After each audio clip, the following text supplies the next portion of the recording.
Prologue. One man could not kill so many. It was not possible. The murderer's trail led down to a gnarled fir tree, where an entire company of purple dragons lay strewn across the landscape as still as stones. There were more than 20 of them, sprawled alongside their dead horses in every manner of impossible contortion. Arms and legs hooked away at unexpected angles. Torsos lay doubled back against the spine. Heads rested on shoulders staring in the wrong direction. Many had died with their shields still hanging from their saddles. A few had fallen even before they could draw their weapons. Emperor Ruausk unsheathed his sword and eased his horse down the hill, keeping one eye on the surrounding terrain as he read his quarry's trail. There remained just one set of tracks, each print spaced nearly 2 yards apart. After 100 miles, the murderer was still running, an incredible feat for any man, let alone one who had been roaring drunk when he fled. The trail of the purple dragons paralleled the killer's at the regulation distance of 1 lance length. The hoof prints ran in strict double file, with no stray marks to suggest the presence of outriders or point scouts. The commander had taken no precautions against ambush, no doubt thinking it a simple matter to capture a drunken killer. Emperor would not make the same mistake. As he neared the site of the massacre, a murder of crows rose from among the bodies and took wing, scolding him raucously. He watched them go, then stopped to make certain the killer was not lying in ambush along the corpses. The area reeked of rotten flesh. Clouds of black flies hovered over the dead bodies, filling the air with an insane drone. The soldiers' breastplates were cratered and torn and streaked with sun-dried gore. Their bassinets were either staved in or split open. Some helmets were missing, along with the heads inside. Many shields had been smeared with the vilest sort of offal, completely obscuring the royal crest of the purple dragon, and several men had died with their own eyeballs in their mouths. One had been strangled with his own entrails. Emperor began to feel nauseated. He had seen dozens of slaughters in the Stonelands, but never anything so sick and angry. He rode over to a headless corpse and dismounted, then kneeled to examine the stump of the neck. The wound was ragged and irregular and full of gristle strings, just like the stump of the tavern-keeper's neck in Half-Hap. According to witnesses, the murderer had simply grabbed the poor fellow beneath the jaw and torn off his head. Emperor stood and circled through the dead bodies, taking care to keep his horse between himself and the gnarled fir at the heart of the massacre. With a twisted trunk large enough to hide 10 murderers, the tree was a particularly huge and warped specimen of an otherwise regal species. Its bark was scaly and black, stained with runnels of crimson sap. Its needles were a sickly shade of yellow. The tangled boughs spiraled up to a corkscrewed crown nearly 200 feet in the air, then withered off into a claw-like clump of barren sticks. On the far side of the tree, Emperor discovered a large burrow leading down beneath the trunk. The soil heaped around the opening was lumpy and dark, with lengths of broken root jutting out at haphazard angles. A string of ancient glyphs spiraled up the trunk above the tunnel opening, the letters as sinuous as serpents. He did not recognize the language, but the shape of the characters struck him as both elegant and vaguely menacing. Emperor studied the burrow for several minutes, then approached and tethered his horse to the tree. The hole itself was oval in shape and barely broad enough for a man to enter on his belly. There were several boot prints in the dirt outside, but the walls and floor of the tunnel had been dragged smooth by a passing body. Emperor lay down beside the entrance and peered into the darkness. The interior was as black as night. He could hear a muffled sound that might have been a man's snoring, and the musty air carried an undertone of rancid sweat. Emperor scanned the massacre once again. Seeing nothing but flies and corpses, he withdrew a black weather cloak from his saddlebags and slipped it over his armor, closing the throat clasp to ready the cape's protective enchantments. As a confidential agent of King Azun IV, he had access to all of the standard magic in the royal armory, and today he was glad for it. He clamped a pair of steel bracers on his wrists, slipped an amethyst ring onto his finger, traded his steel sword for a magic dagger, then dropped to his belly in front of the dank hole. The snoring became an erratic rumble, and the smell of sour sweat grew rife. Emperor inhaled one last breath of fresh air, then crawled into the darkness, moving slowly and silently. The hole was musty, cramped, and lined with broken root stubs as thick as his wrist.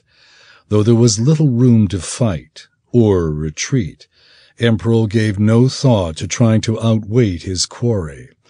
Before beheading the tavern keeper, the murderer had been boasting about how he would ruin King Azun, and such traitors received no respite from Emperor Ruausk. They received only justice, as quick and sure as an agent of the realm possessed of all the magic and might implied by that title could deal it out. A few feet into the tunnel, the darkness grew so thick Emperor could no longer see the dagger in front of his nose. He paused and whispered, "King's sight." The amethyst on his ring twinkled faintly. Then Emperor began to perceive the passage walls in hues of blue and crimson. The warmth of his body made his flesh glow red, while the dagger in his hand shone silver with magic. A dozen feet ahead, the tunnel opened into a small, oblong chamber surrounded by dangling amber strands, the tips of shallow roots. Strangely, there was no sight of a taproot, an absence that did much to explain the fir's twisted form. As Emperor neared the entrance to the little chamber, he saw the murderer lying on his back, glowing crimson against the violet pallor of a stone floor. If not for the crust of gore covering him from head to foot, Emperor would have sworn it was the wrong man. The man's eyes were closed in blissful sleep, his lips bowed in an angelic smile, and his arms folded peacefully across his chest. He looked too emaciated to have slaughtered a whole company of dragoneers. His arms were as slender as spears, his shoulders gaunt and knobby, his cheeks hollow, his eyes sunken. Suddenly, Emperor understood everything. Where the man had found the strength to run so far, how he had slain an entire company of dragoneers, why he had defiled their bodies so wickedly. Sweat began to pour down Emperor's brow, and he considered returning to Half-Hap for help. But what good would that do? The vampire had already shown that he could destroy superior numbers, and Emperor had the advantage now. He continued forward to the end of the tunnel, the smell of his own perspiration overpowering the fetor of the musty lair. Though his stomach was queasy with fear, he reminded himself that safety was just a gesture away. All he need do was slip a hand into his weather cloak's escape pocket, and he would be standing beside his horse, outside in the brilliant sunlight where no vampire could follow. He crawled silently into the chamber and pulled his legs in after him. As Emperor stood, something soft and wispy crackled in his ears. His heart skipped a beat, and he found himself biting his tongue, not quite sure whether he had let out a cry. He glanced down and found the murderer as motionless as before, hands folded across his haggard chest, mouth upturned in that angelic smile. Trying not to think of what dreams could make a vampire happy, Emperor raised a hand and felt a curtain of gossamer filament clinging to his face. It was stiff and sticky, like the web of a black widow spider. Emperor experienced the sudden sensation of hundreds of little legs crawling down his tunic. Hoping the feeling was all in his mind, He stooped to get his head out of the web, then removed a gauntlet from his belt and slipped a steel glove onto his right hand. When presented palm outward, the glove became the holy symbol of his god, Torm the True, and would keep any vampire at bay.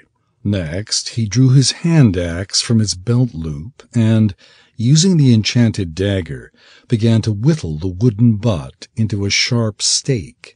Though it seemed to Emperor that the sound of his breathing filled the chamber with a bellows-like rasp, the vampire continued to sleep. The silver-glowing dagger peeled the axe's seasoned handle away in shavings as thick as coins, and it was not long before Emperor had sharpened it to a point. He sheathed his dagger again, then kneeled beside the vampire and raised the stake. His arm was trembling. "Torm, guide my hand," he whispered. A bead of sweat dropped from his brow and landed on the vampire's shoulder. The monster's eyelids snapped open, its angry eyes shining white in Emperor's enchanted vision. Emperor brought the stake down, ramming it deep into the vampire's rib-cage. Blood, icy cold and as black as ink, seeped up around the shaft. An ear-piercing shriek filled the chamber. Then something caught Emperor in the breastplate and sent him tumbling across the stone floor. He passed through a curtain of gossamer filament and crashed into a dirt wall, his head spinning and chest aching. When he looked down, his mouth went dry. There was a fist-shaped depression in the center of his breastplate, and he had not even seen the murderer's hand move. Emperor spun to his knees. He was too dizzy to stand, and struggled to gulp some air into his lungs. A few paces away, the vampire lay on its side, writhing in pain, and slowly pulling the stake from its chest. Emperor's jaw fell.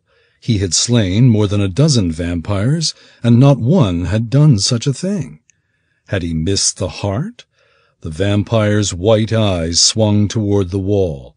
Emperor raised a finger, pointed at its gaunt hands, and shouted, "King's bolts!" Emperor's bracers grew as hot as embers, and sent 4 golden bolts streaking across the crypt. The magic struck the vampire's hands with a brilliant golden flash, then sank into its flesh and spread up its arms in a pale saffron glow. The vampire jerked the stake from its heart, then struggled to its feet and turned toward Emperor. Gouts of dark blood pumped from the hole in its chest, but it did not seem to care. It merely hefted the axe and stumbled forward. Emperor jumped to his feet and stepped to meet the monster, drawing his magic dagger and boldly thrusting the palm of his steel gauntlet into its face. "Back," he commanded, "in the name of Torm." The vampire slapped the offending arm down so forcefully that the steel gauntlet flew from Emperor's hand. "Do I look undead to you?" Emperor's mouth went dry, and he brought his magic dagger up, driving the silver-shining blade into the thing's stomach and up toward the heart. The vampire, or whatever it was, closed its eyes and nearly collapsed, then reached down and clamped Emperor's hand. "How treacherous!"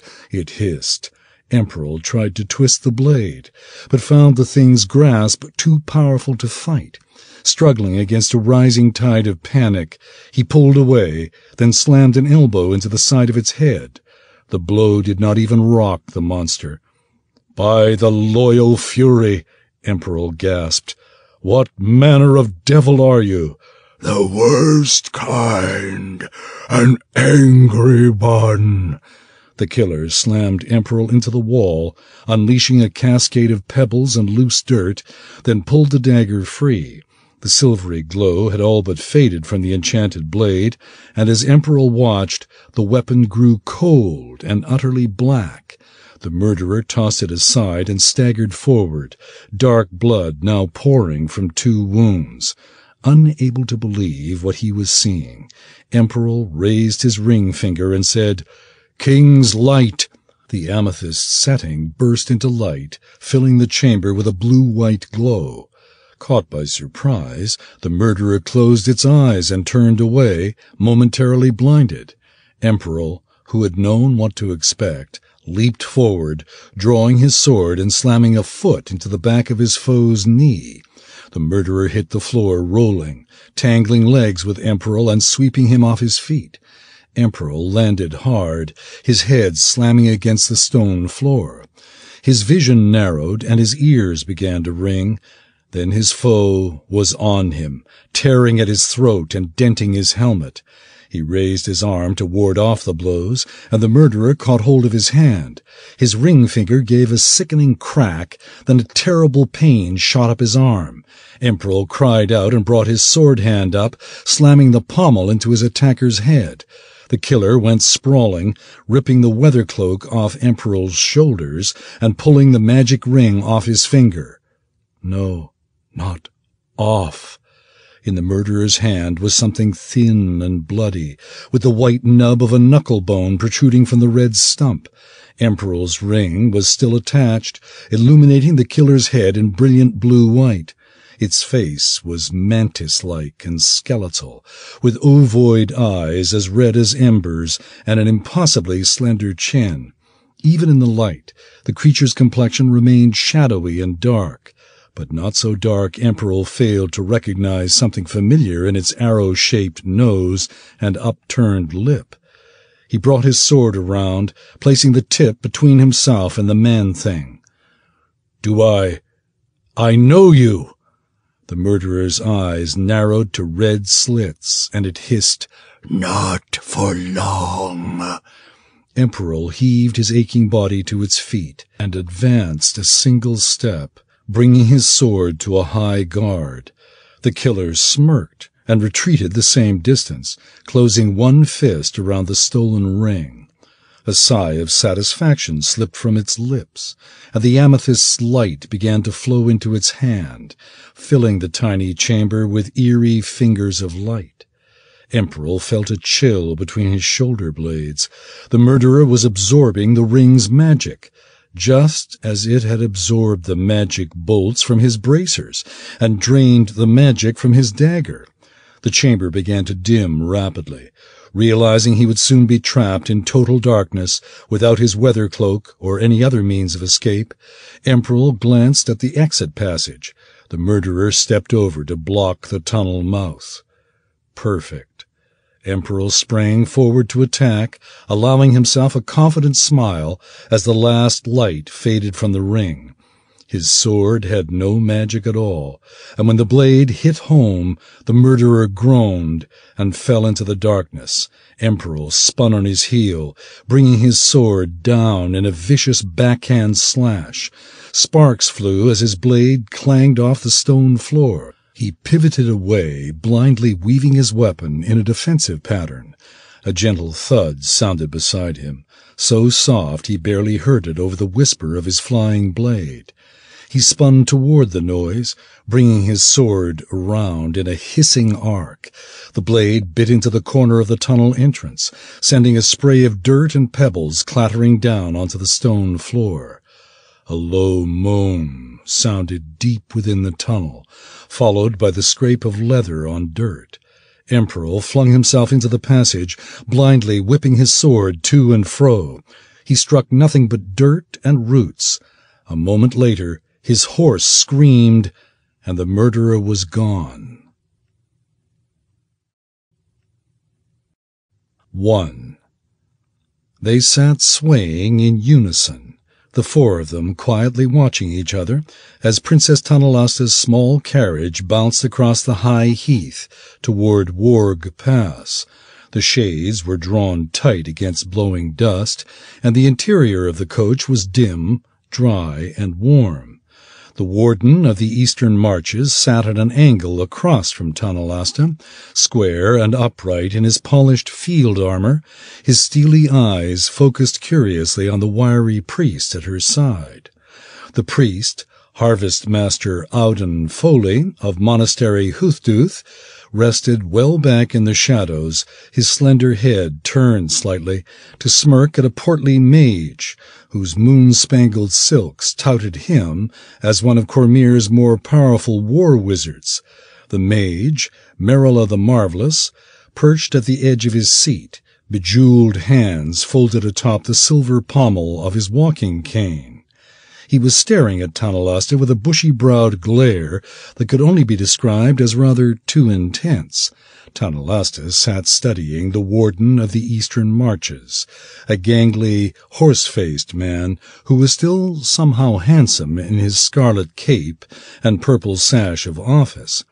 She was thinking that a princess could marry worse than Donath Marlair. Tanalasta did not love Donath, of course, but she liked him, and princesses could rarely marry for love.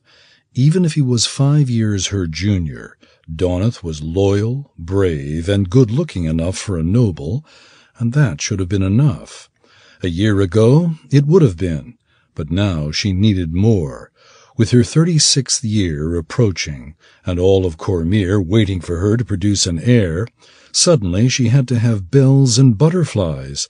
Suddenly she had to be in love. It was enough to make her want to abdicate.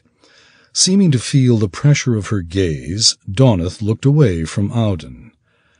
"My apologies, Princess. These mountain roads are difficult to keep in good repair."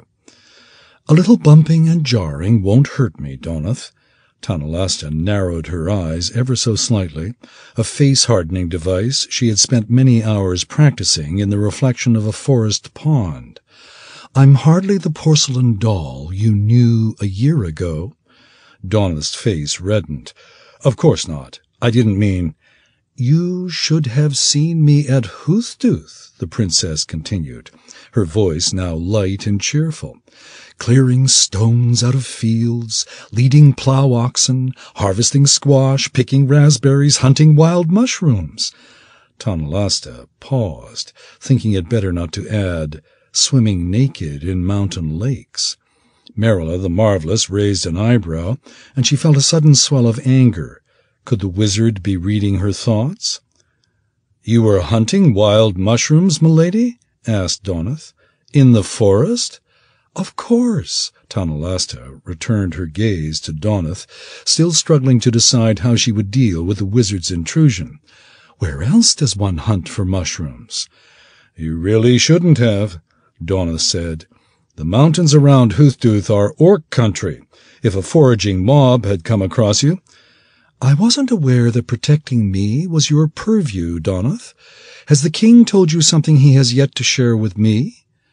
Donath's eyes betrayed his surprise at the woman returning from Hoothstooth. "No, of course not. The king would hardly confide in me before his own daughter. But I do have a reason to be concerned with your safety." Tanalasta said nothing, allowing Donath a chance to make himself sound less presumptuous by adding some comment about a noble's duty to safeguard a member of the royal family. When the warden remained silent, she realized matters were worse than she had expected. With King Azun turning 63 in 2 days, and Tanalasta on the far side of 35 and still unmarried, people were starting to wonder if she would ever produce an heir. Certain individuals had even taken it on themselves to hurry things along, most notably the royal magician and state pain in the princess's arse, Vanjudahast. The crafty old wizard had, no doubt, arranged to celebrate the king's birthday at House Marlair for the purpose of advancing Donath's courtship. That would have been fine with Tanalasta, who knew better than anyone that her time to produce an heir was fast running out. In the past year the princess had grown more conscious than ever of her duty to Cormyr, and Donath had proven himself both a loyal noble and a worthy suitor in the Abraxas affair 15 months before. Nothing would have made her happier than to summon the good warden to the altar and get started on the unpleasant business of producing an heir, and the princess had made up her mind to do exactly that when she received word of the celebration in Arabel. Then the vision had come. Tanalasta quickly chased from her thoughts all memory of the vision itself, instead picturing Merrill of the Marvelous trussed naked on a spit and roasting over a slow fire. If the wizard was spying on her thoughts, she wanted him to know what awaited if he dared report any particular one to the royal magician. Vanjadahast would hear of her visions soon enough, and Tanalasta needed to be the one to tell him. Marilla merely continued to glower. "Something wrong, milady?" "I hope not." Tanalasta drew back a window flap and turned to watch the high heath glide by. It was a small plain of golden checkerboard fields, divided into squares by rough stone walls and dotted with thatch-roofed huts. The simple folk who scratched their living from the place had come out to watch the royal procession trundle past, and it was not until the princess had waved at 24 vacant-eyed children, without receiving a response, that she realized something was wrong. She turned to the harvest-master beside her. "Auden, look out here and tell me what you think. Is there something wrong with those barley fields?" The thin priest leaned in front of her and peered out the window. "There is, princess. It's too early for such a color. There must be some sort of blight." Tanalasta frowned. "Across the whole heath?" "So it appears." Tanalasta thrust her head out the window. "Stop the carriage." Marilla scowled and reached for his own drape to countermand the order, but Tanalasta caught his arm. "Do you really want to challenge the command of an Oberskier, wizard?" The wizard knitted his bushy eyebrows indignantly. "The royal magician's orders were clear. We are to stop for nothing until we have cleared the mountains." "Then proceed on your own, by all means," Tanalasta retorted. "Vanjadahast does not command me. You may remind him of that if he is listening." The carriage rumbled to a stop, and a footman opened the door. Tanalasta held out her hand to Donath. "Will you join me, Warden?" Donath made no move to accept her hand. "Marilla is right, milady. These mountains are no place—" "No?" Tanalasta shrugged, then reached for the footman's hand. "If you are frightened—" "Not at all." Donath was out the door in an instant, jostling the footman aside and offering his hand to Tanalasta. "I was only thinking of your safety." "Yes, you did say you have reason to concern yourself with me." Tanalasta gave the warden a vinegary smile, then allowed him to help her out of the coach, prompting a handful of peasants to gasp and bow so low their faces scraped ground. Outside it was a warm mountain afternoon, with a sky the color of sapphires and air as dry as sand, and the princess was disappointed to note they had already crossed most of the heath. The foot of Warg Pass lay only 100 paces ahead, where the barley fields abruptly gave way to a stand of withering pine trees. Tanalasta motioned the peasants to their feet, then turned to Harvest-Master Auden, who was climbing out of the carriage behind her. "Do you think your assistants could do anything to save these fields, Harvest-Master?"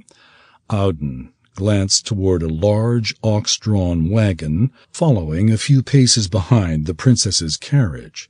A dozen monks in green woolen robes sat crammed into the cargo bed among shovels, harrows, and other implements of Chontia's faith.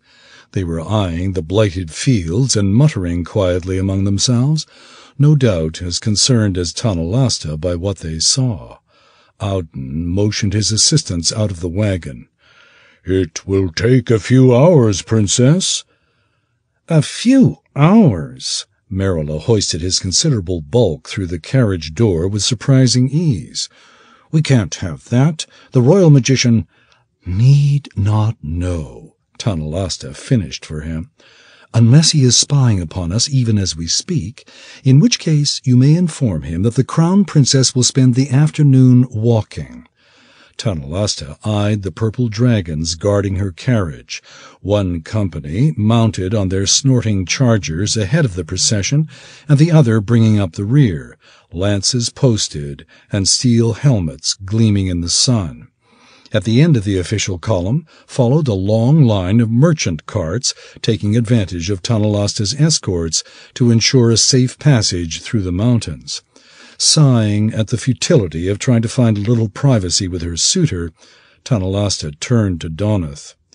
"Will you join me, Warden?" Donath nodded somewhat uncomfortably. "Whatever the princess wishes." Trying not to grind her teeth in frustration, Tanalasta took Donath's arm and led him past the long file of riders to the front of the column. Though her shoulders were draped in a silken cape of royal purple, underneath she wore a sensible travelling smock and a pair of well-worn walking boots, and it was not long before they reached the foot of Warg Pass. She sent the company captain ahead with 2 scouts and instructed the rest of the company to follow 20 paces behind, but she could not quite make her getaway before Merrill the Marvellous came puffing up from behind. "I trust the princess will not object to company," Merrill panted. "Of course not. Why should she?" asked Auden Foley, appearing from the other side of the horse column. The weather-worn priest winked a crinkled eye at the princess, then looped his hand through Merrilla's arm. "My friend, what an excellent idea to join them. We could all do with a nice brisk walk. Nothing like a stroll to get the heart pumping and keep the fields in water, is there?" Merrill scowled and jerked his arm away. "I thought the princess asked you to attend to the peasants' fields." "And so I am," Auden replied, digging a good-natured elbow into the wizard's well-padded ribs. "That's why one has monks, is it not?" "I wouldn't know," grumbled Merrill. Auden merely grinned and continued to prattle on about the wholesome benefits of mountain sunlight and pine fresh air. Tanalasta smiled and silently thanked the priest for coming to her rescue. With the harvest-master expounding about the benefits of mountain life, Merrill would find it impossible to eavesdrop on her conversation or her thoughts. Tanalasta led the way up the road at a lively gait. The pass climbed steeply along the flank of a lightly forested mountain, and soon enough the sound of Merrill's huffing breath faded from her hearing, though it was replaced by the somewhat lighter panting of the Warden of the Eastern Marches. "If I may say so, Princess, you have changed much since—" Donath paused, no doubt as much to summon his tact as to catch his breath, then continued, "Since the last time I saw you." Tanalasta eyed him levelly. "It's all right, Donath. You can say it." "I beg your pardon?" "You can say, since Onadar Bleth made a fool of you," Tanalasta said lightly. She continued up the road. "The whole kingdom knows how he tried to marry me and steal the crown.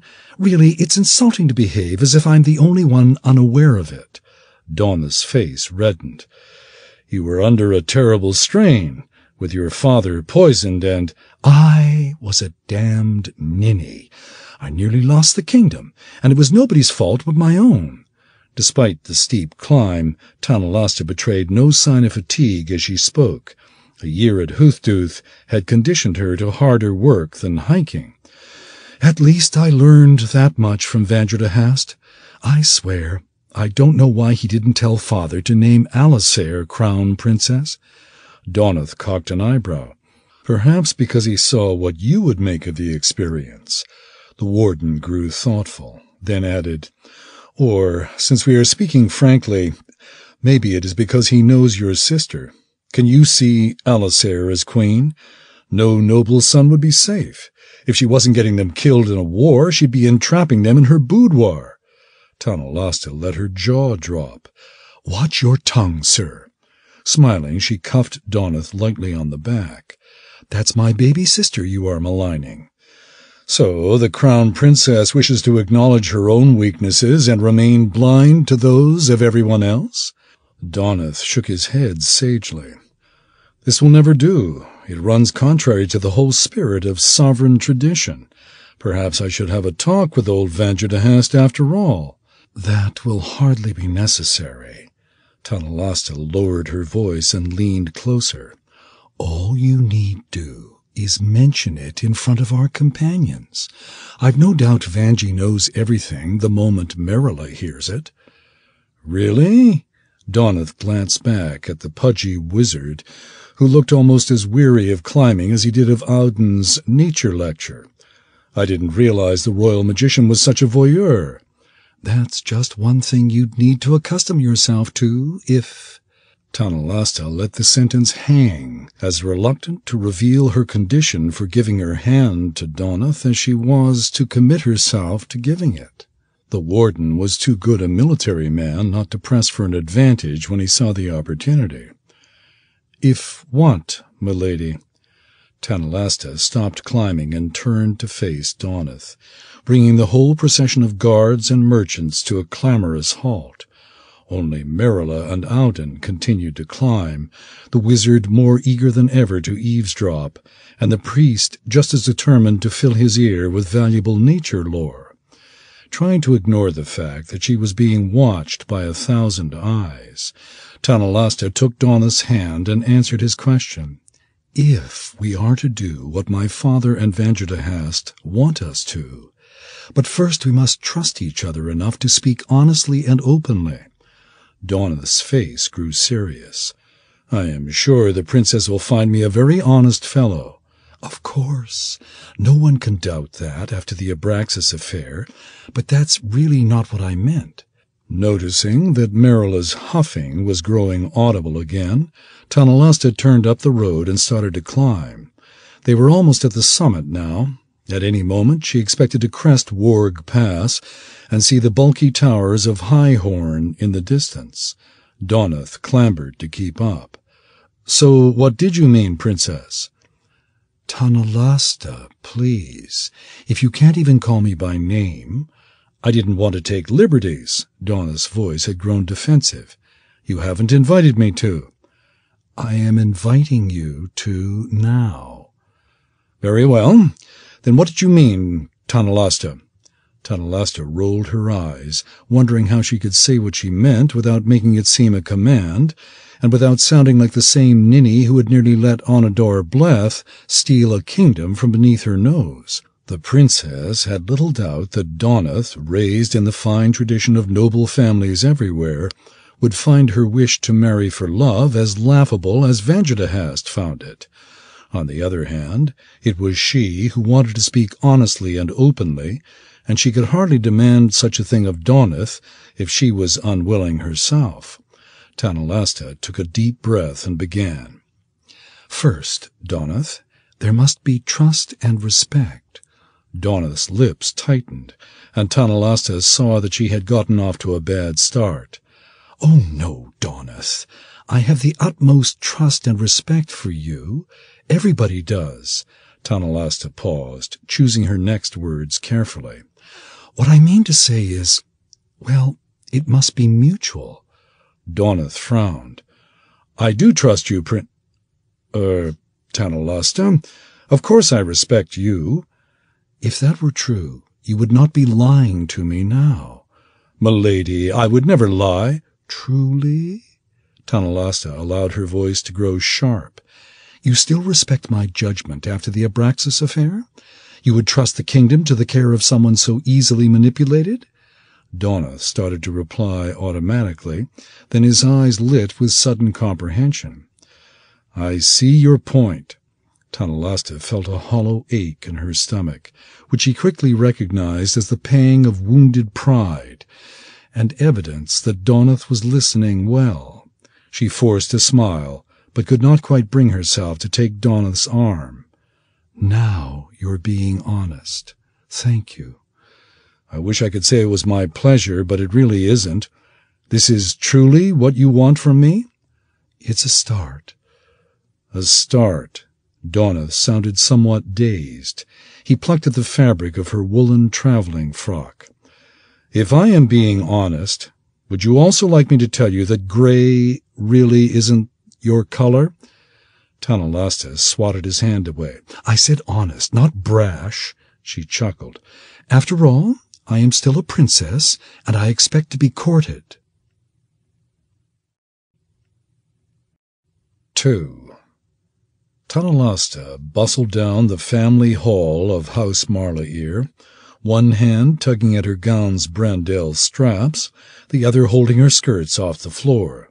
The corridor seemed a mile long, with an endless procession of white pillars supporting its corbelled arches and 100 oaken doors lining its walls.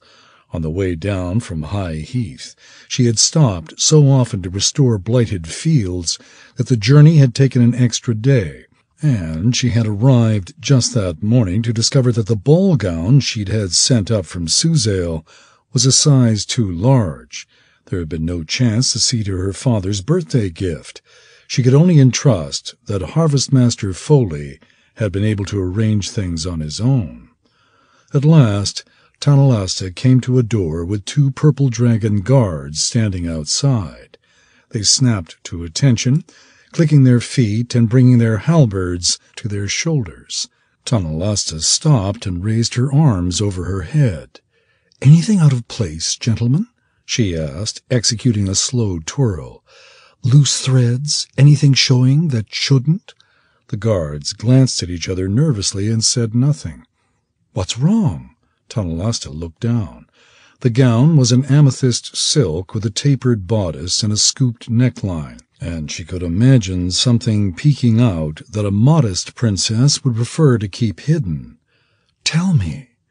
The youngest guard extended his arm, shifting his halberd to the stand-ready position. "Nothing's wrong, Princess." The glimmer of a smile flashed across his lips. "You look, well, stunning. I'd be careful about showing up the Queen." Tanalasta's jaw went slack. "What?" The older guard shifted his halberd to the stand ready, then stammered, "Beg your pardon, Princess. London meant no offense. It's just that we haven't seen you in Suzail for quite some time, and a lot has, changed." "Truly?" Tanalasta broke into a broad smile, then kissed both men on their cheeks. "Chontia bless you." She pulled the ribbon from her brown hair, setting her long tresses free to cascade down her back, then nodded. The dazed guards opened the drawing-room door, and she entered the chamber to find Donath Marlair standing at the marble fireplace with her father and Vanjadahast.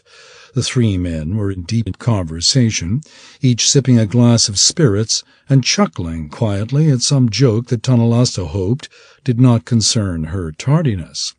Surprisingly, Vanjadahast had made a special effort to dress for the occasion. He had combed his long beard into a snowy white mass, and his ample girth was cloaked in an indigo robe with yellow comets that actually seemed to streak across the silk. Donath wore a gold-trimmed doublet that was a perfect complement to Tanalasta's amethyst gown, a coincidence she felt certain had not been left to chance. King Azun wore a linen tunic and velvet cape in the royal purple, with Simai-Lazar, the royal sword of honor, hanging in its bejeweled scabbard at his side. With stony features and piercing brown eyes, her father looked as handsome as ever, even if the royal beard had a few more grey streaks than a year ago. "By the morning, Lord!" The gasp came not from the fireplace, but from the wall left of the door. "Can that be my Tanalasta?" The princess turned to see her mother rising from an elegant chair with gold-leafed spindles. Despite the guard's warning, Tanalasta saw at once that she did not need to worry about upstaging the Queen. Wearing a simple violet dress that only served to emphasize her exquisite carriage, Filfaeril was as stunning as ever. With ice-blue eyes, alabaster skin, and hair the color of honey, she always seemed to be the most beautiful woman in the room, even when she was not trying, and today she was trying.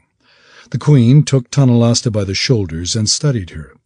"The mountains agree with you, my dear. Donath said you had changed, but he didn't say how much." The princess feigned disappointment. "No, and I had so hoped to smite him with my dusty travelling clothes." Tanalasta hugged her mother, then whispered, "And speaking of the good warden, what is he doing here? I thought only the family was to gather in the drawing-room." Vangerhast's idea, I'm afraid. The queen's whisper was sympathetic, but she stepped back with a cocked brow. Is that a problem? Tunnelasta sighed. Not really, but I had hoped to have a few words with you and the king. There's something I must tell. Princess, you look absolutely bewitching. Tunnelasta looked up to see Donath leading her father and Vangerhast away from the fireplace. Giving up any hope of a private moment, she smiled and presented her hand. Thank you, Donath, but what did we say about my name? The warden blushed and kissed her hand. Forgive me, Tunnelasta. The approving glances that shot between Vangerhast and Azun did not escape Tunnelasta's notice. She curtsied to her father and said, I apologize for being tardy, but we made a rather alarming discovery on the way from Hooftooth. Yes, Donath has told me all about the blighted fields. Azun took his daughter's hand, then gave her a gently reproachful smile. A princess really shouldn't trouble herself with such things. That's why we have wizards, you know. Oh? Tunnelasta looked to Vangerhast, who was eyeing her up and down, appraising her as a man might a horse. The royal magician has determined the nature of the problem? The royal magician has more important things to do than watch barley grow, Vangerhast replied. But Merrill of the Marvellous has assured me that this blight is not serious. Certainly no reason to keep the king waiting. Merrill? What does that wand-waver know about farming? Despite her tone, Tunnelasta was secretly relieved. Had the royal magician already discovered the nature of the problem, the value of her gift would have been less apparent. She smiled at her father. If you want to know what's happening, you must ask Harvest Master Foley. As I certainly will, Azun interrupted. If you will be good enough to introduce us after the party. Of course, Tunnelasta said, secretly delighted. Even for her, it was not easy to arrange an introduction without first winning the consent of the royal magician, and the king's willingness to meet Auden Foley without Vangerhast's approval bode well for her gift. I doubt the blight will overrun Cormyr during the celebration, she conceded. I do apologize for keeping you waiting. The king's smile broadened. Are we running late? I really hadn't noticed, and even if I had, the wait was well worth it. He turned to Vangerhast. Don't you think so, old wizard? The royal magician regarded Tunnelasta sourly, then said, She has lost weight, though I don't find it healthy for a woman to be so bony, especially not at Tunnelasta's age. Phil Fayrell slapped the wizard's shoulder. Vangerhast, Tunnelasta was hardly large when she left. There's no need to defend me, Mother, Tunnelasta said. She forced a smile and patted the wizard lightly on his ample belly. Vangie and I understand each other, don't we, your portliness? Vangerhast's eyes widened. I see you have gained in cheek what you have lost from other places. If you will excuse me, I have an important matter to attend to. The wizard retreated across the room to sprawl on a burgundy settee, where he put his head back and closed his eyes. Phil Fayrell smiled approvingly, but the expression on Azun's face was more pained. I wish you wouldn't antagonize him, Tunnelasta. He is going to be your— My royal magician, I know. Tunnelasta took a deep breath, then launched into a prepared response. While it would behoove us all to remember that it is the magician who serves the crown, and not the reverse, there is no need to lecture me on Vangerhast's virtues. My regard for him is as deep as your own, even if I no longer choose to quietly abide his slights. The king raised his brow, but Tunnelasta took heart from the surprised twinkle in her mother's eye and refused to back down. After the Abraxas affair, she and Vangerhast had spent a few months traveling together, and the ordeal had been enough to convince the princess she could no longer allow the royal magician to intimidate her. While he had helped her learn the ways of the world and forget her humiliation at the hands of Onedar Bleth, he had also attempted to dampen her emerging interest in Chauntea and steer her down more appropriate paths of inquiry. The trip had finally come to a bad end when the princess rebelled and declared her decision to enter the house of Hoothduth. She could only imagine what Vangertahast had told her parents about the decision, but she felt certain he had been less than candid about his own part in the events that caused it. At last the king laid a hand on Tanalasta's shoulder. "I see you have found some iron in those mountains," he said. "That is good, but if you wish to make a fist of it, you mustn't forget the velvet that covers it." Tanalasta tipped her head, deciding it was wiser not to put the king into a bad mood by protesting such a gentle rebuke. "I will bear your advice in mind, father." "Good." The king smiled, then led her toward the settee, where Vangertahast still sat with his head back and eyes closed. "Now let's see if we can locate your sister and get this party under way." The mage lifted his head. "We'll have to start without Alisair, I'm afraid." "Start without her?" demanded Filferal. The queen narrowed her pale eyes. "Where is she?" I don't know exactly." His face reddening, Vangertahast hefted himself off the settee. "Still in the Stonelands, perhaps. I have just contacted her, but all she said was, 'Not now, old snoop.'" "Then go get her.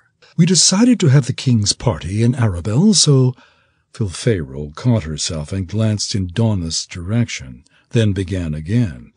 "When we decided to accept Raynar Marlair's kind invitation to host the celebration, it was to make it easier for both our daughters to attend." "So it was, Majesty," Vangertahast said, inclining his head. "But I am afraid Alisair has removed her ring again." Tanalasta saw Donnath's eyes flick to the signet rings on the hand of each royal. "I have a thirst, Donath." She took the warden's arm and directed him toward the door. "Would you fetch me a sherry?" "You needn't send him away, Tanalasta." The king toyed briefly with his signet ring, then continued, "I think we can trust Donath with our little secret. Besides, the warden knows more about this situation than you do." As if to prove the king correct, Donath turned to Tanalasta and said, "Emperor is missing." "Missing?" Tanalasta asked, feeling slighted that the king had not seen fit to send word of this to her in Hoothduth. Emperor was the confidential guardian of the Sleeping Sword, a secret company of brave young lords put into magical hibernation as a precaution against an ancient prophecy forecasting Cormyr's destruction. That the king trusted Donath with this covered knowledge was a sign of his confidence in the man, and also of his faith that the good warden would one day be his son-in-law. "What happened?" "That is what Alisair went to find out," said Azun. He turned to Vangertahast. "Should we be concerned about her?" "Of course," the wizard snapped. "The girl will never learn. You know how many times I have told her not to remove her ring? What if it was an important matter?" "The matter is important," said Filferal. "This is Azun's 63rd birthday. Alisair's absence speaks volumes, and not only to us." "Let us not overstate matters," said the king. "I'm sure she has a good reason for not being here." Tanalasta bit her tongue, knowing it would only make her seem jealous to point out the double standard. It was perfectly fine for Alisair to vanish into the Stonelands and forego his birthday celebration without so much as a word of apology, yet it would not do for the crown princess to speak sharply to Vangertahast. It was no wonder Tanalasta felt more at home in Hoothduth's austerity than in the luxury of her family's palace. The king offered his arm to Filferal, then turned toward the great double doors leading into the ballroom. "Vangertahast, you will have to enter alone," the king said. And do keep trying to reach Alisair. I'm sure she would contact you if she needed help, but with Emperor missing—" Vanjadahast nodded. "I'll pass word when I reach her." The royal magician flicked his hand toward the door, producing several loud raps. From the other side came the barked command of a guard and the muffled blare of trumpets. Then the doors swung open. The king and queen stepped through to a thunderous roar of applause. Donath stepped to Tonalasta's side and offered her his arm. "If I may?" "Of course." Tonalasta looped her hand through the crook of his elbow and stepped into House Marlair's famous Rhodes Room. The huge ballroom was so packed with nobles that she could see nothing of its renowned treasures, save the gold-leafed capitals of its marble columns and the luminescent vault of its alabaster cupola. Her parents were about 10 steps ahead, strolling down a plush purple runner that demarcated the Isle of Courtesy, a small lane to be kept clear for the royals alone. They were simply nodding and waving as they passed the lesser nobles in the rear of the room, but their progress was slow to a crawl as they stopped to exchange pleasantries with the important nobles waiting in the front of the chamber near the royal rostrum.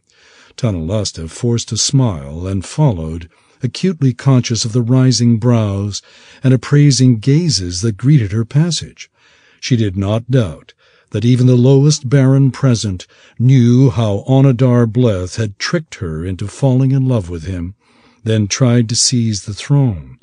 Their applause was polite but subdued, a sure sign of the concern they felt over what would become of Cormyr when she took her father's place. The princess continued to smile and nod, calling upon memories of green mountain meadows to remain calm and composed. The first step to restoring her reputation was to appear confident in herself, and to do that she had to be relaxed inside. As they progressed up the Isle of Courtesy, the wool tabards and linen smocks of the lesser nobles gave way to embroidered capes and chiffon gowns. Brass closures and pewter brooches began to appear in strategic locations, often decorated with brilliant tiger eyes or ghostly moon crystals. Donath greeted these men and women by name, and Tonalasta would say what a pleasure it was to make their acquaintance. They never failed to return her smile with somewhat dazed expressions, a sign the princess took to mean she was making a better impression than expected. Tonalasta and Donath reached the high nobles at the front of the room, where the air smelled of sweet lavender oil and lilac water. The chamber seemed lit by the twinkle of sparkling rubies and gleaming sapphires, and the low murmur of self-important voices reverberated in the pit of her stomach. The men wore feathered caps and doublets of brilliant silk, while the women had gowned themselves in veritable yards of lace and gossamer. Unlike the lower nobles standing farther back, the lords and ladies gathered here knew the royal family well, and they did not hesitate to compliment the queen's appearance or congratulate Azun on another year. Tonalasta thought of mountain brooks and pushed her smile wider, then entered the gauntlet. She turned first to the families of 5 young nobles who had tried to assassinate her late in the Abraxas affair, both to show she held no grudges and to prove she did not fear them. The dukes managed to stammer out their compliments, but the duchesses were so stunned they could hardly return her greeting. Tonalasta took her leave graciously, then breathed a sigh of relief and led Donath down the aisle to more comfortable territory. Her friends, the wyvern spurs, were next, Cat looking resplendent in pearl white, Gyogi as flamboyant and affable as always in gold-trimmed velvet. "By the Lady Princess!" Gyogi embraced Tonalasta warmly, then stood back to admire her with a frankly lascivious gaze. "What happened? You've become a real beauty." "Gyogi!" Cat slapped her mate on the shoulder, then stepped to the edge of the purple carpet to wrap her strong arms around Tonalasta. "Forgive my husband, Princess. You know what a clod he can be." I will take Gyogi's compliments over a bleth's flattery any day, Tanalasta laughed. She motioned to Donath. You remember the good warden, I am sure? Kat's eyes twinkled as she took in Donath's gold-trimmed doublet, noting how it complemented Tanalasta's amethyst gown and how close its indigo fabric came to the royal purple. As handsome as ever. Kat squeezed Tanalasta's hand, then leaned close to whisper, You're a lucky woman, my dear. Tanalasta raised a brow, but said nothing about the hastiness of her friend's assumption. We'll talk later, Kat. I'm looking forward to it. Kat released her hand and curtsied. I want to hear all about your adventures in Hooftooth. Adventures? Gyogi asked, looking confused. Isn't Hooftooth a monastery? It is. Kat elbowed him in the ribs. Take your leave, Gyogi. Gyogi bowed. Until later, Princess. Tanalasta acknowledged the bow with a friendly nod, then continued up the aisle of courtesy. They had now closed to within a few paces of the royal rostrum, where Tanalasta was delighted to see the tall, white-haired figure of Alafandar Emaras standing slightly apart from the crowd. As the sage most learned of the royal court, Alafandar was Tanalasta's instructor in law, philosophy, history, and almost everything else. The two had become far more than friends over 3 decades of study, though never in the way sometimes whispered in the royal halls. Hoping to have a few words with him about the blight that had delayed her journey from Hooftooth, she pulled Donath gently forward, only to have a stumpy little woman step onto the aisle of courtesy and block her way. Princess Tanalasta, your beauty exceeds even the wildest claims of my son. So shocked was Tanalasta that she required a moment to comprehend what she was seeing. The woman was draped in organdie and pearls, with sapphires dangling from her earlobes and rubies glittering on every available digit, even her thumbs. Her powdered hair was piled into a spiraling tower and held in place by 8 diamond hairpins arranged in a moonlike crescent. Clearly, the woman was a dame of the realm, yet she behaved as though she knew no better than to block a royal's path. A pair of bodyguards slipped past the princess and took positions to both sides of the woman, awaiting some sign of how to handle the situation. Tanalasta glanced at Donath, whose reddening face confirmed the Duchess's identity, then decided not to have the woman removed. The warden disengaged himself politely and went to his dauntless mother's side. Your Highness, may I present my mother, Lady Merelda Marlaeir. Tanalasta sensed a spreading circle of silence, and knew that half the nobles of the realm were watching to see how she handled the delicate situation, and also to judge the progress of Donath's courtship. The princess did not gesture the Duchess to rise, but neither did she insult the woman by signaling the guards to return her to her proper place. Lady Marlaeir, how kind of you to present yourself.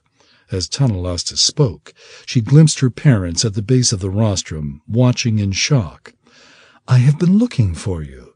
I wish to express my gratitude for hosting the king's birthday party. Merelda flushed in delight. Not at all. The pleasure is mine, she said, rising without invitation. If the woman heard the gasps that surrounded her, her fleshy smile did not betray it. I am so happy to meet you, my dear. Donath has told me so much about you. Indeed? Oh, yes. Oblivious to the ice in Tanalasta's voice, Merelda glanced around to be certain her fellow noblewomen were watching, then took her son's hand and stepped forward. He speaks of you all the time, and only in the fondest terms, I assure you.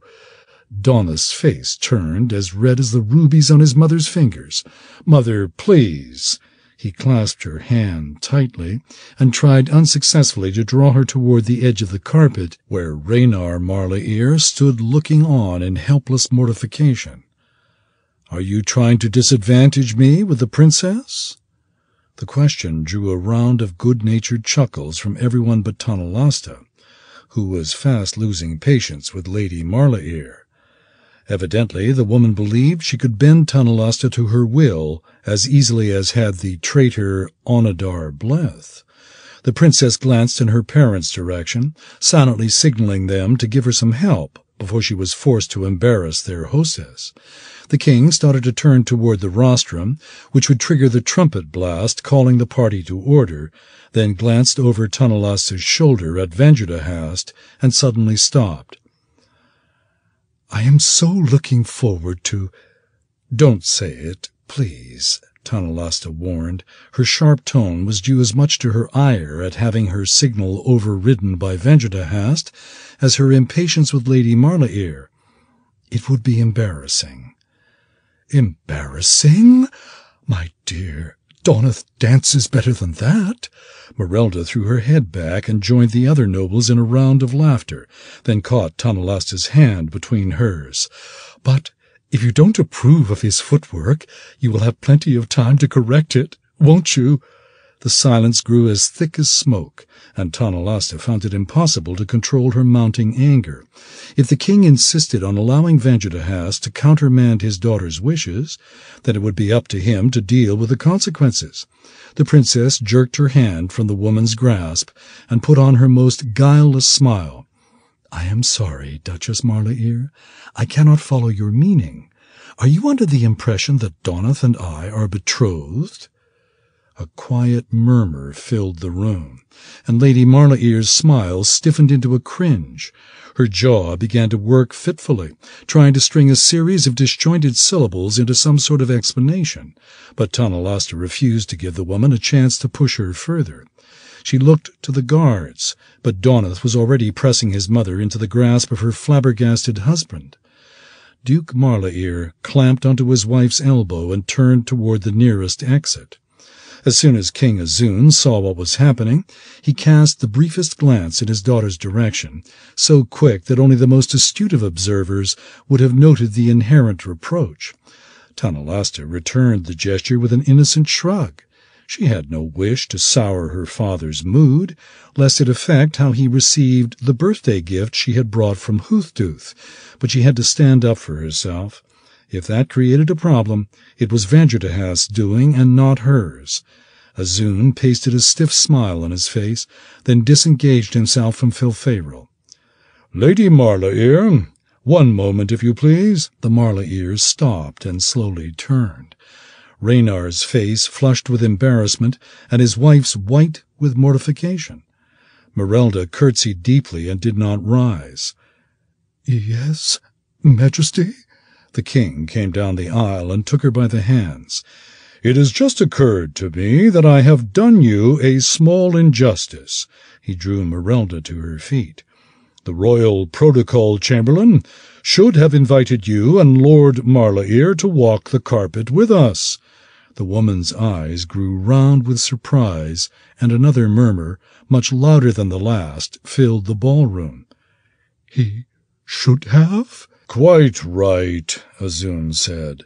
"A hostess should be honored, especially the hostess of such a grand and lovely ball. I do hope you will pardon the oversight. The protocol chamberlain really is a most dutiful fellow, and it would be a shame for him to spend the rest of the 10-day in a dungeon." The joke drew the appropriate response from everyone near enough to hear it. Lady Marlair blushed and glanced around to make certain everyone had seen her reputation restored. Then Azun kissed her hand and returned to Filferal's side. The crown princess smiled diplomatically and tried not to show her seething anger. The party had been spared an unseemly scandal, but at no small cost to Tunnelasta's prestige. She could only hope her father would seize the opportunity to undo the damage when she presented her birthday gift. Donath returned to Tunnelasta's side and rather stiffly offered her his arm. Feeling as ill at ease as he did, she slipped a hand through his elbow and followed her parents onto the royal rostrum. The trumpets blared, calling the party to order, and the ballroom quieted as they ascended the stairs. Tunnelasta's anger gave way to thoughtfulness, and she began to wonder if someone had suggested to the poor woman that she push matters along. Of course, her suspicions fell instantly upon Vanderhast. The old wizard had never been above helping destiny along, especially when Cormyr's fate depended on it. They reached the top of the rostrum and found 4 purple-cushioned thrones, flanked by a pair of simpler chairs for Donath and Vanderhast. Azun and Filfaeril sat in the middle thrones, and Tanalasta sat in the one to her father's right. The royal magician dismissed the extra throne with a half-muttered word and a flick of his wrist, then pulled his chair to the queen's side and dropped onto it heavily. He did not look in Tanalasta's direction. Once they were all seated, Donath formally welcomed the guests to his family's home, glossing over the scene of a few minutes earlier with an apt joke about the hearing of would-be grandmothers. The announcement that Princess Alisair would not be in attendance was greeted with a murmur of profound disappointment, but the warden quickly recaptured the crowd's enthusiasm by drawing them into a rousing cycle of 63 hoorays, one for each of Azun's years. So thunderous were the cheers that they soon had Vanderhast casting nervous glances at the ballroom's alabaster cupola. Once the cheers were finished, Donath asked the high nobles to clear a space in front of the rostrum, then brought on a company of singing acrobats. Within minutes, everyone in the room, from the lowliest lord to the king himself, was crying in laughter. Though Tanalasta could not forget Lady Marlaeir's behavior, she did find herself able to forgive it, especially given that someone in the royal party had most likely put her up to it. By the time the show ended, the spectators were so exhausted from laughing that many had sunk to the floor holding their ribs. As the performers cartwheeled and backflipped out of the chamber, Donath invited the high nobles to ascend the rostrum in turn and present their gifts to the king. After the mirth of the acrobats, it was a welcome chance for the audience to relax and refresh themselves, and a pleasant drone descended over the chamber as Azun opened the artfully wrapped packages. For the most part, the gifts reflected the families that had given them. From the seafaring Dauntinghorns there was an intricately modelled cog of pure gold, with silken sails that furled or unfurled at the tug of a tiny chain. The Hawkins presented an archaic sword crafted in forgotten netheril, too ancient and brittle to wield in combat, but a valuable addition to the king's collection in Suzale. Cat and Gyogi Wyvernspur produced a huge white stag captured in their Hullak forest, tame enough to eat from a man's hand, yet so proud it allowed only the king to approach it. Azun thanked each giver profusely, displaying the offering and expressing his appreciation so sincerely that no one in the crowd could doubt how deeply the present had touched him. Tanalasta quickly lapsed into a performance of look, exclaim, and applause that required only a small fraction of her attention, a routine shared by many high nobles as they circulated through the front of the room, conversing quietly and congratulating each other on the genius of their gifts.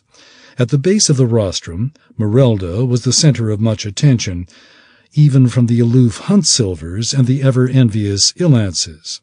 Once the process seemed well under way, Donath returned to his seat and leaned over to speak quietly with Tanalasta. "I apologize for my mother's eagerness. As you can see, she was quite taken with the idea of our marriage." Despite her anger, Tanalasta forced herself to smile and speak in a teasing voice. "Of course you have said nothing to encourage her." Donath withdrew slightly, apparently sensing the pique behind her tone. "I would never presume." "No?" Tanalasta pushed her lip out in a parody of a pout. "What of those wild claims about my beauty? Are you telling me you said no such thing?" Donath looked confused. "Of course. I find you ravishingly beautiful, but in truth—" "Say no more, Donath. There are some things a princess should not hear." Tanalasta laughed lightly, then laid a hand on his arm. She glimpsed Lady Marlaeir drawing Alicelyn Rowanmantle's attention to the gesture, but did not draw back. If she wanted Donath to relax, she had to seem relaxed herself. Besides, I do not think your mother was the only one eager to push us along. Donath glanced uneasily toward her parents and Vanderhast, then said cautiously, I am sure everyone wants to see you happily wed. Truly? I was under the impression that Vanderhast just wants to see me wed, happily or not. Tonalasta gave another laugh. Really, his schemes are so transparent. Donath avoided looking in the wizard's direction. I am sure he is only thinking of the kingdom's welfare. So he is the one. The one what? Donath asked. The one who convinced your mother to behave as she did. Continuing to hold Donath's arm, Tonalasta smiled in Merelda's direction. I know Lady Marley-Ear's reputation, Donath. She is hardly the kind to blunder in such a matter. Donath looked as relieved as he did surprised, and Tonalasta knew that in his eagerness to vindicate his mother, he would take her bait. She waited quietly and continued to look in Merelda's direction, nodding pleasantly when Lady Marley-Ear flashed a puzzled smile. Finally, Donath said, Now that you mention it, I did see her talking to the royal magician earlier this morning. He must have told her to behave as though we were betrothed. And what did he tell you? Tonalasta's tone was casual. Donath turned in his seat. I beg your pardon?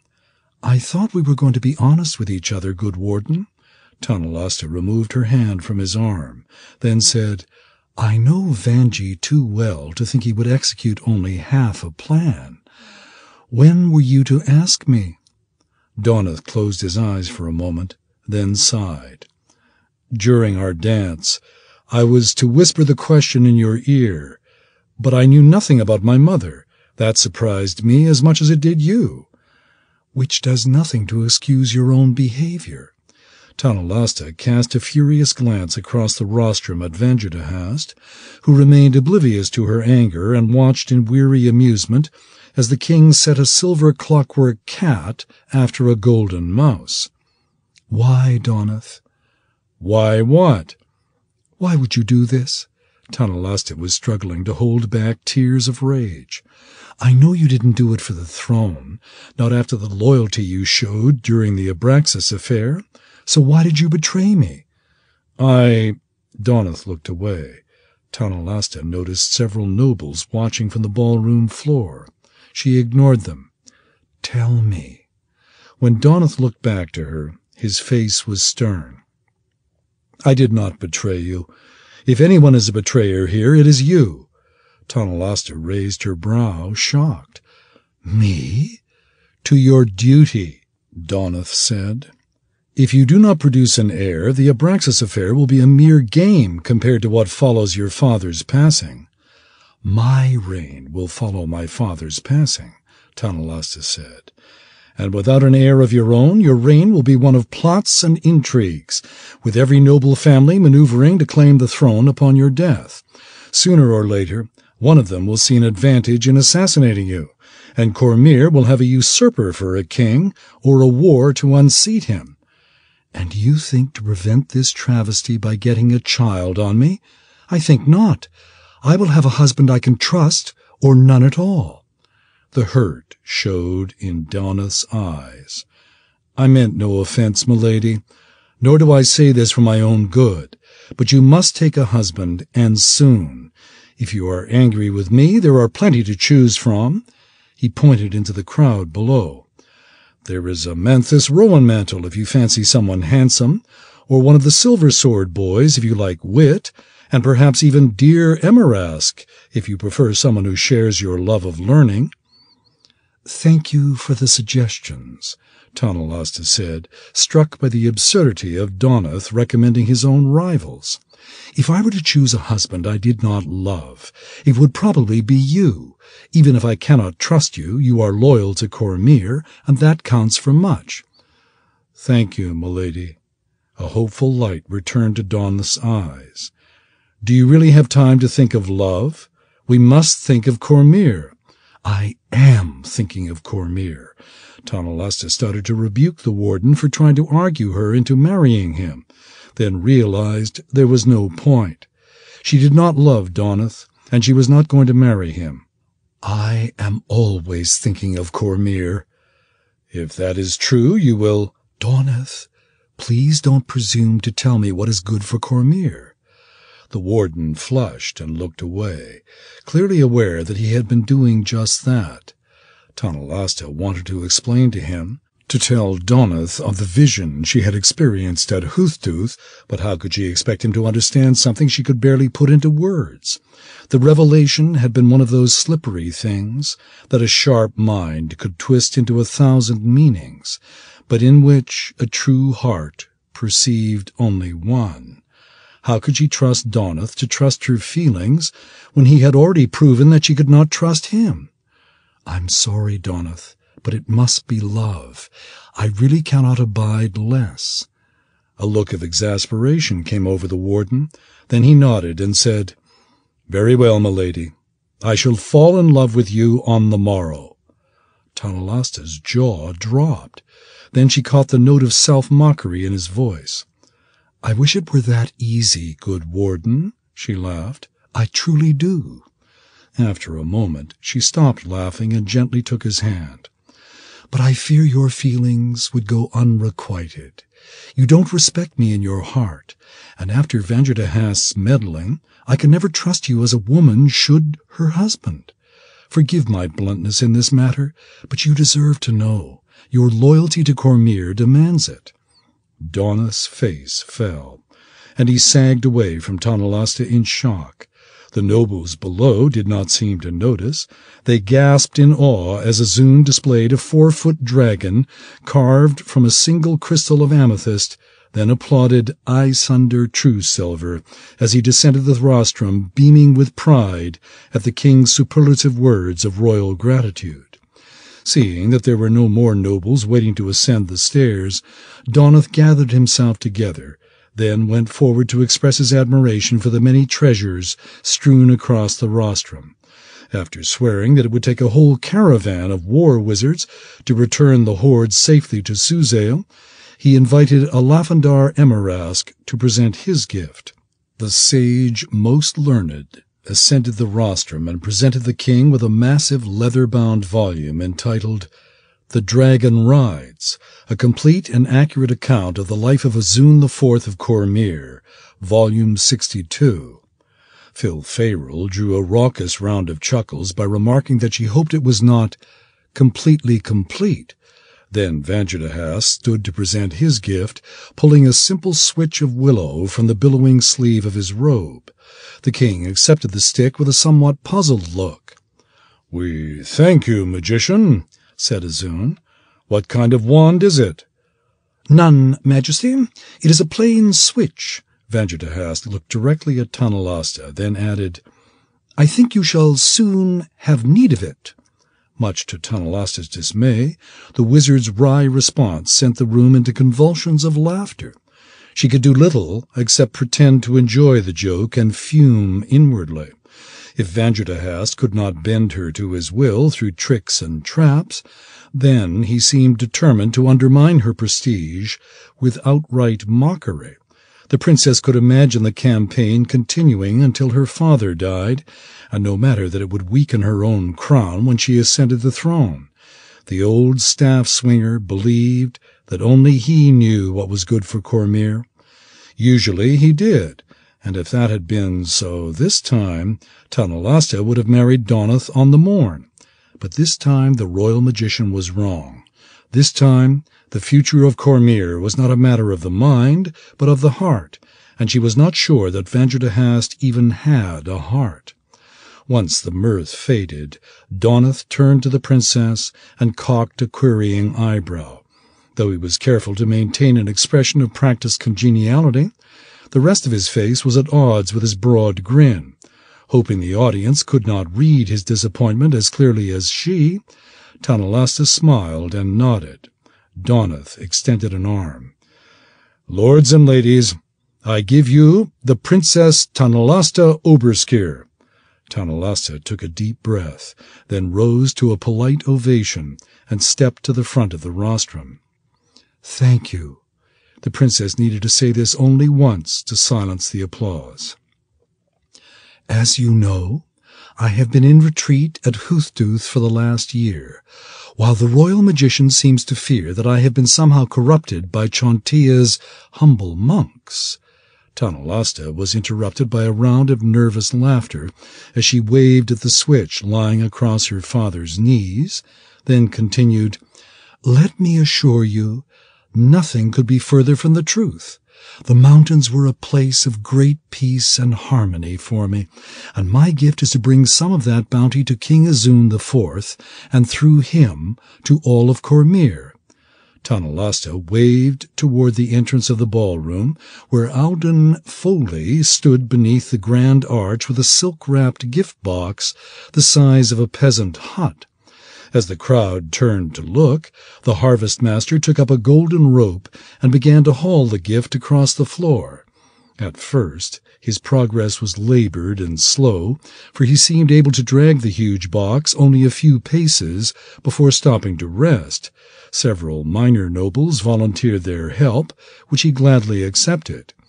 The lords began to haul on the cord, and the box flew toward them so fast that they fell to the floor in a heap. A puzzled silence descended over the chamber until Auden returned to take the golden rope. Claiming that earls and counts were too clumsy for such dangerous work, Auden shooed them away to a chorus of laughter, then resumed his labored trek toward the rostrum. This time, however, the box seemed to have a will of its own, sometimes flying toward him so fast that he barely kept from being run over, other times refusing to budge no matter how he pulled, cursed, or kicked at it. By the time he reached the rostrum and climbed the stairs to present the cord to Tanalasta, the ballroom was shaking with laughter. Tanalasta beamed, for she and Auden had worked out the act together, spending much of her last 10-day in Hoothduth choreographing every move. She thanked the harvest-master for his hard work, then presented the rope to her chuckling father. "You have but to pull the cord, sire." "If I dare," Azun chuckled. He stood as though bracing himself for an onslaught, then jerked the cord. The walls of the box fell instantly away, revealing 12 guilty-looking monks on a small pedal cart crowded with large earthenware kettles. As the audience erupted into guffaws, 2 of the priests leaped off the cart and placed a pair of pots on the lowest step of the rostrum, then spoke a quick prayer to Chontia. By the time they had finished, 2 more monks were placing another pair of pots on the next step. As this duo spoke their prayers, a pair of small trees sprouted from the first 2 kettles and began to grow before the eyes of the astonished crowd. Another team of priests ascended the rostrum and placed their pots on the 3rd stair, and so it continued until a pair of pots had been placed on every step. The trees blossomed as they grew, drawing gasps of wonder and delight from everyone in the room save Vangertehast, who regarded the whole display with an air of wary impatience. The last blossoms had barely appeared before the limbs of the first trees began to grow heavy with fruit. Smiling in delight, the king descended 3 steps and plucked a pear from the branch, then bit into it with relish. "The sweetest fruit I have ever tasted," he announced. The king used his sleeve to wipe the juices from his beard, then climbed the stairs back to Tanalasta. "A most excellent gift, princess. We thank you for this wondrous orchard of mountain fruit trees." Tanalasta smiled and curtsied. "You are very welcome, Majesty, but I fear the trees will fade as quickly as they grew. It is not the orchard I am giving you, it is the priests." Azun's smile grew confused. "The priests?" He looked from her to Harvest-Master Foley, to the 12 monks waiting to collect the dying trees, then finally leaned close to Tanalasta's ear. "I don't understand, my dear. Surely you don't mean to say that you have brought me slaves?" "Hardly." Buoyed by the success of Auden's entrance, Tanalasta spoke loud enough for the crowd to hear. "I have persuaded Harvest-Master Foley and his priests to return home with us to establish the royal temple of Chontia." Azun's expression changed from one of confusion to one of shock, and Vanjadahast stepped to the king's side at once. "The royal temple of Chontia?" the old wizard gasped. "She can't be serious." "I am quite serious." Tanalasta ignored the ire in Vanjadahast's voice and spoke directly to the nobles below. "The royal temple is established to ensure the health of all lands in Cormyr. We shall start with those blighted fields right here in the north." 3. The music of the final allemande still rippling through his mind, Vanjadahast sat hunched in one of the Marla-Ear's overstuffed wing chairs, frowning peevishly at the cold ache in his old joints. The clatter outside had all but died as the last of the guests' carriages departed the courtyard below, and still Azun insisted on pacing back and forth between him and the warmth of the crackling fire. "See here, Majesty, you're going to have to quit that."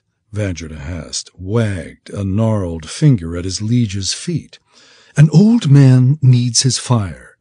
Azun stopped directly in front of the hearth and faced him. "What could she be thinking?" "I wouldn't know," Vanjadahast said. "Perhaps His Highness forgets that he forbade me from reading her mind?"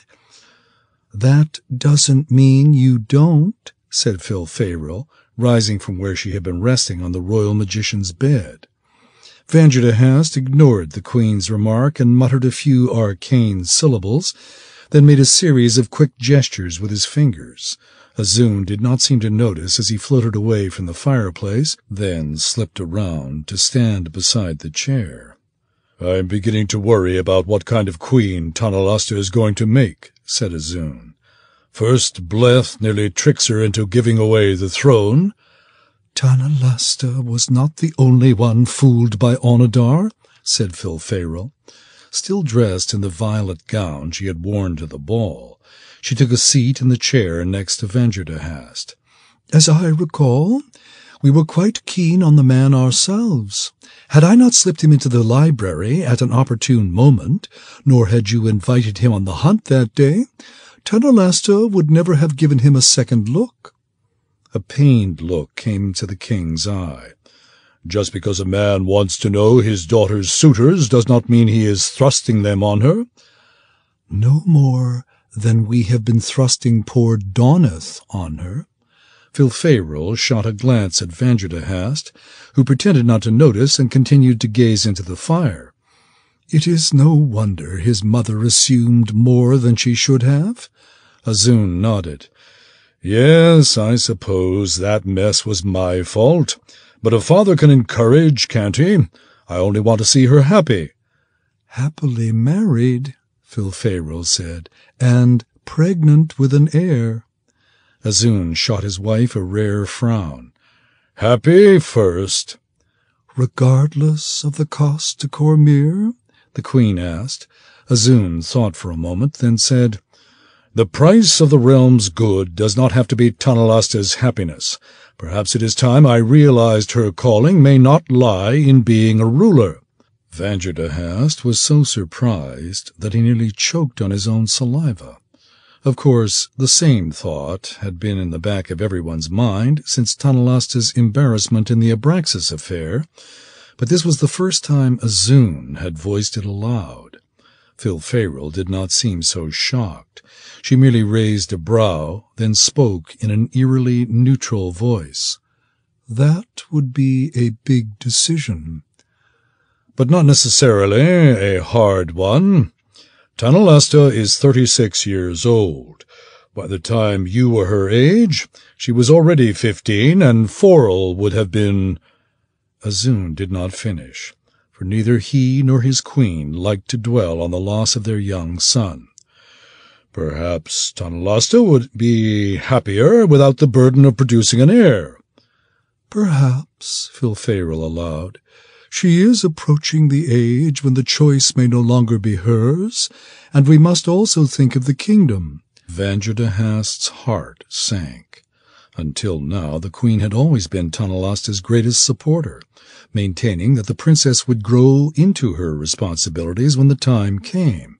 If even Filferal had lost faith in her eldest daughter, then what support could Tanalasta have left in the rest of the kingdom? Azun stepped over to the hearth and stared into the flames, blocking Vanjadahast's heat. Tanalasta isn't the same.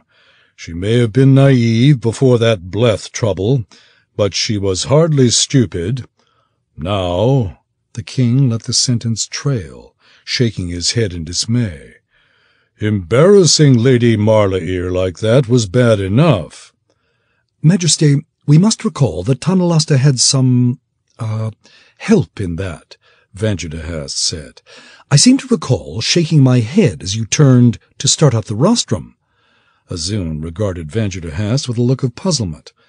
I thought you were at odds with the crown princess. I do not always agree with you, either.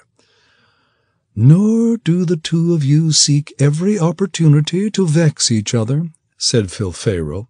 So why are you defending her now? Because fairness demands it, said Vanjadahast. She was merely standing up for herself in an unfair circumstance. Unfair? Filferal's eyes narrowed to ice-blue slits. What game are you playing at now, old trickster? You were the one who said we should give destiny a push and ask the Marlairs to host the king's party. Vanjadahast felt the heat rising to his face, but it was impossible to disguise the reaction with both royals watching him so closely. In a voice as casual as possible, he said, I may have pushed rather too hard, milady. Rather too hard? Filferal demanded. If you cast any spells on them— Of course not. Vanjadahast was truly indignant. Would I use magic to manipulate the princess's emotions? Only as a last resort, Azun growled. So, tell us what you did do. It was but a little thing. Vanjadahast held up his hand, pressing together his thumb and forefinger to illustrate. Merely a matter of a few words, really. Whispered into whose ear? Filferal asked. Lady Marlair's? For one, Vanjadahast said, but that really isn't important. No wonder Tanalasta has so little use for you. The king shook his head in disbelief. That doesn't excuse this royal temple nonsense. Half the nobles in the land will convert to Chontia merely to win favor at court, and the other half will take up arms to defend their own faiths. How can she expect me to let this happen? Because if you don't, her reputation will be ruined, Filferal said. She went over to stare into the flames, and now Vanjadahast was completely blocked off from the warmth of the fire. Forgive me for saying so, Azun, but I think we're the dense ones here. Our daughter knows exactly what she's doing. Azun furrowed his brow. Let us assume that is so. But to what purpose? To force our hand, of course, said Filferal. Obviously she does not wish to be queen. Vanjadahast was up and standing between the royals in an instant. Let us not leap to conclusions, milady. No one has heard Tanalasta say any such thing. The queen whirled on him with a vehemence that, until that moment, had been reserved for poisoners and plotters. What do you care, you old meddler? You've never wanted Tanalasta to be queen, not since the day she crawled onto Alafandar's lap instead of yours. Vanjadahast forced himself to stand fast in the face of her fury, and in that moment he saw the first hint of frailty he had observed in the queen's character in more than 40 years of knowing her. It was not the princess who had reservations about ascending the throne, but Filferal herself, who wanted Tanalasta to rebuff the crown. The queen simply could not bear the thought of the grief and sacrifice her bookish daughter would suffer in having to become something so much larger than she was by her own nature. Had the old wizard known her feelings a year earlier, before leaving on his journey with Tanalasta, Perhaps he could have honored her wishes. Filfayral was the closest thing he had to a sister or a wife or a mistress, and he would not have hurt her for all the treasure in the 1,000 worlds. But it was too late now. Screwing on his most enigmatic glower, the wizard met the queen's furious gaze with an angry conviction he did not quite feel. "What you say, simply, is not true, my lady. If I have been hard on the princess, it is only because you and the king have been too soft on her." Filfayral's eyes flashed white. "What are you saying, magician? That you spoiled your daughter, Majesty? A sin pardonable enough, except that she happened to be the crown princess of Cormyr." "How dare you!" Filfayral's hand flew up so quickly that it would surely have sent Vanderhast sprawling, had Azun not caught her wrist. "Not yet, my dear." Azun's eyes were as angry as those of his wife. "First, I'd like him to explain himself." Breathing an inward sigh of relief, Vanderhast turned to the king and inclined his head. Azun, at least, would not strike unless he meant to kill. "It is simple enough, Highness," he said. "Between childhood and adulthood is rebellion. You and the queen have been loving parents, but not stern, and so your daughters had no one to rebel against. I am privileged to be that person for Tonalasta." "So you have been deliberately provoking her?" Filfayral demanded. "Quite," Vanderhast said, almost proudly. "I would say I've done rather well, wouldn't you?" Again, Azun's quick hand was all that kept the queen's fist from knocking the old wizard off his feet. Vanderhast's heart broke a little as he realized that the fury in her eyes would not soon fade. Still, one sometimes had to pay a steep price for always being right. "I want it stopped," said Azun. "It isn't working anyway." "I'm afraid it can't be stopped." Vanderhast did not relish saying that to the king. "Now that it has been stirred, Tonalasta's fury will not simply fade away, not when it has been corked up inside her for 20 years. This thing will have to run its course now, and it's better that she is angry at me than at you. That way, we avoid the possibility of treason." "Have you lost your mind?" Filfayral screeched. "Treason? From Tonalasta?" "That won't happen," Vanderhast assured her. "As I said, matters are well under control. Tonalasta will develop into a splendid queen." "Like bloody hell she will," Azun said. "I suppose the next thing you'll tell me is that I should let her have this royal temple of Chontia." "Of course not. I didn't expect that." Vanderhast was struggling to keep hold of his own patience. "But I'll have to be the one to deal with it.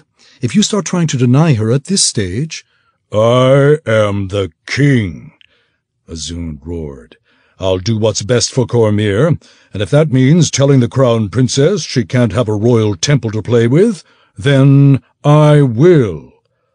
"To play with?" Vanderhast rolled his eyes. "That's what I'm talking about. She's not a little girl, Majesty. She's a 36-year-old princess who needs a suitable husband, and fast." "I don't like this, Azun." Filfayral turned from the fireplace and started across the room toward the door that led to her suite of rooms. "What does a wizard know about raising children? I understand my daughter. She doesn't want to be queen, and I say we don't make her. Alisair is a year younger anyway." "Alisair?" Vanderhast gasped, finally losing control of himself.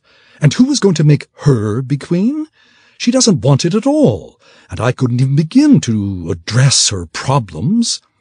"Vanderhast right about that, I'm afraid." Azun was speaking to his wife's departing back. "If we don't want to make Tonalasta do it, it's hardly fair to make Alisair do it either." "Then perhaps you will have to father another heir, my husband, one that Vanderhast can mold into a proper monarch." Filfayral's voice was as icy as her glare. "But I fear you will need a younger queen for that, one a decade the junior of your daughters, so you can be certain of the matter. Filferal turned and pulled the door shut behind her. Azun sighed and sank into the chair she had vacated, then tossed his crown onto the floor and began to rub his forehead. "Vanjodahast, please tell me that you have some idea what you're doing here." "Of course, sire. You may recall that I helped guide you through—" The wizard was interrupted by nervous rapping at the door. Then Alafandar Emarask poked his head into the chamber. His long white hair was more disheveled than usual, and the expression on his face was atypically frazzled. "Pray excuse my interruption, sire, but a rather spontaneous flood of high priests seems to be, well, appearing in the Marlair courtyard. No doubt offering to establish royal temples of their own," Azun surmised. The sage most learned glanced at the floor. "I would say they are doing rather more than offering." "And so it starts," the king exhaled heavily, then snatched his crown off the floor. "Is there anything else?" "Yes, sire. Merrill of the Marvelous begs leave to consult with Vanjodahast regarding the hazard that will be caused by a subversion of the war wizards in favor of a religious—" "Tell Merrill I will speak with him later," interrupted Vanjodahast, "and assure him the war wizard's influence is not threatened." Azun glanced at Vanjodahast from the corner of his eye. "Quite sure of ourselves, aren't we?" "Quite," the wizard replied, voicing more conviction than he felt. The sage most learned still did not leave. "Something else?" Azun asked. "I'm afraid so, Majesty. Duke Marlair is demanding an audience," said Alafandar. "He's angry about being asked to host a party so Princess Tanalasta could announce she would not be marrying his son." "Of course. Show him in." Azun sighed heavily, twirling the crown on his fingers, then looked up at Vanjodahast. "Lord Magician, by the time we finish today, I am sure you will have a plan for untangling this brilliant mess you've made." "Of course, sire." Vanjodahast took the crown, then placed it on Azun's head at an angle just jaunty enough to make it appear the king had been celebrating his birthday a little too hard. "Whatever you command." The stables smelled of straw and leather and pre-dawn dew, and many of the other joys of honest labor that had remained so carefully hidden from Tanalasta throughout much of her life. She would miss the odor of toil when she returned to Suzail, but at least she would know where to find it again when the palace's bouquet of perfume and prevarication grew overwhelming. Tanalasta slipped the breast collar over the mule's neck, then buckled it into place and passed the reins to Harvest Master Foley, sitting above her on the driver's bench. The rest of the priests were kneeling in the wagon cargo bed with their tools and gear, eager for the day's work to begin. The crunch of approaching feet sounded from the stable yard outside. Tanalasta turned to see her parents advancing through the early morning gloom, Vanjodahast and the usual entourage of guards in tow. Though the sun would be up in less than half an hour, their eyelids remained heavy with sleep and their hair uncombed. "The king and queen," Auden gasped. "And they don't look happy."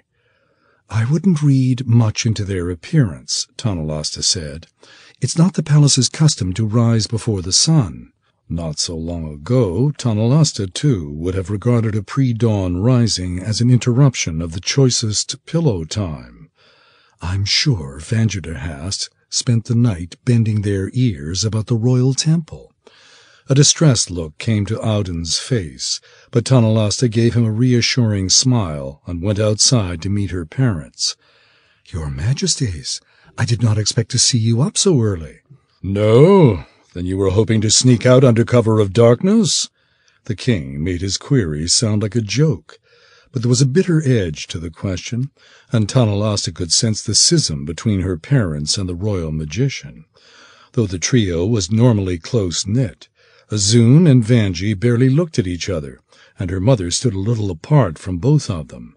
Tanalasta curtsied, acknowledging the irritation in her father's tone. "It is the custom of Chantia's folk to start early."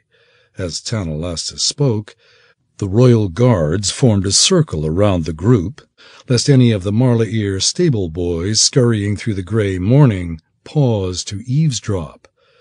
"We have had disturbing news from Tirluk. The blight has broken out in 10 places around the village, and the crop was already half lost before the messenger left town." Auden Foley stepped gingerly past a guard to come up beside Tanalasta.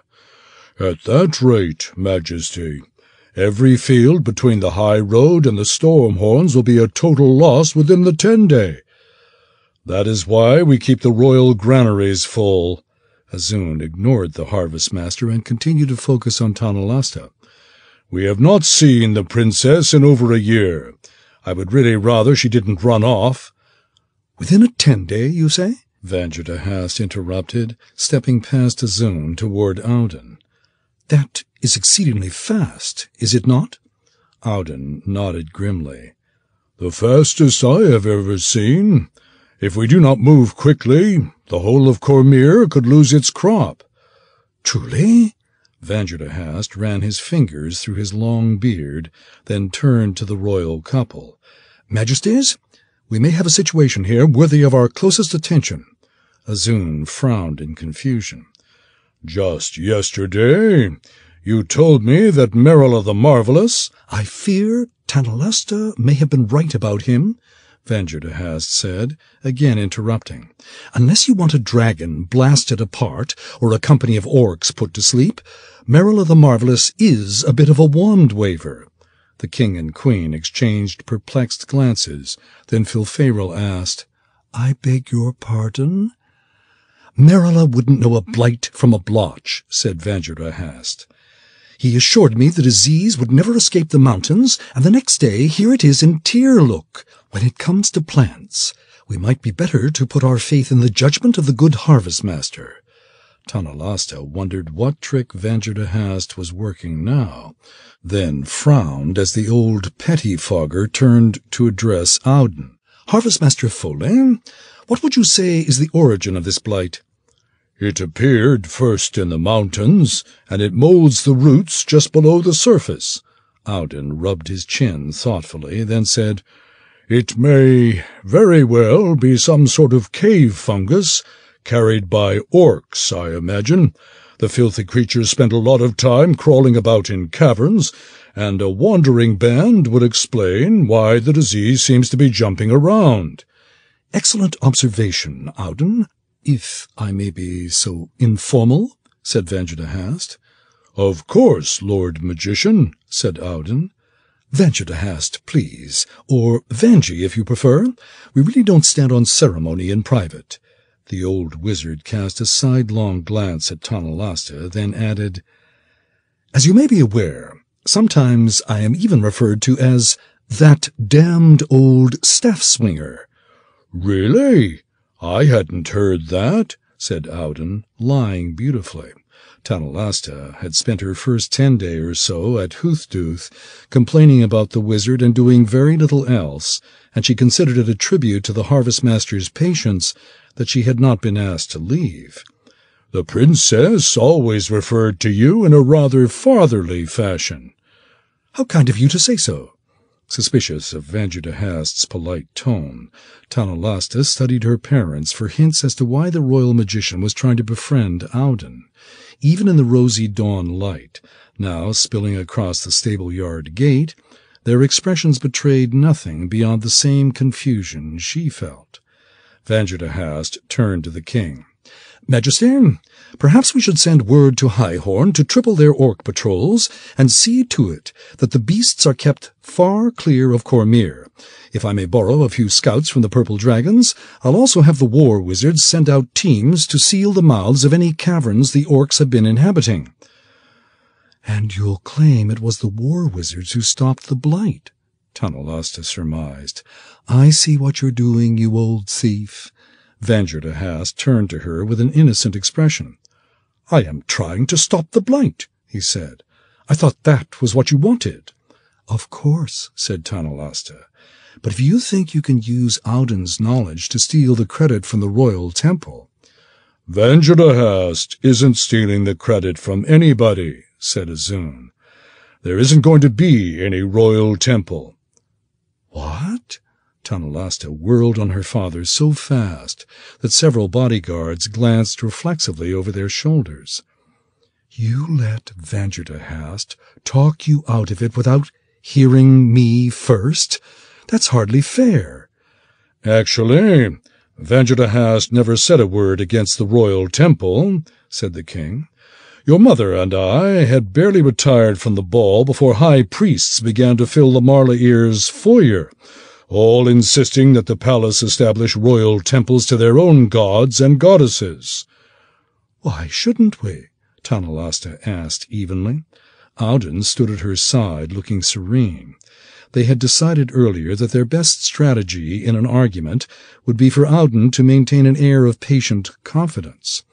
"As long as each church pays its own costs, what harm can it do to curry the favor of the gods?" Filfayral regarded Tanalasta as though she were mad. "Curry favor from the Prince of Lies or the Maiden of Pain?" The queen shook her head in disbelief. "Perhaps you should be Loviatar's first royal acolyte. You're certainly causing your parents enough anguish." Tanalasta fell silent, not because she had failed to anticipate the argument, but because she was surprised to hear the queen voicing it instead of Vanjadahast. Before, her mother had always supported her against the wizard, and it shook her confidence to see the normal order of things reversed. She smiled at a gawking stable boy stumbling past with 2 buckets of warm goat's milk, then returned her attention to the queen. "The term royal implies the sponsorship of an overseer, does it not?"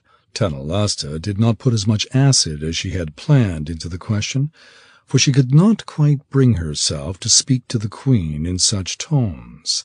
"I have faith enough in our family to think that even Cyric's new Seraph of Lies could not arrange such a thing." "And I share that faith," said Azun. In contrast to Filfayral, the king spoke in a patient, if firm, voice. "But other considerations take precedence. First, you know how the nobles make a vogue of anything we do." "There are worse fads to start," Tanalasta said. "Perhaps, but we must also think of the war wizards. They will take it as a grave insult to their skill and loyalty if the crown suddenly finds it necessary to establish another corps of magic users." "And the crown princess should not need to be told of the war wizard's importance to the realm," added the queen. The dawn had finally turned yellow, and in its golden light Filfayral looked more like an angry celestial seraph than Tanalasta's mother. "Nor of the dangers of undermining their value by creating a divisive atmosphere.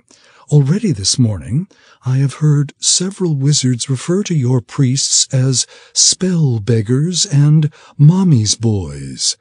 Vanjadahast gave Audun an apologetic nod. "No offense, of course. I'll have a word with them about such epithets." "Not necessary," said the harvest-master, not quite managing to mask the indignity in his voice. "Their jealous, resentment is understandable." Vanjadahast only smiled at what everyone knew to be an intentional slip of the tongue, and Tanalasta began to fear that her mother's argument had merit. If Audun could not handle Vanjadahast on his best behavior, she shuddered to think of the enmity that would be unleashed when the old guttermouth gave himself free rein. Tanalasta addressed herself to the queen. "If the crown must fear the consequences of the war wizard's anger, then perhaps they are not as great an asset to the realm as we believe." She smiled in Vanjadahast's direction. "I am sure we may be confident of the royal magician's ability to keep them under control. Really, it would be a shame to let petty politics prevent us from doing what is best for the realm. Vanjadahast himself has pointed out that only the priests of Chauntea can deal with crises such as this." Even on his best behavior, this was a bit too much for Vanjudahast. "That is not quite what I said, young lady. A small crop blight is hardly a crisis for a kingdom like Cormyr." "Nor do we want to make it seem like one," said Azun. "Creating a new organization to respond to it is bound to do just that. It could cause a general panic that would lead to hoarding, thievery, and profiteering. I'm sorry, Tanalasta. You'll have to announce that Chontia called Auden and his priests back to Huthduth." "But she hasn't," Tanalasta said. "The goddess wouldn't do such a thing." "It's no reflection on Auden or Chontia, or even on your decision to venerate the All-Mother," said Filferal. "This simply isn't the time to establish a royal temple. You shouldn't have announced it without discussing it with us first, and I'm sure you know that. Trying to force this on us is unforgivable as Vanji's attempt to embarrass you into taking a husband before it is too late." "Too late?" Tanalasta fairly shrieked the words, for her mother had touched a tender chord. She turned to Vanjudahast.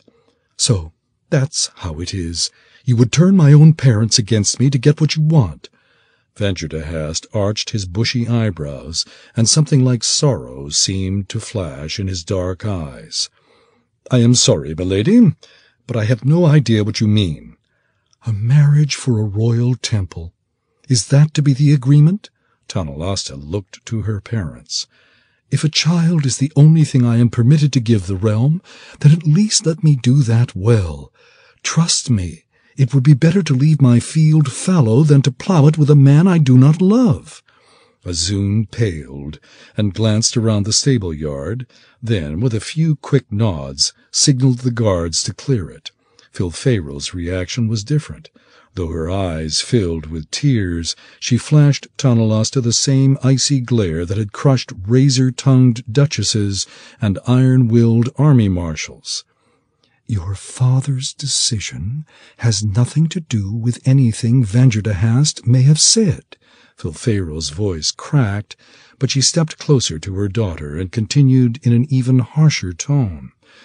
"The king is thinking of Cormyr. It is time for you to stop being so selfish and do the same thing." Vanjudahast's eyes grew wide. "Your Majesty, you mustn't." A small wad of cotton appeared in the wizard's hand, but Filferal's hand was clamped on his wrist before he could speak his incantation. "Vanjudahast?" Filferal's tone was threatening. "If you cast that silence spell, even Azun will not have the power to keep your head on your shoulders."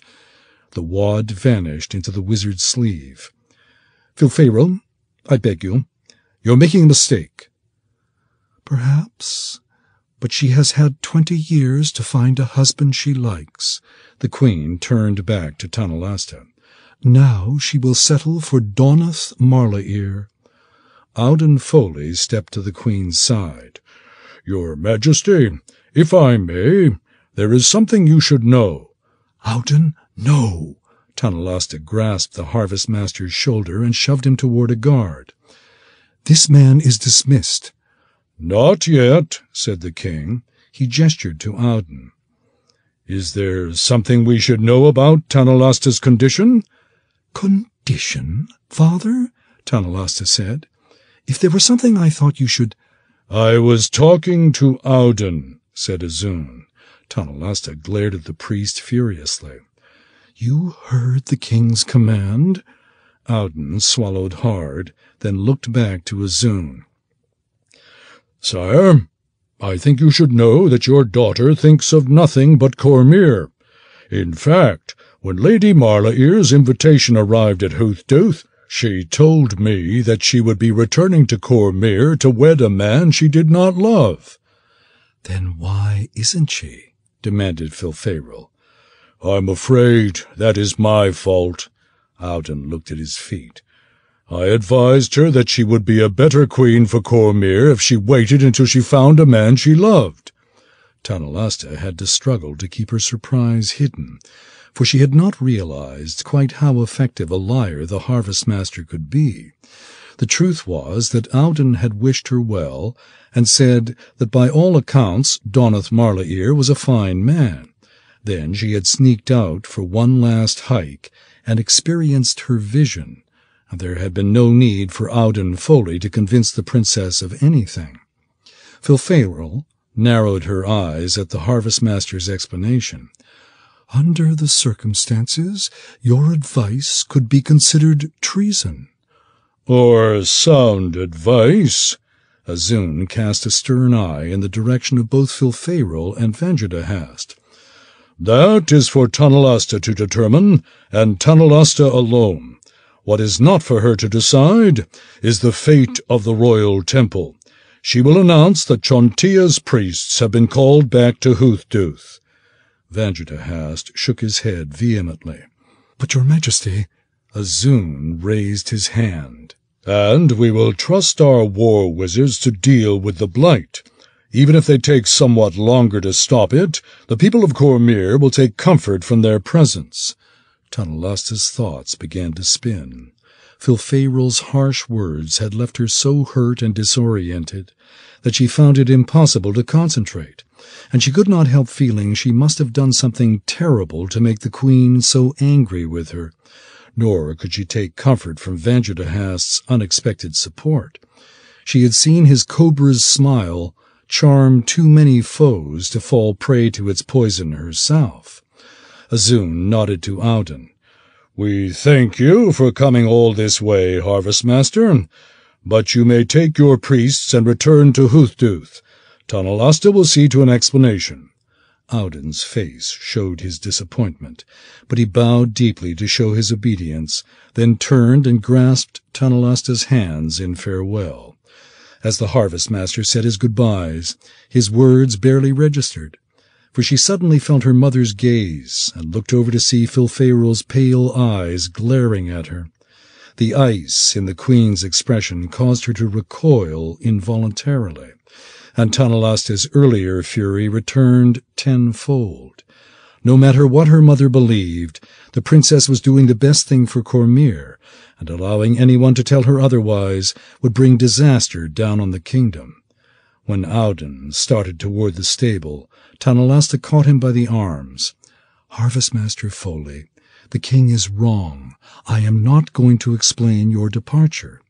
Azun's face grew instantly stormy. "You are defying me?" Tanalasta glanced toward her mother and noticed the queen's lower lip beginning to quiver, then nodded. "I must follow my convictions, sire." Auden's face grew as pale as the king's was red.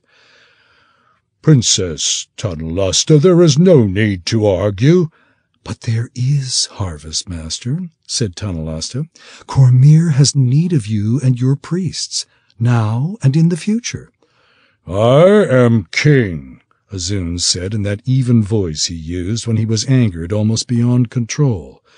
"My convictions determine what Cormyr needs." "And what happens when you are gone, father? Am I to have Vanjadahast rouse you from your rest to see what is best for the realm?" Tanalasta shook her head. "I must do what I believe to be right, now, because I am certain of it, and in the future, because I will have no other choice." Vanjadahast sighed heavily and muttered something indiscernible, and Filferal's hand rose to her mouth. The anger vanished from her eyes, only to return a moment later when she looked in Vanjadahast's direction. Azun merely stared at Tanalasta, his eyes growing steadily darker as he tried to bring his temper under control.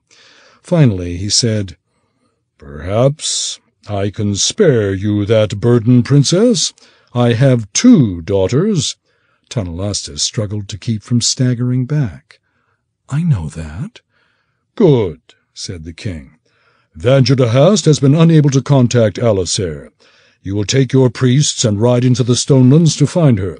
You will tell her that I have something important to say to her.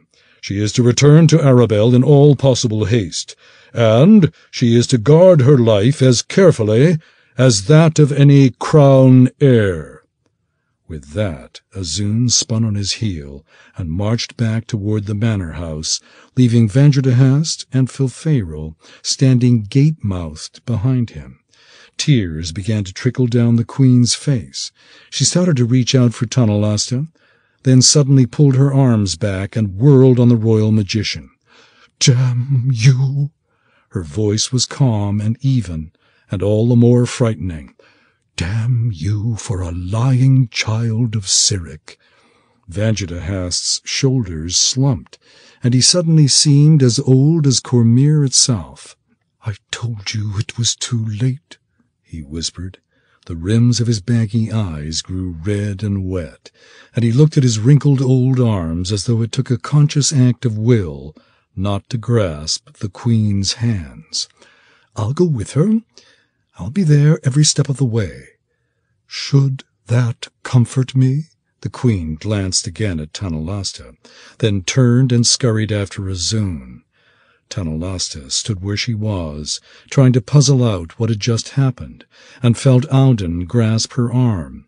She quickly shook him off. To her astonishment, she did not need his support. She felt stronger than at any other time in her life. 4. There would be no turnips for last rest this year.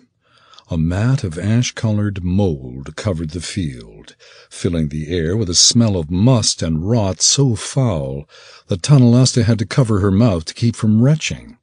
Little mounds of gray marked where the stalks had pushed up through the earth, but nothing could be seen of the plants themselves. At the far edge of the field, a free farmer and his family were busy loading the contents of their hut into an ox-drawn cart. "By the sacred harrow," cursed Auden, "what an abomination!" "It is a sad sight," agreed Tonalasta. She motioned the commander of her purple dragon escort to set a perimeter around the area, then urged her horse forward. "Strange, we have seen no other sign of blight in the area." "Strange, indeed," said Auden, following her along the edge of the field. "Why would the orcs raid this grange, when it is so much closer to town than others we have passed?" "Perhaps they had a taste for turnips," Vangertehast said, riding up beside Tonalasta. "I doubt even orcs know why they raid one farm instead of another." "I am not interested in why, as whether," said Tonalasta. She had noticed the orc track a mile earlier in the bed of a rocky creek they had been crossing.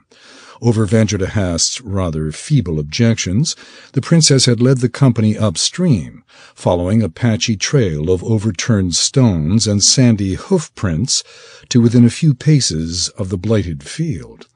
Now that she saw the farmer's undamaged hut, however, she wondered if the place had been raided at all. She pointed at the little house. "It's not like orcs to spare such a defenseless target." "Now you are troubled that they didn't raise some shack?" Vangertehast looked to the heavens for patience. "Aren't you wasting enough of our time without fretting over such things? The king sent us north to find Alisair." "And you are certain these farmers can't help us?" Tonalasta stared at the old wizard evenly. "I know why the king sent us north, and it has less to do with finding Alisair than getting me out of Arabelle. I doubt he would object to our taking the time to determine if these orcs are the ones spreading the blight."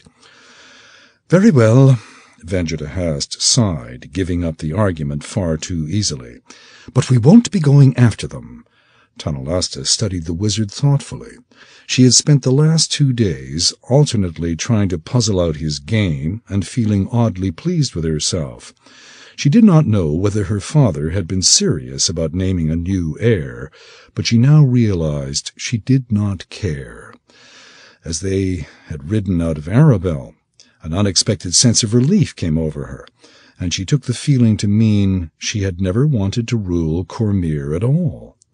Later, as she grew accustomed to her new status, she began to experience vague sensations of loss and came to understand that what she felt was not relief, but pride. For the first time in her life, she had staked her whole future on her own conviction. The possibility that in the process she had thrown away a kingdom did not frighten her. It made her feel strong. Once Tanalasta came to that realization, it grew easier to focus on Vanjadahast's strange behavior. Given his attitude toward her recently, she would have expected him to endorse her replacement as heir. Yet he seemed quite disturbed by the king's pronouncement, and since then he had been almost civil to her. She would have to be careful. Vanjadahast was definitely plotting something, and he was at his most dangerous when cordial.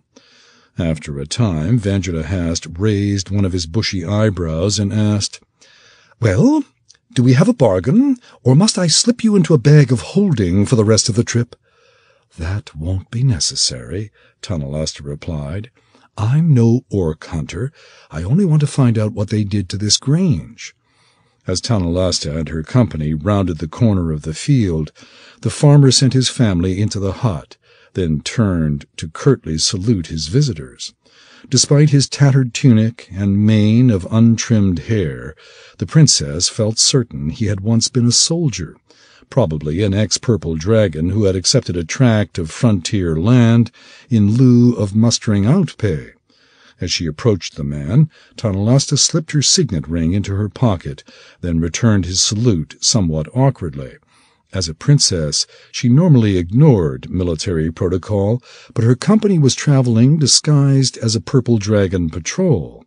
Like Vanjadahast and Auden, Tanalasta wore the black weather cloak of a war wizard, while the 12 priests behind her were dressed in the capes and chainmail of common dragoneers. The farmer's eyes seemed to absorb all this in an instant. Then he returned his gaze to Tanalasta. "Hag Gordon at your service, Lady Wizard. Didn't hear there was a new patrol assigned to Knoll Pass." "There isn't," Tanalasta replied. She could tell by Hag's tone that he had already deduced this was no ordinary company. "And you were with the—" "The Hulak Venomirs." Hag's eyes shifted pointedly to the badgeless capes worn by Auden's priests. Then he added, "Milady?" Tanalasta sensed that she was missing some subtlety of military decorum, but she could hardly reveal the true nature of her company. Even had she known Hag's loyalty to be beyond question, there was no need for him to know that the crown princess, or former crown princess, was riding about the realm protected only by a small escort of purple dragons. One simply did not reveal that sort of information casually. Tanalasta gestured toward the far end of the man's field. "We were passing by when we noticed orc tracks in the creek." "Orcs?" Hag's eyes widened. "There are no orcs this side of the pass." "I know an orc track when I see one," Tanalasta insisted. "Even underwater. They love to wade. It makes it harder for the hounds to stay on their trail." Hag raised his brow and studied her with a thoughtful air, and that was when Tanalasta realized her mistake. She turned to Auden and Vanjadahast. "The orcs didn't cause this," she said, waving at the blighted field. "At least, not the ones we've been following." Auden frowned, looking from the princess to the ruined field. "It must be. The coincidence is—" "Just a coincidence, or related in some way we don't understand," she said. "Even in a slow current, the tracks in the stream couldn't be more than a few hours old." "And my turnips started molding 10 days ago," added Hag, clearly making the connection between Tanalasta's inquiries and the condition of his field. "What are you looking for?" "As a former sergeant in the Hulak Venomirs, you should know better than to ask such questions," said Vanjadahast. While the rebuke failed to intimidate Hag, it did impress Tanalasta. It seemed impossible that even Vanjadahast could know the rank of every man who had served in the Purple Dragons. The wizard continued to glower at the man. "Had it been any of your concern, we would have explained the company's lack of insignia." "And would you also have explained why your dragoneers carry maces where they should have swords? Whatever happened to my field, it's happening to others, and old Bolt and Blow must be scared to death." Vanjitahast's face darkened to deep burgundy. "Bolt and Blow, Sergeant Gordon?" "The royal magician," Hag explained. Tanalasta had to bite her cheeks to keep from bursting into laughter, but Vanjitahast's complexion only continued to darken. If the sergeant realized how perilous it was to anger this particular war wizard, he showed no sign. "Everyone knows how old Ring-Fingers clutches the reins of power." As he said this, Hag glanced at Vanjitahast's bejeweled hands, then stepped even closer. "He'd never muster a whole company of priests if this thing didn't scare him. If he's scared, so am I. So what happened to my field, sir?" Vanji turned to Tanalasta, eyes bulging like red-veined eggshells, and said nothing. He didn't have to. One of her father's many misgivings about establishing a royal temple had been causing a needless panic, and now she could see why. "I wouldn't read too much into the composition of the badgeless maces," said Tanalasta. Again a glimmer of a frown flashed across the free farmer's face, and the princess could not help feeling that she was making some error of protocol that aroused the man's suspicions. "But as a former dragoneer, you are obliged to serve at the crown's recall. Must I invoke that obligation to secure your cooperation?" Hag seemed no more intimidated by Tanalasta's threat than he had by Vanjitahast's blustering. "That duty is invoked by royal writ. If you can produce one, then I will gladly obey your command. Otherwise, I am entitled to as many answers as I give." "Royal writ," Vanjitahast spewed, reaching into his robe. "I'll writ you into a—" "The world has no need for more toads, Sir Wizard."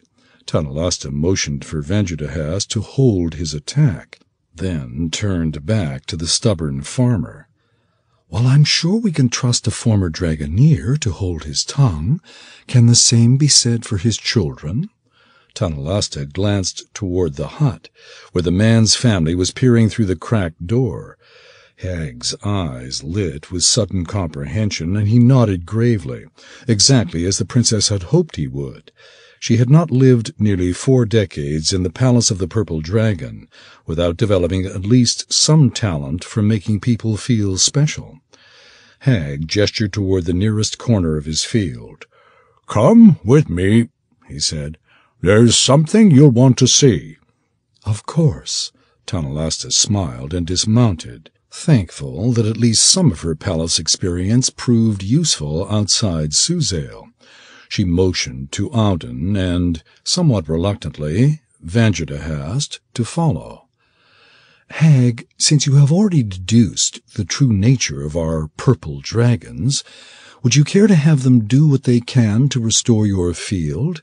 I doubt they can save this year's harvest, but perhaps they can keep the blight from ruining the soil." Hag's dismay showed in his face, and Tanalasta could tell that it had not even occurred to him that the field might be ruined forever. "I'd be grateful for whatever they can do," he said. "It'll be hard enough doing city work this year without knowing I have to clear another field before spring." Auden nodded to his priests. They dismounted and began to sort through the small assortment of tools piled in the farmer's cart, having left their own shovels and hoes back in Arabelle. Despite the offer of help, Hag still did not seem inclined to volunteer any information. He led Tanalasta and her 2 companions to the corner of his field, then stopped and looked at them expectantly. Tanalasta put her hands into the pockets of her weather cloak.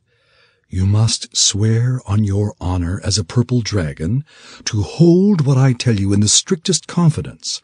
With a practiced motion, she slipped on 2 of the handful of magic rings that Vanjitahast had pressed on her before setting out from Arabelle. "You may not tell even your wife." "I swear," said Hag. "Not even my wife." "Good. Clearly you have realized by now that I am no war wizard, and that many of those traveling with me are not normal purple dragons. Vanjidahast cleared his throat gruffly. "Milady, I hardly think this is wise." "But it is my decision, Lord Wizard." Tanalasta removed her hand from her pocket, displaying to Hag the hardened gold band of a commander's ring of the purple dragons. "I have no doubt that you also recognize this, and what it must mean for someone who wouldn't know a troop from a tulip to be wearing it." "I know what it is, as you say," said Hag, "but I can't imagine why you'd be wearing one." "Of course you can." Tanalasta motioned to the 12 priests already poking around at the edge of his field. "You've already guessed, and with little enough help from us. We're trying to stop this blight before it becomes a serious problem for Cormyr. To do that, we need to find the orcs who are spreading it." Hag cocked an eyebrow and thought for a moment, then said, "I suppose it doesn't really matter who you are." "Not if you value your tongue," Vanjidahast threatened. The free farmer nodded reluctantly, then picked up a long stick. "You'll be wanting to see this." Talking as he worked, Hag began to scrape the mold away from the soft soil underneath. "He must have snuck up on us.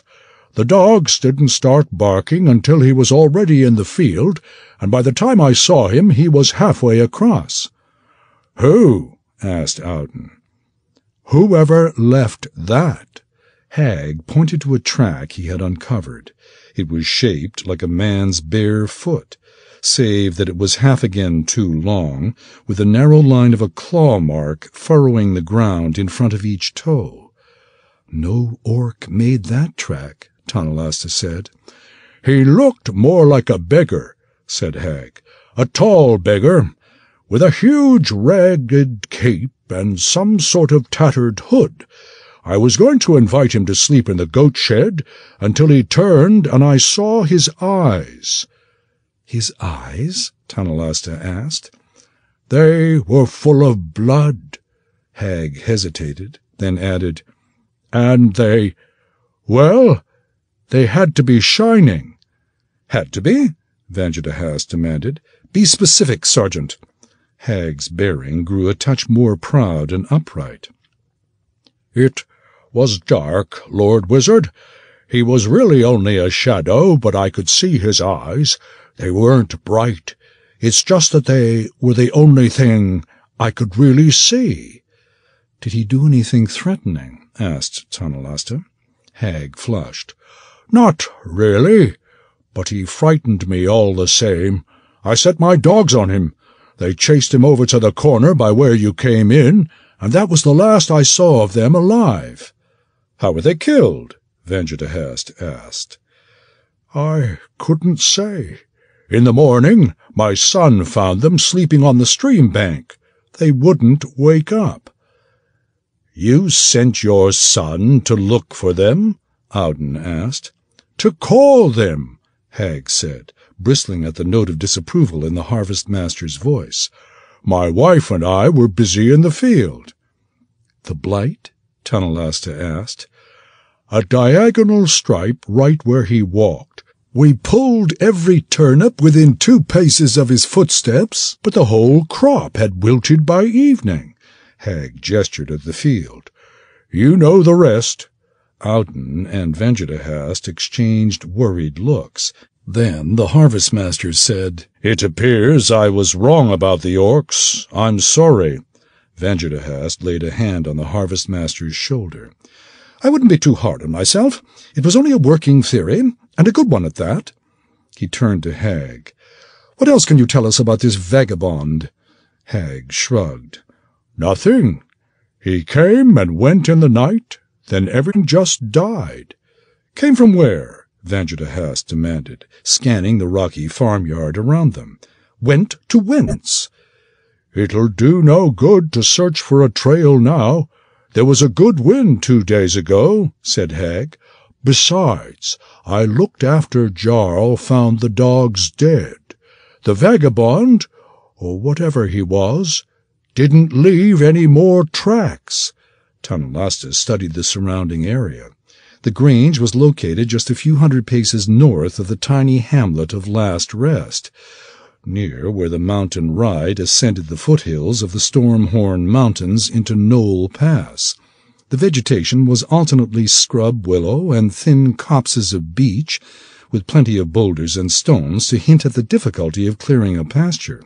It would have been hard for anyone to approach the field through so much brush without leaving some sign of his passage.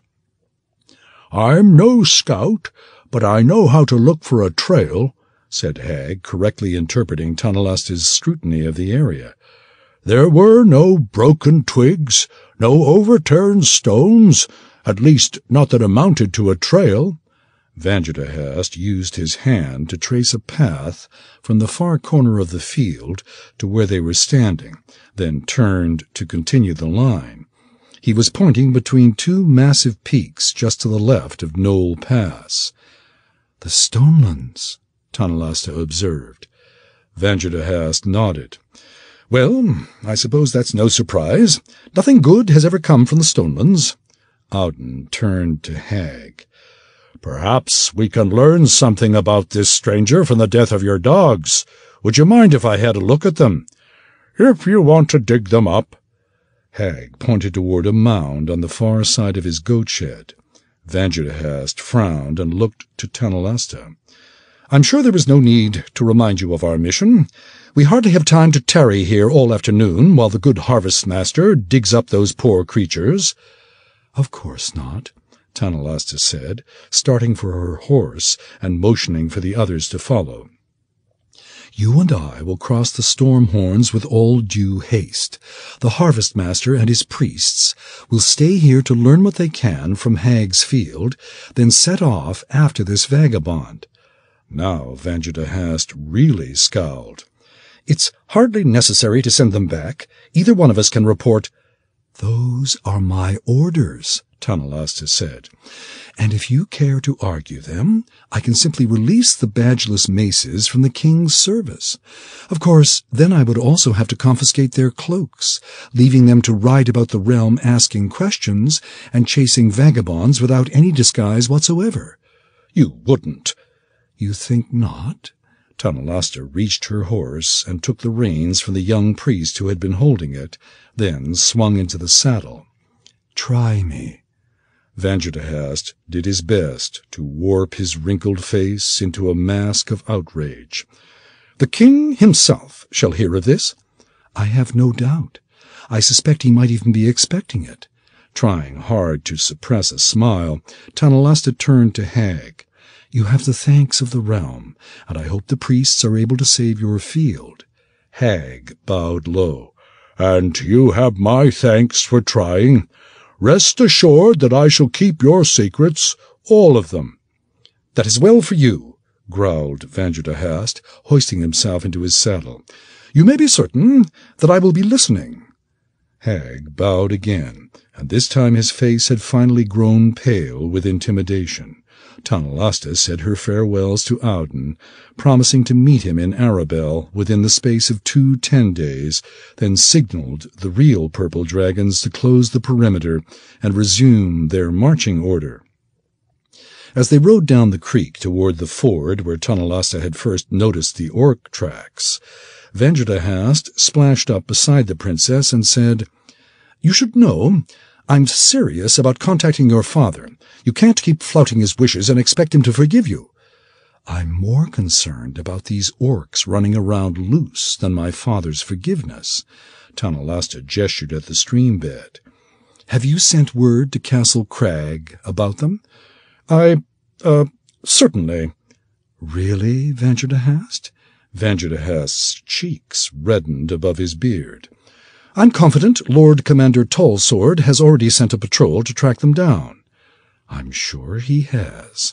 Tonalasta smiled to herself, then asked, "Tell me, when did you hear about that field?" Vanderhast looked confused. "Milady?" "Hag Gordon's former rank," Tonalasta said. "How could you have known it if Bren Tallsword hadn't already told you about the blighted field? I only hope the good sergeant wasn't part of the deception. I'd hate to think Harvest-Master Foley will be running around smashing in vagabond heads for no good reason." Vanjitahast sighed wearily. "Unfortunately, I fear the Harvest-Master will find plenty of reason.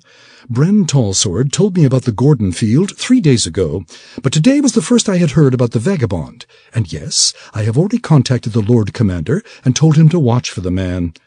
The old wizard smiled, then added, "I have also asked him to do his best to keep your priest friends out of the king's sight." "It's not Father's sight that I'm worried about," said Tonalasta.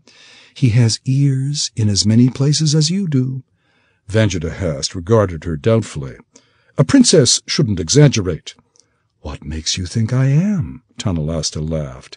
She fell silent for a time, quietly appreciating the kind of moment that she had not experienced with Vanjitahast since before her 20th birthday, then said, "It won't work, you know." "Princess?" Vanjitahast's wrinkled brow rose in a parody of innocence. "I'm sure I have no idea what you mean." "I'm sure you do, but you won't trick me into changing my mind. I'm old enough to know what I believe in and what I don't." "Truly?" The expression that came to Vanjitahast's face was one of genuine envy. "How nice that must be." Azun eyed the plate of liver-smeared wafers in Filfayrul's hand, and his mouth instantly filled with a taste that could only be described as minted cow dung.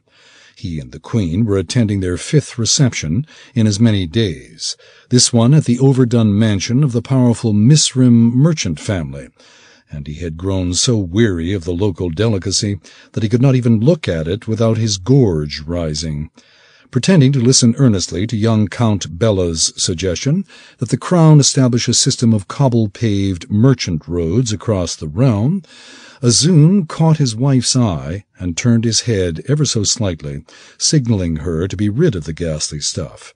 Filfayrul grinned viciously and glided to his side without stumbling or tripping or finding some other excuse to let even one of the awful canapés slide off the tray. She managed to interrupt young Bella's diatribe with a flash of pearly teeth, accomplishing with a single smile what the king had been attempting in vain for the last half-hour, then pushed the platter forward.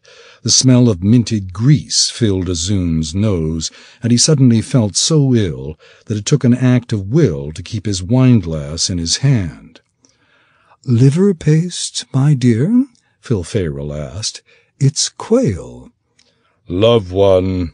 Azun took a wafer and bit into it, then chewed 3 quick times and swallowed quickly in a futile attempt to keep his tongue from registering the taste. "Excellent. Won't you have one, Count Bella?" Bella's eyes grew as round as coins. "Off your plate, Majesty?" Azun nodded enthusiastically. "I know your family well enough to trust you won't slip me any poison." Bella eyed the wafers with unconcealed longing and nearly reached for one, then caught himself and shook his head. "It wouldn't be right, sire. I'm only a count." "Please, I insist." Bella's expression grew nervous, and he glanced around the room at all the other nobles who had been glaring at him for the last quarter-hour. "I beg you, Majesty. The superior lords will consider me haughty," he said. "In fact, you really should allow me to take my leave. They'll think I have been monopolizing your time." "Yes, of course. How mindless of me." Azun dismissed him with a hearty clap on the shoulder, then sighed wearily. "Do send me a study on that idea of yours, Count. Imagine cobbling an entire highway. Within a 10-day, Your Majesty." Beaming with pride, Bella bowed deeply to both the king and queen, then turned and strutted off to bask in the glow of his lengthy audience with the king. Filfayrul took another minted liver paste off the plate and offered it to Azun.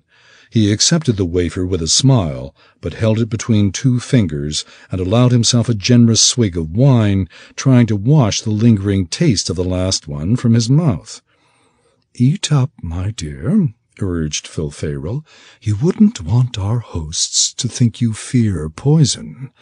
Azun lowered his glass, then concentrated on maintaining a pleasant smile as he spoke to his wife. "Show some mercy. I'll never get through this without your help." I am helping. If we are to repair the damage done by Tanalasta, we must be accessible to our nobles. Filferal looked across the chamber toward a boorish man in yellow stockings and crossed garters. Isn't that Earl Hilor? He has a wonderful plan for clear-cutting the dragon wood. I'll fetch him. Azun stuffed the minted liver paste into his mouth whole, then caught Filferal by the elbow and said, "Not yet." Somehow he managed to mumble the words without spewing wafer over her damask gown. He chewed 6 times and gagged the canapé down. "Tanalasta gave me no choice." You always have a choice. You're the king. Azun allowed himself a quick scowl. "You know better. And why are you angry with me anyway? From the way you were inciting her, I thought you wanted a new heir." I want what is best for Tanalasta, Filferal countered. Instead, you allowed Vanji to manipulate her into defying you. "You helped?" "Not knowingly." Without taking her eyes off Azun, the queen held out her free hand. A waiter scurried forward and placed a glass of wine in it, which she sipped until he had retreated out of earshot. Vanji used me. Had I known how much she had changed, I would never have... I just didn't know how much she had changed. "After the Abraxas affair, I should think you would consider that a good thing," said Azun. "She certainly does. So do I, and so does Vanjadahast." It will make her a stronger queen, yes, said Filferal, but will it make her happy? A pang of sorrow shot through Azun's breast, and he had to look away. He loved Tanalasta like any father loves a daughter, but the truth of the matter was that he could not concern himself with her happiness. The good of the realm demanded that he think only of making her a strong ruler. That was a steep price indeed to demand of any parent. After a moment he said, "Tanalasta was my favorite, you know. Always so eager to learn. You had only to tell her a thing once, and a year later she would repeat it back to you word for word. And so sweet. How her guileless smile would light the room." "I remember." The queen's voice remained cold. "I fear what we loved best in her is what Vanji destroyed." Azun grew stoic. "The royal magician did what is best for the realm." He forced himself to meet Filferal's gaze, then said, "We were wrong to shelter the crown princess from the harsher side of royal life. Even had Onadar Bleth never set foot in Suzail, Tanalasta's innocence would have served her poorly on the throne." Filferal lowered her voice to an angry hiss. "And now that Vanjadahast has stolen her innocence, you do not like the result? Now you deny her the throne?" "She has not lost the throne yet," said Azun. "Tanalasta may still make a fine queen some day, provided she finds a man she can abide as a husband and stops being so headstrong about this business with Chauntea." Filferal's pale eyes grew as hard as ice. "You and Vanji are the ones who made her. If you do not like what she has become, then it is your fault and not hers." The queen finished her wine in a gulp, then held the empty glass out for a servant. "Besides, how can you be sure she isn't right? The blight is spreading, you know." "Yes, I know," said Azun, "and Tanalasta is defying me in that as well. There are reports from the Immerflow to the Starwater of purple dragons using Chauntea's magic to save blighted fields." "Good." Filferal gave her glass to a waiter and waved him away, then thrust another liver paste under Azun's chin. "Enjoy." Azun had no choice but to accept the loathsome thing. As he began to nibble at it, the queen flashed a smile to Raynar Marlaeir, signaling him to come forward. The king groaned inwardly, though he knew there was no avoiding this moment. He had heard that Marlaeir had put together an odd coalition of nobles, war wizards, and high priests who wished to discuss the destiny of the realm, though he suspected they were less interested in discussing destiny than dictating it, specifically that of the crown princess. He would have to listen politely. The loyalty of the Marlaeir family was his strongest bulwark against Arabelle's disagreeable habit of rebelling at the kingdom's most trying moments. Azun ran his tongue over his teeth to cleanse them of liver paste, then smiled as broadly as he could. "Duke Marlaeir, how good to see you again.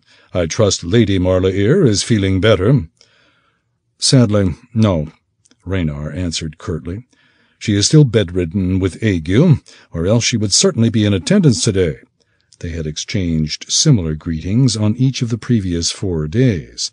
After Tanalasta's rejection of Donath, Merelda Marlaeir had fallen ghastly ill and asked the royal party to depart her home for the sake of its own health. Knowing he might well have to return to crush a revolt if he left so soon after the stir Tanalasta had caused, Azun had seized on the northern blight as an excuse to remain another 10 days, imposing on his Lord Governor, Mermeen Lal, to house the royal party in the city palace. He had then invited all the local notables to an extravagant state dinner. They had responded with a chain of increasingly exotic liver paste receptions that would, he was quite certain, be the end of him.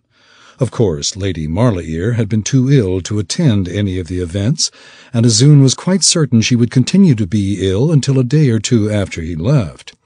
Azun allowed Marlaeir's response to hang in the air long enough for everyone present to be certain he knew the truth, then said, "Tell her that I certainly hope she feels better soon." Marlaeir cocked an eyebrow at the lack of a "please," then turned to gesture at his odd gathering of supporters. "I am quite sure your Majesty knows these good people, Lady Krallick, Merilla the Marvellous, and Daramos the High of the Lady's House here in Arabelle." "Of course." Azun smiled at each in turn. The grave-looking Lady Krallick, the rotund Merilla, and the zealot-eyed Daramos. Of the 3, he knew the most about Daramos Lothair. The man was a fanatic, almost as dedicated to the glory of his goddess Tymora as he was to establishing a central church in Arabelle, with himself as its divinely ordained patriarch. Azun took the platter from his wife's hand, then held it out to Marlaeir's odd coalition. "Liver paste, anyone? They're quail." The offer seemed to disarm the 4. They exchanged a flurry of startled frowns. Then Duke Marlaeir snatched a wafer off the plate, and the other 3 followed suit. Unfortunately, there was one left. Azun pushed it toward Filferal. "Canapé, my dear?" She smiled at him adoringly, then took the plate from his hand and passed him the wafer. "No, you can have it, my dear. I'll go and fetch more." Azun accepted the wafer and tried not to make a sour face as he bit into it. "Lovely, aren't they?" "Quite," said Duke Marlaeir. "Your Majesty, there is something of great import we must discuss." "Really?" Azun swallowed, then asked, "What can that be? If you are worried about this blight, I assure you the war wizards have the matter well in hand." "The blight is only a part of it," said Lady Krallick. According to Azun's spies, her dealings with Duke Marlaeir were seldom limited to matters of business. "We are more concerned with the future of the crown." "The future of the crown?" Azun feigned a surprised look, but took note of the lady's no-nonsense tone. She would not be put off easily with platitudes or vague promises, and he decided not to try. "You are speaking of Tanalasta, then?" "We are concerned about her refusal to take a husband," said Marlaeir. "Matters between her and Donath seemed to be progressing nicely. There must be some reason she chose to dismiss him so out of hand. It was embarrassing, really. I am the cause of that confusion, Lord Marlaeir, said Azun. I am so fond of Dawneth myself that others may have misinterpreted my affection when I asked him to escort Tanalasta to the party. I apologize for any embarrassment it caused, and I want everyone in Arabelle to know I hold him in the highest regard. In fact, I was thinking of naming him Lord High Warden of the North. Azun turned to Duke Marlaeir. Do you think he would have time for the extra duties? Marlaeir's jaw dropped. Of course. Good. Azun could see by the man's astonished expression that he had won back the loyalty of the entire Marlaeir clan. Have him stop by the Arabellan Palace tomorrow, and we shall discuss the arrangements. That is very nice for Dawneth, said Lady Kralik, but it still does not address our concerns about the future of the crown. After all, I know that when a woman reaches a certain age, it grows difficult for her to bear children. Truly? Then you must look very young for your age, and Tanalasta is even younger than you appear. I doubt there is any need to worry about her ability to provide an heir when she has not even tried yet.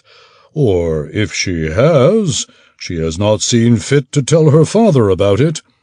Azun winked as he said this last, drawing a raucous chuckle from everyone but Lady Kralik.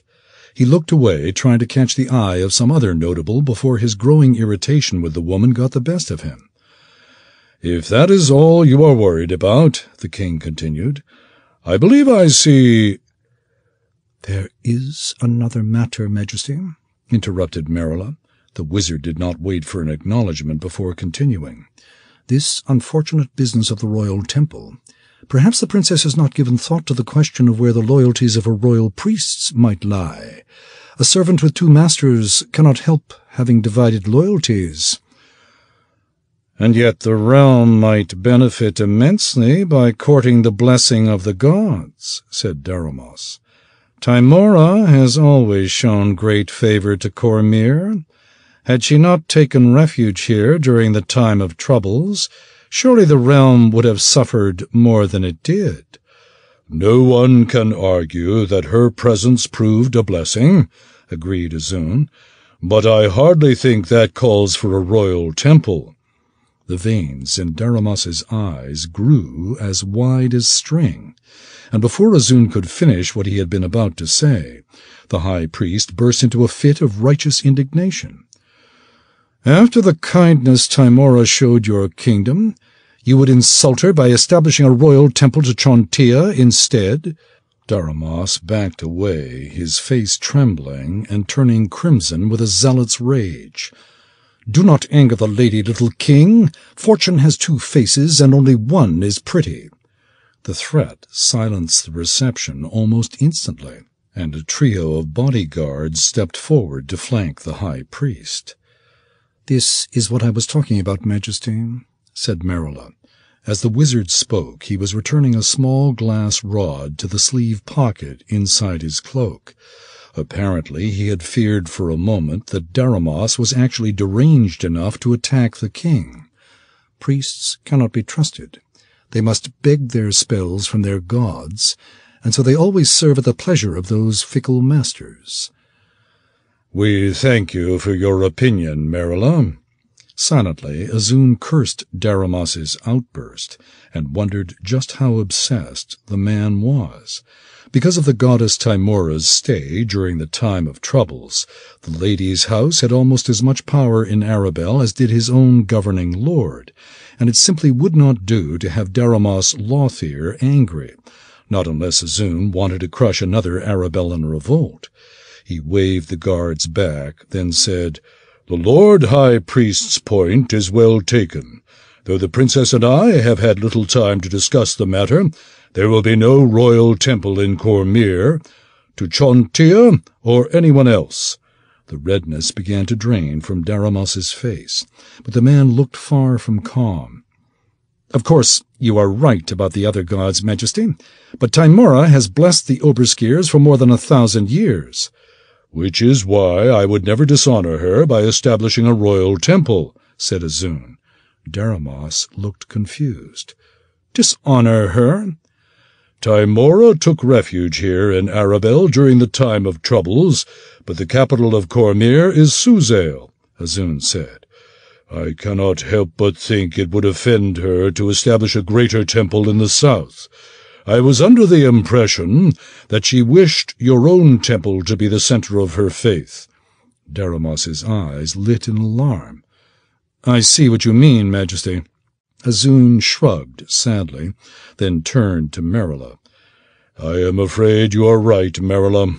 Cormyr will have to do without a royal temple after all.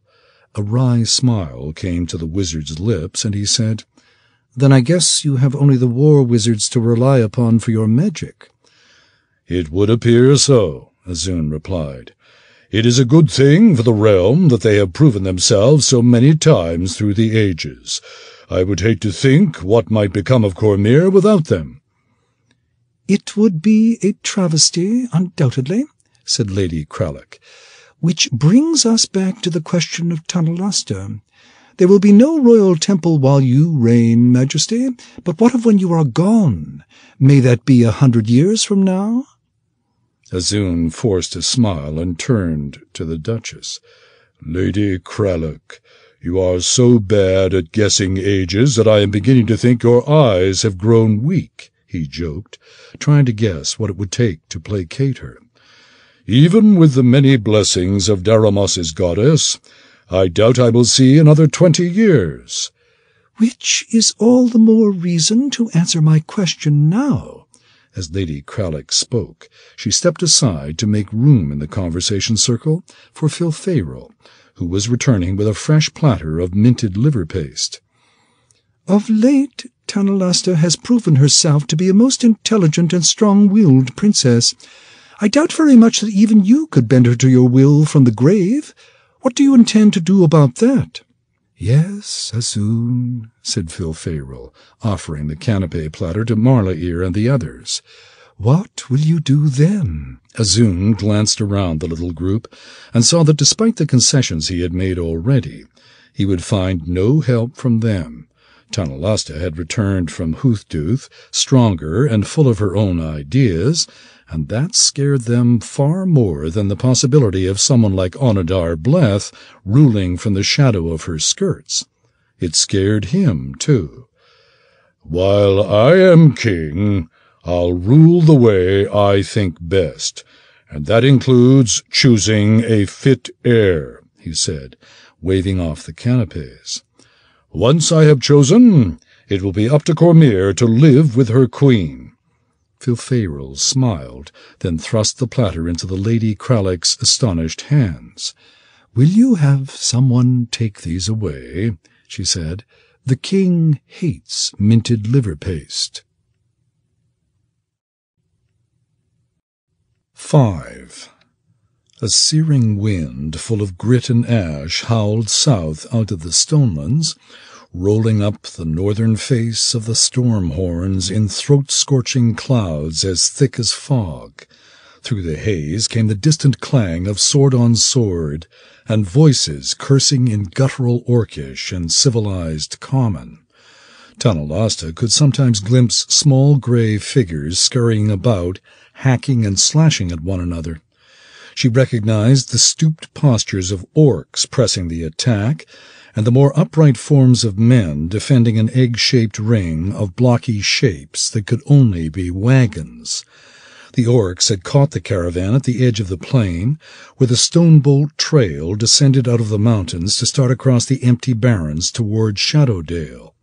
The location was a favorite place for such raids, as it was where the hot wind, sweeping south out of the distant Anauroch Desert, crashed into the storm-high mountains and dropped its load of airborne sand. The result was a mile-wide band of boulder-strewn sandlands that slowed wagon travel to a crawl. "A largely band of swiners," observed Vanderhast. "Aye," agreed Ryban Winter. A rugged-faced man of about Tanalasta's age, Ryban was the Lionar of her purple dragon bodyguard. He spit a mouthful of grit onto the ground, then added, "Though this stone murk makes it hard to be certain." "There are at least 200 of them," Vanderhast said. He pointed at the ring of wagons, the presence of which was the only visible indication of the Stonebolt Trail's existence. "That is no small caravan. The orcs wouldn't have attacked unless they outnumbered the guards." "Then the caravan must need help."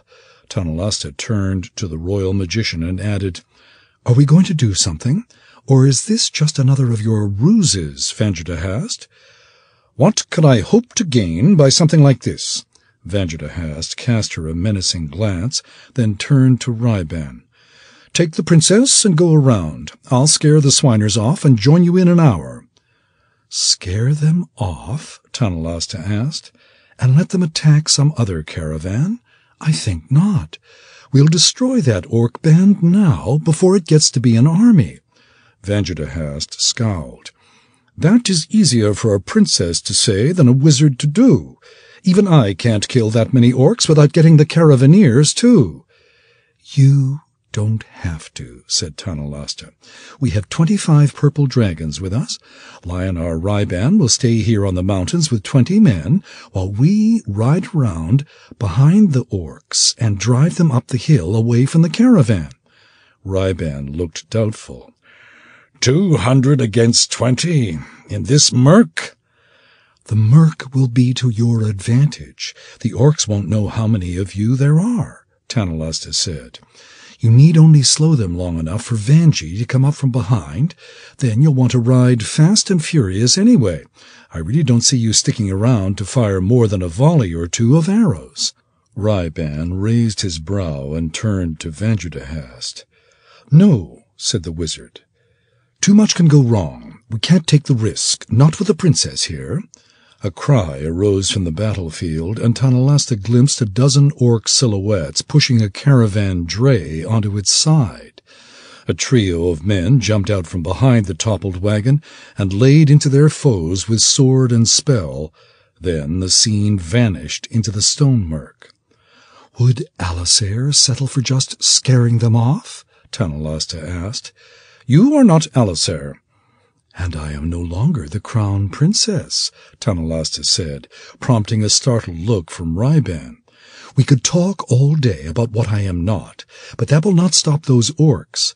She turned to the Lionar and held out her arm. "Give me a sword." Vanderhast caught hold of her wrist. "The king did not say he had made a final decision. I'm sure he is eager to reconsider, if you'll only accommodate some of his views." "Would those accommodations include relinquishing the royal temple?" Vanderhast nodded. "Of course, but the king has made it clear you must choose a husband of your own liking." "How very kind of the king. But I think we can take his decision as final. Unless he is willing to accommodate my views, I won't be assuming the crown." Tanalasta turned to Ryban, wondering if she was speaking too quickly. Her vision had foretold specifically only the consequences of marrying badly, but she felt now that it concerned her ability to stand behind all of her decisions. "You may give me that sword, Lionar. Alisair is the one who will be needing special protection now." Ryban glanced at Vanderhast. "Why are you looking at him, Ryban?" Tanalasta demanded. "I am the royal here. You answer to me, as does Vanderhast, when it suits him to recall it." Ryban clenched his jaw at the rebuke, but drew his sword from its scabbard. "As you command." He laid the blade across his forearm and offered the hilt to her. Tanalasta leaned across the space between their horses and took the heavy weapon from his hand, then traced a quick guarding pattern in the air. The balance was not quite as refined as the épées she used in the palace's gymnasium, but it was a well-made officer's blade that would serve her nicely. When Ryban raised his brow, the princess laughed and said, "Don't look so surprised, Lionar. I may not be Alisair, but I am an Oberskier. I've been fencing since I could stand." Ryban's astonishment changed to concern. "This will be a little different, my lady. Have you ever fought orcs before?" "Not unless you count Onadar Bleth." Tanalasta chuckled at the Lionar's uncomfortable expression, then said, "Perhaps you care to offer a few suggestions?" "That would be a waste of time," growled Vanderhast. He guided his horse around so that he was facing Tanalasta, then plucked the sword from her hand and returned it to Ryban. "She won't be needing this." Tanalasta fixed him with her most commanding glare. "Then the king has changed his mind about the royal temple?" "I doubt that very much, but if you insist on doing this, I won't have you risking the lives of good men with this nonsense about swinging a sword yourself."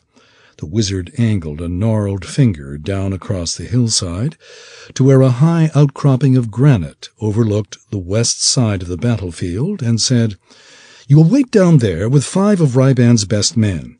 If an orc comes within 100 paces of you, the dragoneers will take you, by force if necessary, and flee westward at a full gallop. Do you understand?" Tanalasta bristled at Vanderhast's tone, but one glimpse of the relief in Ryban's eyes confirmed that the Lionar shared the wizard's concerns. Silently she thanked the goddess for sparing her what she felt certain would have been more adventure than she really wanted.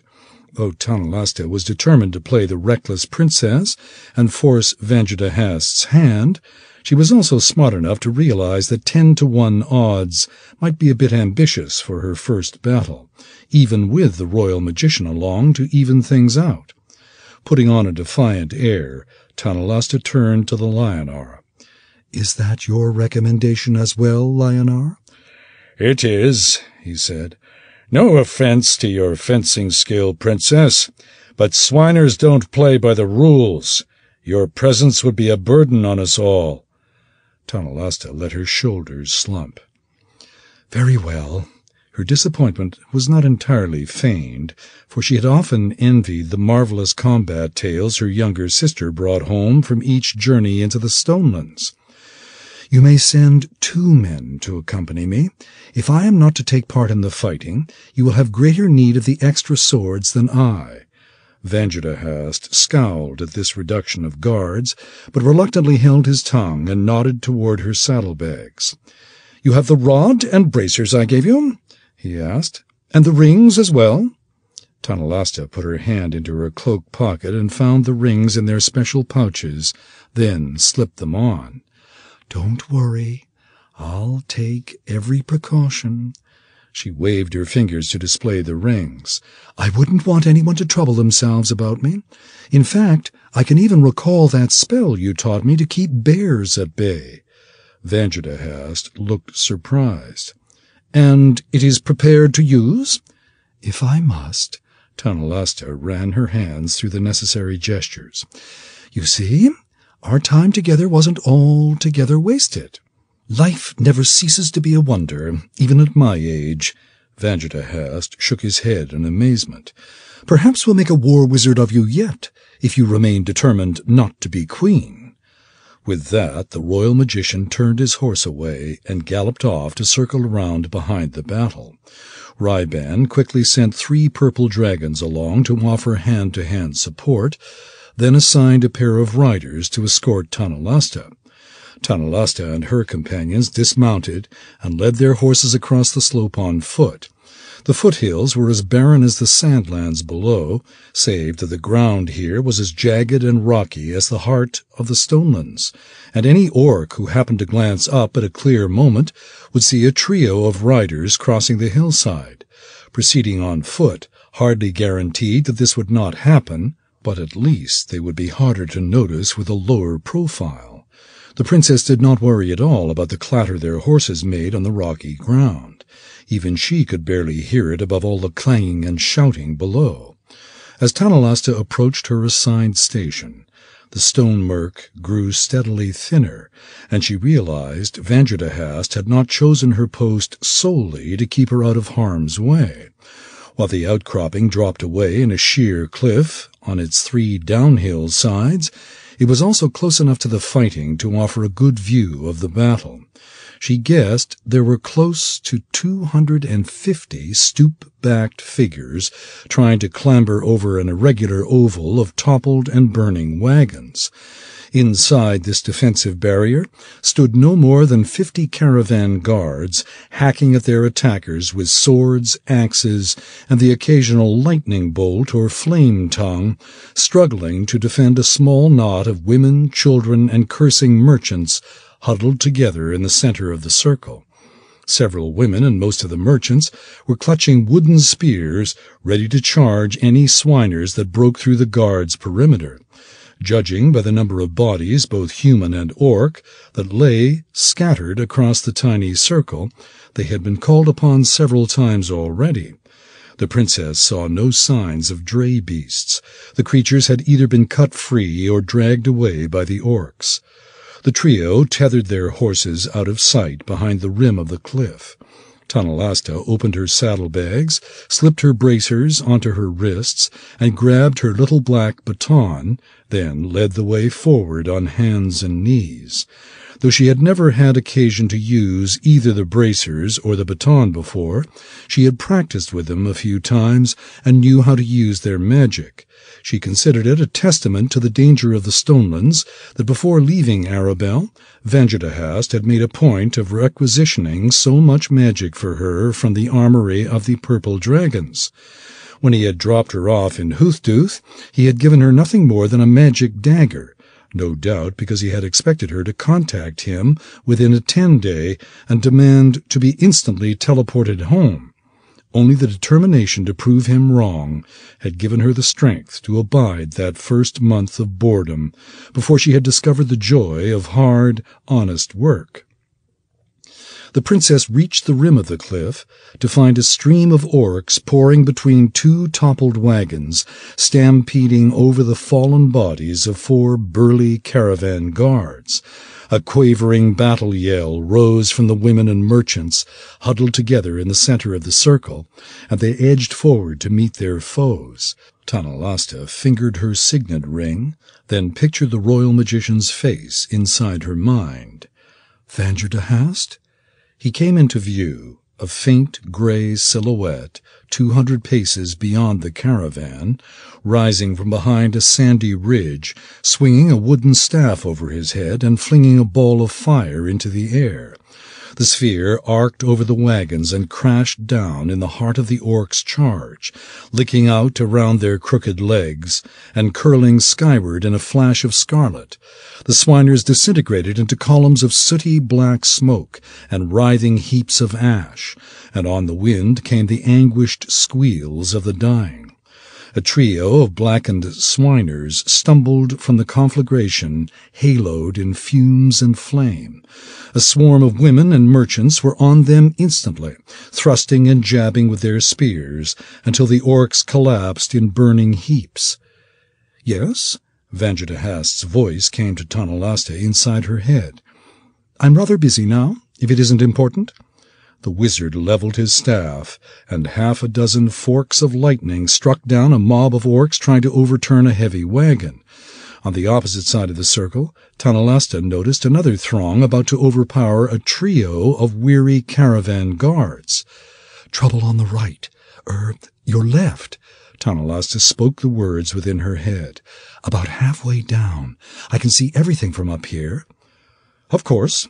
Did you think I only meant to rob you of the fun?" Vanjadahast thrust his staff into its saddle holster, then pulled something from the sleeve pocket of his robe and flicked his fingers in the indicated direction. A yellowish mist appeared over the orc throng and settled groundward. Any warrior touched by the haze let the weapon slip from his grasp and collapsed in an unmoving heap. For the sake of the caravan guards, Tanalasta hoped the cloud had been sleep magic and not a death spell.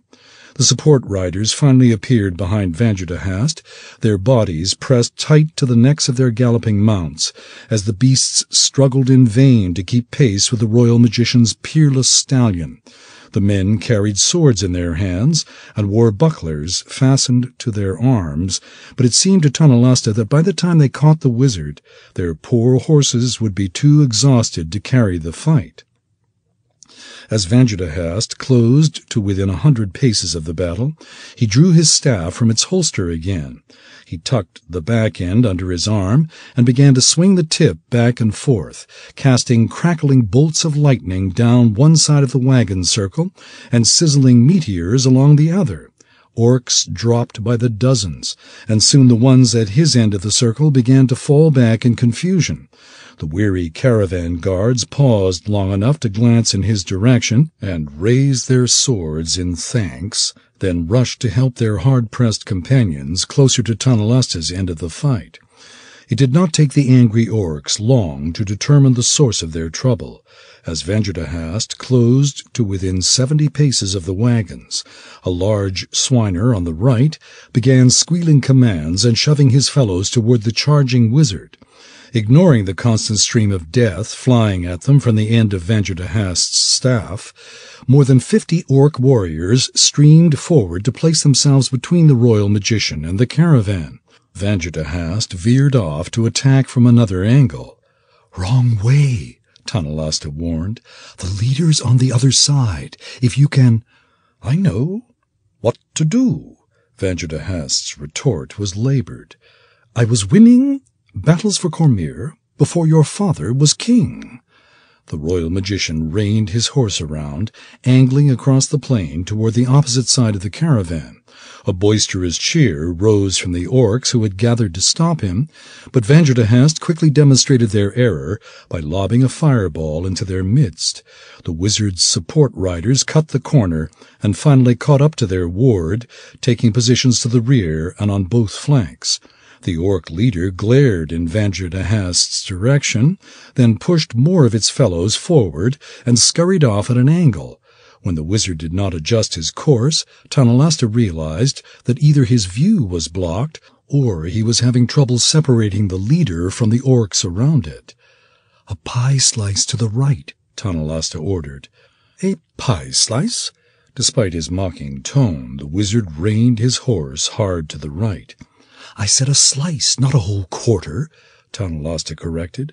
The size of Vanjidahast's belly should have given her a clearer idea as to what he considered a slice. "The orc you want is larger than the rest, with a blocky head and pointed muzzle." "Got him!" A bolt of lightning crackled from the tip of Vanjidahast's staff, blasting apart a simple warrior whom the leader happened to shove forward at that moment.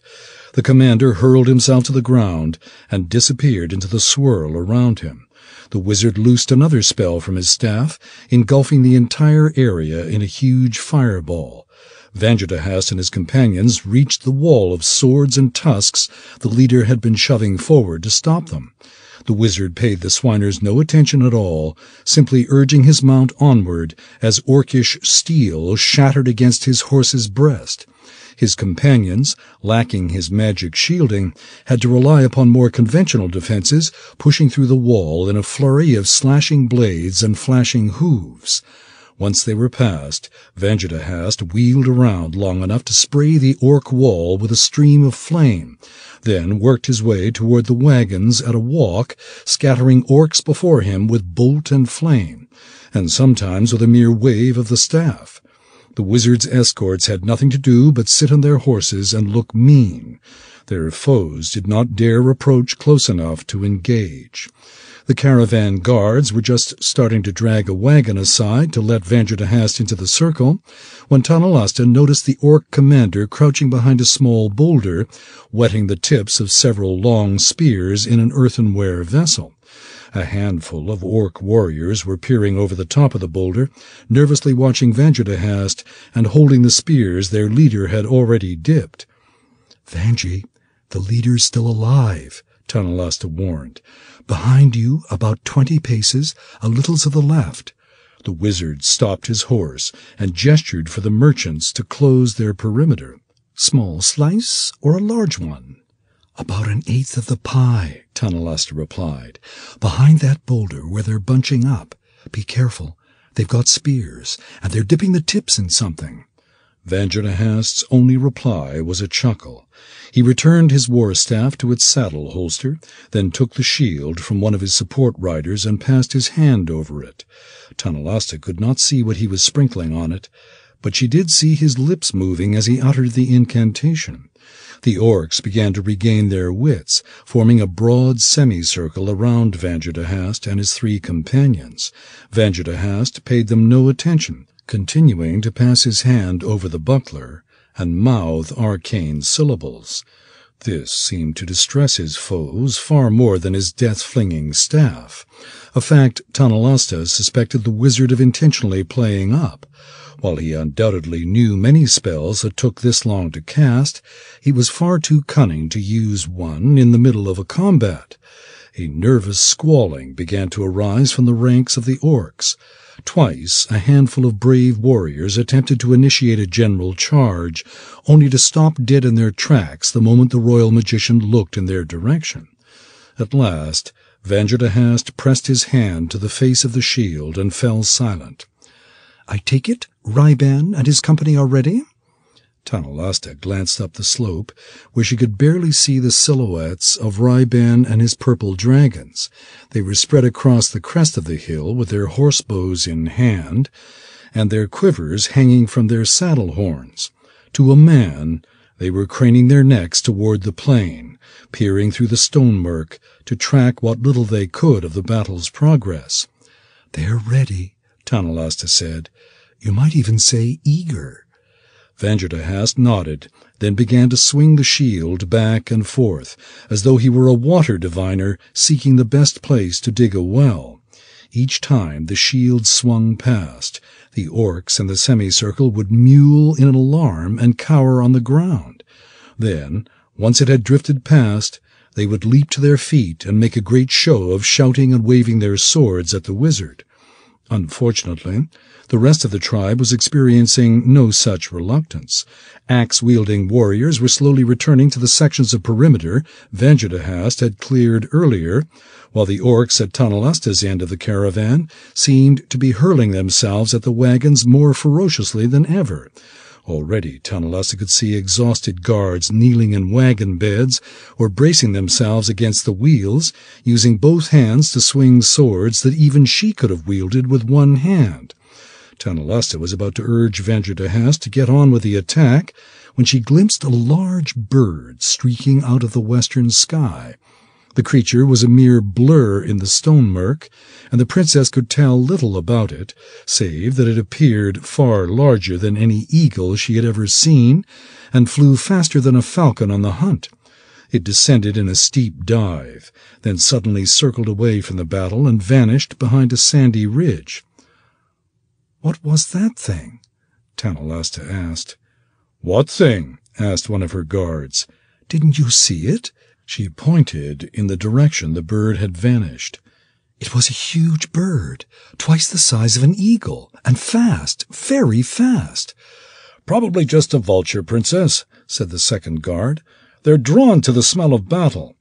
"This was larger than any vulture," Tanalasta retorted, "and vultures aren't that fast." The guards exchanged knowing glances. Then the first said, "The stone-murk has a way of playing tricks on your eyes, milady. It's nothing to worry about," though it angered her to be condescended to, especially when neither guard had seen what she was talking about. The princess saw no use in arguing. Whatever the thing was, it had apparently wanted no part of the battle. Tanalasta swallowed her irritation and returned her attention to Vanjerdahast, who finally seemed to be tiring of theatrics. As the wizard swung his ensorcelled shield past the orc commander's hiding place, he slowed, then swung the buckler back toward the boulder and stopped. The orcs around the leader began to trill nervously. The leader sat up to peer over the top of the boulder. Vanjerdahast set his heels to the flanks of his mount, and the big stallion sprang to a gallop so quickly the wizard was halfway to the boulder before his escorts urged their own mounts after him. The orc commander rose and began to gesture wildly at Vanjerdahast. The spearmen rushed out from behind the boulder and arrayed themselves before their leader, jamming the butts of their weapons into the ground and angling the tips toward the wizard's charging horse. "In the name of the king!" Vanjerdahast started to haul back on the reins, then seemed to change his mind and dropped his shield, pressing himself close to the neck of his mount. "You said spears, not pikes." Before Tanalasta could reply, one of her guards cursed, "By the iron glove!" "Is he trying to impale himself?" demanded the other. Tanalasta cringed and started to look away, then recalled how the orc's brittle swords had snapped against the horse's chest earlier. "He'll be fine," she said, expecting the wizard to barrel straight through the barricade of poisoned tips. Instead, the magnificent stallion leaped skyward, then continued to gallop through the air as though its hooves were on solid ground. As the horse passed over the astonished orcs, Vanjadahast pulled something from his pocket and sprinkled it on his foes. The terrified swiners dropped their pikes and leaped to their feet, brushing at their scalps and screeching in fear. They did not die until Vanjadahast's support riders arrived to cut them down in a tempest of whirling horses and slashing steel. So furious was the attack that Tanalasta did not realize until an instant later that only 2 escorts were involved in the assault. The third lay back at the wagon circle, his chest opened by a gaping wound, visible even from the princess's perch. The man's horse was a few feet from the body, stumbling around in fear and tossing its head. Tanalasta had no time to ask her companions if they had seen what happened. Vanjadahast's mount dropped down behind the orc leader, prompting the huge swiner to turn and sprint across the sandy ground so fast it took even the royal magician's powerful horse a full second to catch up. By then, Vanjadahast had once again drawn his staff from its saddle holster and lowered it like a lance.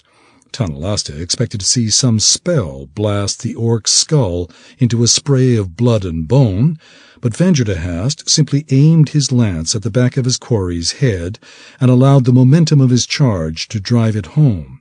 The leader sailed 6 paces before finally crashing to the ground in a limp heap. The royal magician reined his horse to a stop and wheeled around to face the caravan. The orcs began to scatter, wailing and screeching as though their demonic lord had risen from the pits of the abyss. A couple of well-placed fireballs helped the panic along. Then the swiners, on Vanjadahast's side of the battle, broke and fled en masse. The wizard threw up a pair of fire curtains to force them toward Ryban's hiding place on the mountain, then started around the caravan to rout the warriors on the opposite side of the caravan. A black streak shot from beneath a burning dray wagon, then seemed to explode into a crescent-shaped phantom of darkness.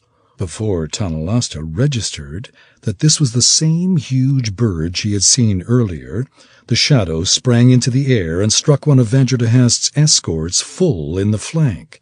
The rider's torso simply fell off, leaving the man's terrified horse to gallop off with his seat still in the saddle and his boots still jammed into the stirrups.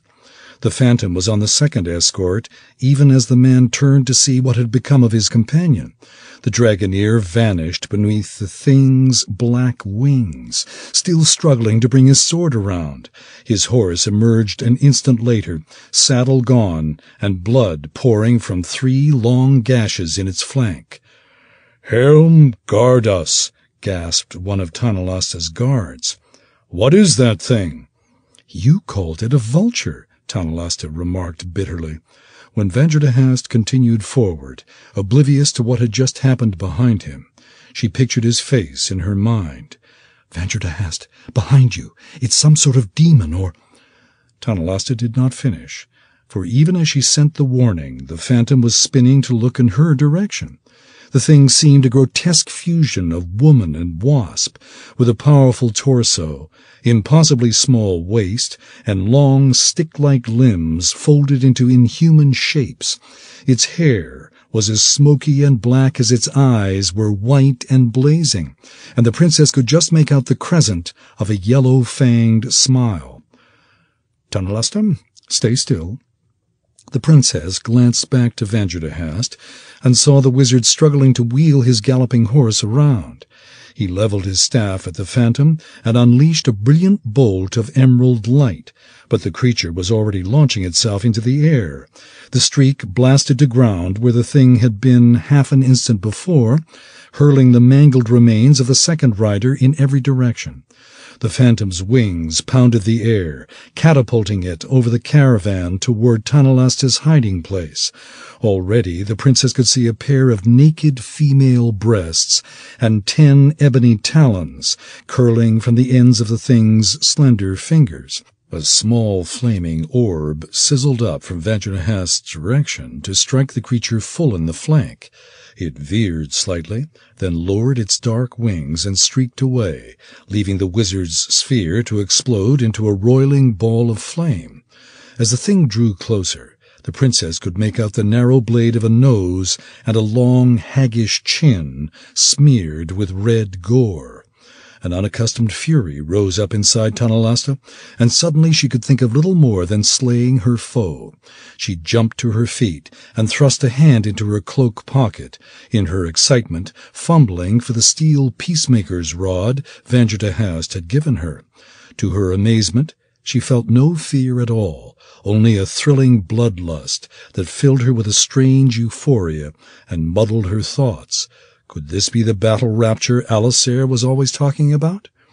One of Tanalasta's guards grabbed her collar and pushed her toward the horses. "Run!"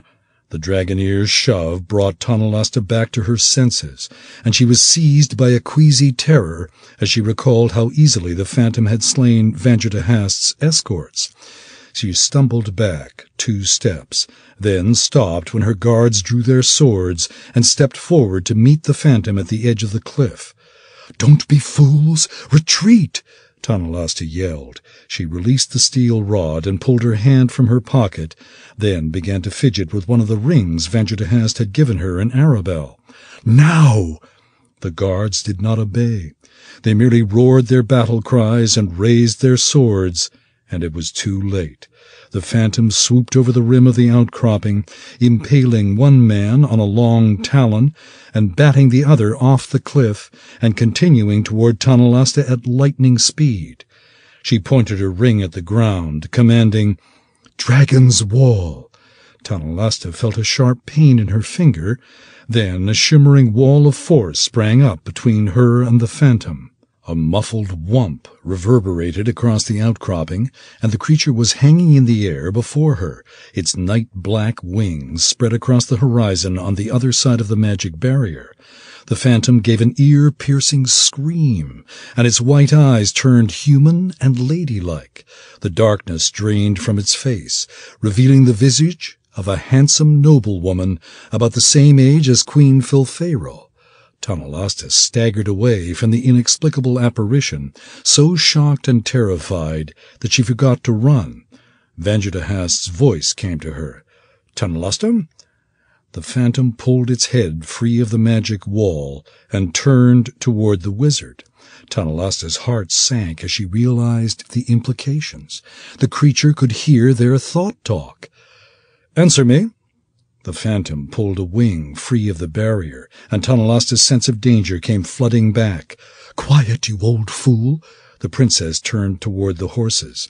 Then, suddenly, Vanjardahast was there before her, sitting on his stallion between her and her own horse, swaying and blinking with teleport afterdays. Tanalasta glanced back and saw the phantom springing over the top of her magic wall, its face once again a mask of gore-dripping darkness. Tanalasta spun around, stretching an arm in its direction and slapping the opposite hand down on her wrist bracer. "King's bolts!" A searing pain shot through her hand, and 4 bolts of golden magic streaked toward the phantom's chest.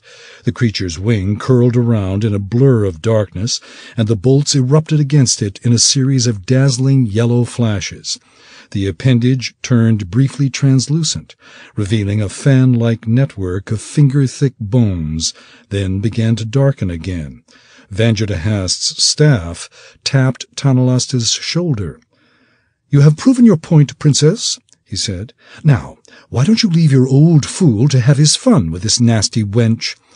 Too tired to trade banter, Tanalasta merely nodded and sprinted to her horse, pulling herself into the saddle as the wizard's first spell cracked across the outcropping behind her. She leaned down to free the reins of the dead guards' mounts, then glimpsed the phantom hurling toward Vanjardahast in a blazing ball of white fury. He turned his staff horizontal and raised it in front of him. A hedge of silver-tipped thorn bushes sprang up to intercept his shrieking attacker. Tanalasta started to turn her mount toward the rest of the company, but saw a horde of orcs streaming up the mountain and realized she would never reach them alive. Praying to the goddess that Ryban could see what was happening on the outcropping, she turned in the opposite direction and urged her mount to flee.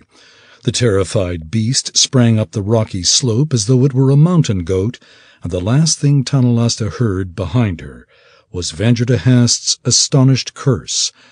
"What gutter-spawning succubus hatched you?" 6. The royal wizard was frightened, of course. Only a fool wouldn't have been. But he was also mad with fury. His heart was hammering in his chest, pounding like it had not pounded in 70 years. Every beat urged him to battle, to pelt the phantom with bolt and blaze, to attack and keep attacking until he reduced the thing to a scorch mark on the cliff top. Never before had Vanderhast experienced such a combat rage, and he did not understand where it came from now. Vanderhast had warned Azun a dozen times that battles were won not through anger, but through cold, emotionless calculation. And now here the wizard was himself, fighting as hard to control his own emotions as to defeat the enemy. It was unnerving, really. The remnants of his last harmless lightning bolt were still tracing crooks of transparency across the phantom's leathery wing, and the wizard caught himself lowering his staff to cast the same useless spell again. Damned unnerving. Vanderhast threw his staff down and slipped a hand into the sleeve of his robe. In the second he needed to find the tiny pocket where he stored his spider web, the phantom peered over its furled wing and sprang. Vanderhast's mount bolted, nearly catapulting him from the saddle. The phantom banked, herding the terrified horse toward the rim of the cliff. The wizard pulled his hand from his sleeve, flicking a ball of web in the dark thing's direction, then yelling his incantation. At the first sound of Vanderhast's voice, the phantom furled its wings and dropped to the ground. As it fell, a huge tangle of sticky fingers blossomed around it, completely engulfing the creature in an amorphous mass of white filaments.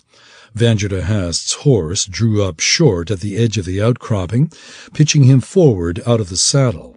Cursing his mount for a witless coward, the wizard made a desperate grab for the beast's mane as he tumbled over its head, then found himself plummeting toward a sandy dune 100 feet below. Vanderhast experienced a fierce nettling as his weather cloak's magic triggered itself, then the cape's lapels spread outward to create a sort of crude sail. He fluttered to the ground not far from the guard who had been batted off the outcropping earlier. The poor fellow had landed head first in the sand, burying himself to the shoulders, then snapping his neck as he fell onto his back. A bloody crease angling across his breastplate marked where the phantom's powerful wing had struck. Vanderhast spun away and pulled a wing feather from inside his robe. Still consumed by his strange fury, he uttered a quick spell and extended his arms, then sprang into the air, telling himself that he had a good reason for returning to the battle before checking on Tanalasta. He needed to know where the phantom had come from. He needed to know why it had aided a petty tribe of orcs. He needed to kill the thing before it shredded his magical web. He needed that most of all. The wizard rose swiftly, flying close to the outcropping so his foe would not see him. As he ascended, he heard clanging swords and whinnying horses farther up the mountainside. For some reason he could not fathom, Ryban had engaged the orcs instead of fleeing them as planned. Cursing the man for an overbrave dunce, Vanderhast touched the throat clasp of his weather cloak. When the brass began to tingle beneath his fingers, he pictured Ryban's face.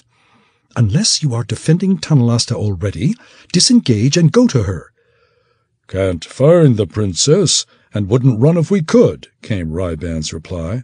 "See you in Everwatch." The throat clasp became cold and dead beneath Vanjardahast's fingertips, and he grew faintly aware of feeling both mournful and perplexed. It was not like the Lionar to neglect his duty, nor to think he could reach Everwatch by disregarding an order. Everwatch was the celestial palace of Helm the Watcher, and only the most faithful guardians could expect to spend eternity there. Vanjardahast circled around, to come up on the opposite side of the outcropping from where he had plunged off, then stepped onto the cliff top. He found his magic web dissolving into a gummy morass of translucent grey silk, beneath which lay the form of a shapely female spine, flanked by the bases of 2 leathery white wings. Little more could be seen of the figure. It seemed to be curled into a ball, with its neck and shoulders hunched forward, its legs drawn up in front of it, and its wings wrapped securely around its body. Vanjardahast crept forward, fighting to regain control of his emotions before he attacked. The butt of his war staff was sticking out from beneath the gummy mess. The phantom did not seem to be struggling, but the web was dissolving far too quickly, shriveling down around the creature like some sort of cocoon. He summoned to mind the incantation of a spell as deadly as it was quick, and stopped 5 paces away. The white wings twitched. Then a breathy voice rasped, "Well done, wizard. Not many capture a Ghazneth and live to tell of it. What is it you wish?" "Ghazneth?" "Is that your wish?" the phantom asked. "To know what I am?" The web continued to contract around the Ghazneth, or whatever the monster was. Vanjardahast aimed his finger at the phantom's back. "Among other things, yes." "What other things?" The Ghazneth's voice was beginning to sound vaguely human, feminine, actually, with an oddly archaic Cormyrian accent. "You receive only one wish, you know." "I am not the one with a death finger aimed at my back," Vanjardahast replied. "Nor do I want any wish of mine granted by the likes of you. I will ask, and you will answer. If you are honest, perhaps I will send you back to the hell you came from, rather than allow your rotting corpse to pollute this land." The Ghazneth's wings flexed ever so slightly, just enough for Vanjardahast to notice that the thing was not as trapped as it would have him believe. Then it said, "A wish for no wish, an odd thing to desire, but granted." "I asked for nothing," Vanjardahast snarled, all too aware of how the phantom was trying to twist his words around. The trick angered the wizard so greatly he nearly unleashed his death spell. "I owe you nothing." "Not true." The web had contracted now to a mere glove around the Ghazneth's body. Vanjardahast stepped forward to retrieve his war staff, then quickly stepped back when he noticed the black beginning to creep along the edges of the creature's wings. "You owe me more than you know, Vanjardahast," the Ghazneth continued. "And you are going to pay, you and Cormyr." "Vanjardahast, you honor me too much, Ghazneth. I'm just a simple war wizard." "Be careful of the lies you tell," said the Ghazneth, "or you'll end up like me." "As unnecessary as that advice is, I'll certainly keep it in mind," Vanjardahast said, more determined than ever to deny his name. The thing was beginning to sound like a demon, and it was never a good idea to admit one's name to a demon. "Where did you say you knew Vanjardahast from? I'll be glad to inform him of his debt." "I may speak of the matter with Vanjardahast and no other." The Ghazneth's body began to glisten with a glossy sheen, all that remained of Vanjardahast's dissolving web spell. "But you may tell him this much. If he doesn't pay, Cormyr will." "How?" When the creature did not respond at once, Vanderhast snarled, "Answer! My patience is wearing as thin as my web." "What a pity! Then it is gone." The phantom rolled toward Vanderhast, raising one wing to shield itself and another to push against the ground. The wizard leaped back, placing himself well out of Wing's reach. He had time to glimpse the sour, thin-nosed visage of an older woman. Then the Gazneth's eyes turned from blue to white, and its face vanished into a veil of darkness. He pointed his finger at its chest and spat out the command word that unleashed his deadly spell. The Gazneth's upper wing started to furl down to protect itself, but Vanderhast had barely spoken before a white circle blossomed in the creature's torso. The phantom screeched and clutched at its chest, its long talons scratching deep furrows into its naked breast. The flesh beneath its hand grew pale and soft and began to ooze up between its fingers like hot wax. The wizard shrugged. "So, you were right. I am Vanderhast." He should have known better. The Gazneth's hand dropped from its chest, revealing a jagged void where the breastbone had erupted from the inside out. Through the hole showed a tangled snarl of veins and a lump of oozing fungus shaped vaguely like a heart. Vanderhast stumbled back, surprised to feel a rising panic. He could not recall the last time he had experienced such a thing, certainly long before Azun took his crown. The Gazneth ambled forward on its waspish legs. Vanderhast forced himself to think. So the thing's heart had mouldered away. That didn't mean it was indestructible. It was either undead or demonic, and he had ways to deal with both. All he had to do was guess which and sneak another spell or two past those magic-absorbing wings without letting the thing slit him from groin to gullet first. The Gazneth scuttled 2 steps to the side, placing itself between Vanderhast and the battle, still raging between the orcs and Ryban's purple dragons. The wizard wondered whether the time had come to make use of what many war wizards considered the Weathercloak's most useful device, the escape pocket. He reached for the secret fold in the cloak's lining, then realized fleeing was not an option. Tanalasta was still somewhere nearby, and the creature would be too likely to notice her if he took to the air again. The Gazneth stretched its wings, cutting off every avenue of escape, save those that involved flying or leaping off the cliff. Vanderhast's panic became determination, and he found the Peacemaker's rod sheathed inside his weather cloak, a common tool available to every Lionar in the Purple Dragons. The little club was hardly as powerful as many of the slender wands still tucked into their pockets inside his cloak, but it did have the advantage of swiftness. The Gazneth started forward, keeping a careful eye on the wizard's hand. Vanderhast allowed it to herd him back toward the cliff edge, praying the thing did not realize he could fly. There was no reason it should. The creature had been imprisoned inside the web spell when he tumbled over the cliff, and it had been facing the wrong direction when he returned. Vanderhast reached the rim of the cliff and stopped.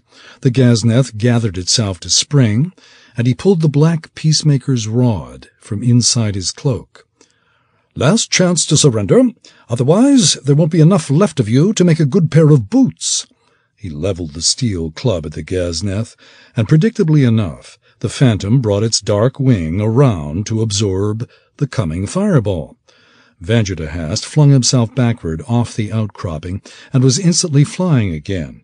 He performed a quick reverse roll and came soaring up straight along the cliff face, returning to the same place he had just been. The Gazneth appeared in the same instant, hurling itself over the edge with wings stretched wide. Vanderhast smashed the Peacemaker's rod into its mangled chest, then cried, "Go east!" The Gazneth shot skyward as though launched from a catapult, then banked eastward and streaked off, screeching in confusion and rage. Vanderhast chuckled lightly and stepped back onto the outcropping. It would take the creature a good half-hour to recover from the rod's repulsion magic. That would be plenty of time for him to reunite with Tanalasta and be long gone. He returned the peacemaker's rod to his pocket, then reached for his signet ring. Crouching behind the last dune before the barren expanse of the Stonelands proper, Tanalasta watched the phantom streak eastward over her head, then slipped her signet ring into a secure pocket in her weather cloak. The last thing she needed was to have Vangertahast contact her now. The creature had already proven it could hear their ring talk, and whatever the old wizard had done to the thing, she did not want it venting its anger on her. The phantom faded to a dot and disappeared entirely, and only then did Tanalasta return to her horse. She started back across the dunes toward the outcropping, taking care to stay in the troughs as much as possible. The first 2 times she was forced to crest a dune, she saw Vangertahast searching for her from the cliff top, peering up the mountainside or scrutinizing the caravan as it struggled to put itself back together. The 3rd time, she noticed the wizard's stallion hiding in the trough below, pressed against the shady side of a boulder and trembling in terror. She guided her own horse over toward it, speaking to the frightened beast in a soft and reassuring voice. The horse regarded her warily, its eyes large and suspicious. Tanalasta halted a dozen paces from the big stallion. "There now, Cadamus."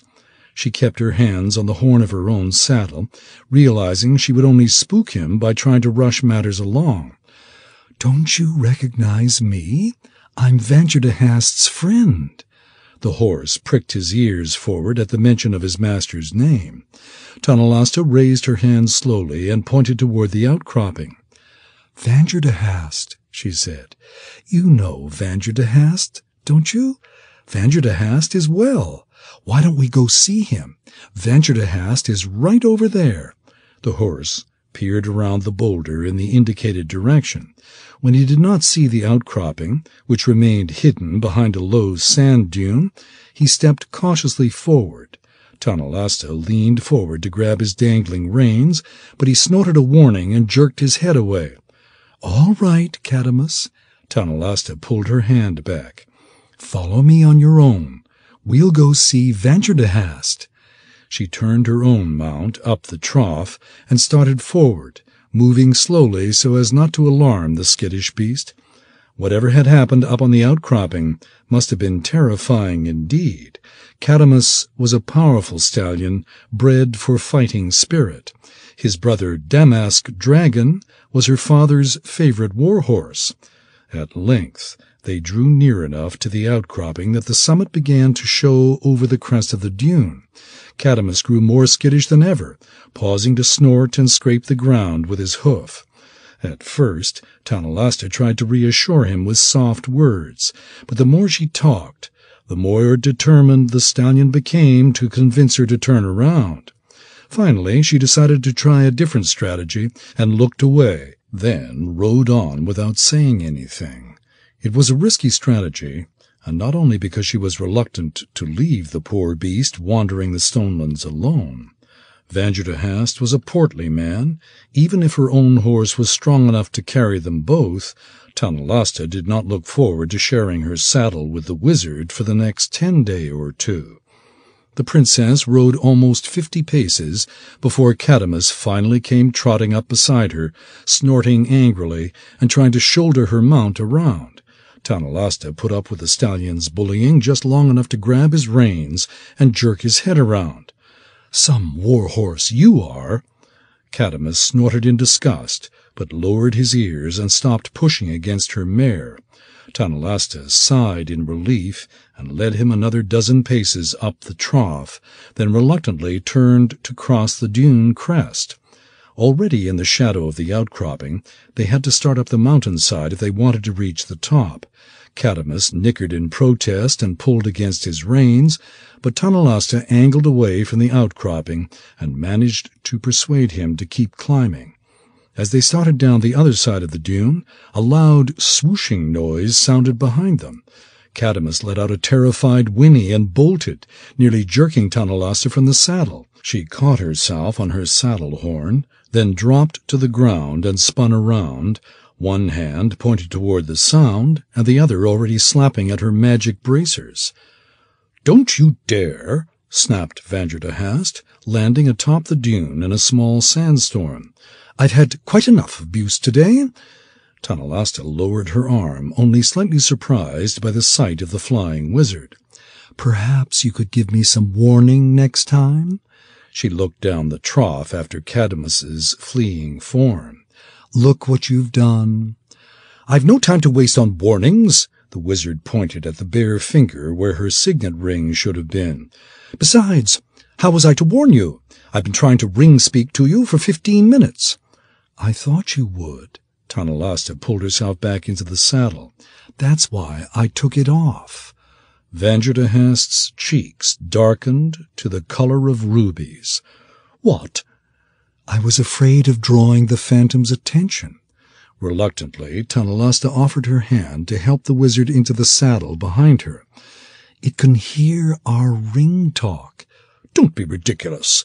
Vanderhast frowned, then raised his brow and absent-mindedly waved her off. "On the other hand—" Not bothering to finish the sentence, he stuck 2 fingers into his mouth and whistled for his horse.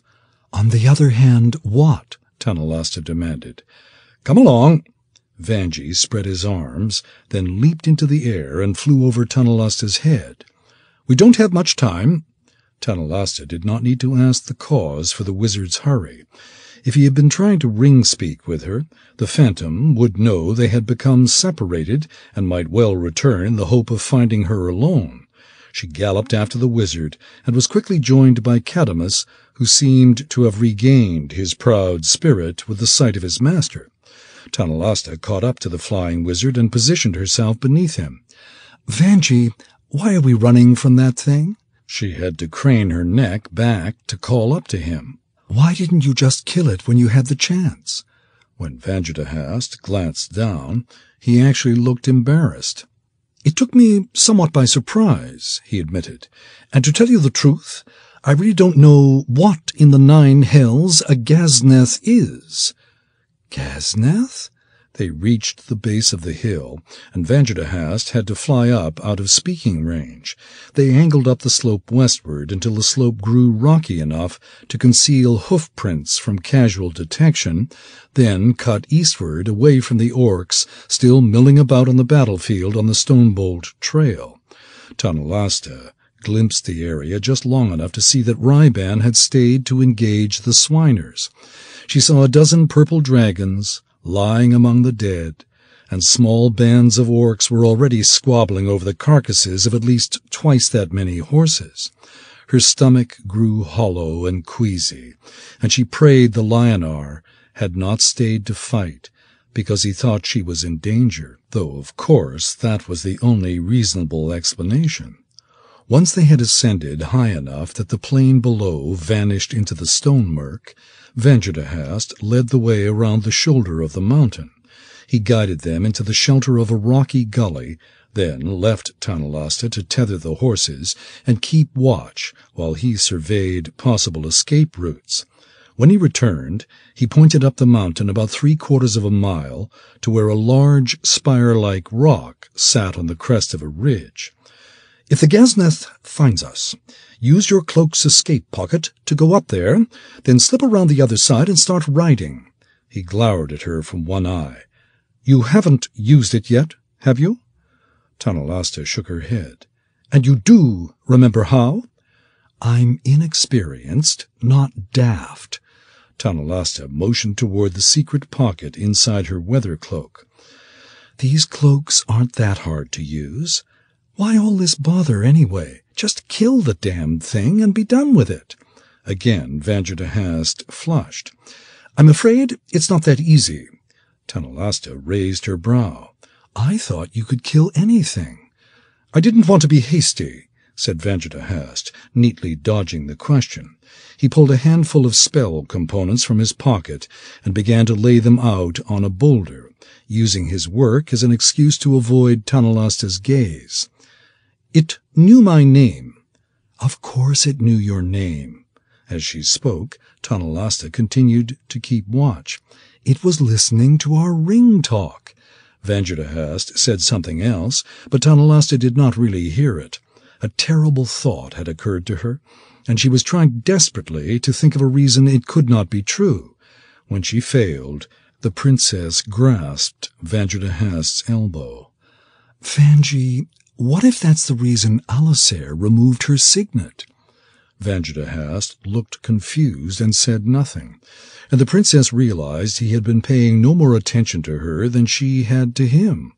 She pulled her signet from her pocket and displayed it in her open palm. "Vangertahast, I took this off so it wouldn't draw the Ghazneth to me," she said. "What if Alisair did the same thing?" Vangertahast frowned. "Why should she do that? The Ghazneth is here." The wizard's eyes lit in comprehension. Then he said, "No."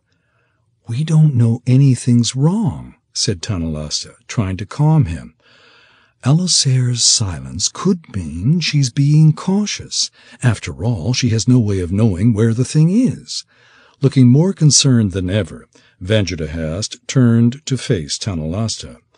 "I wasn't worried about Alisair, thank you very much." The wizard's face was paling before Tonalasta's eyes. "I told you. The Ghazneth said I owed it something.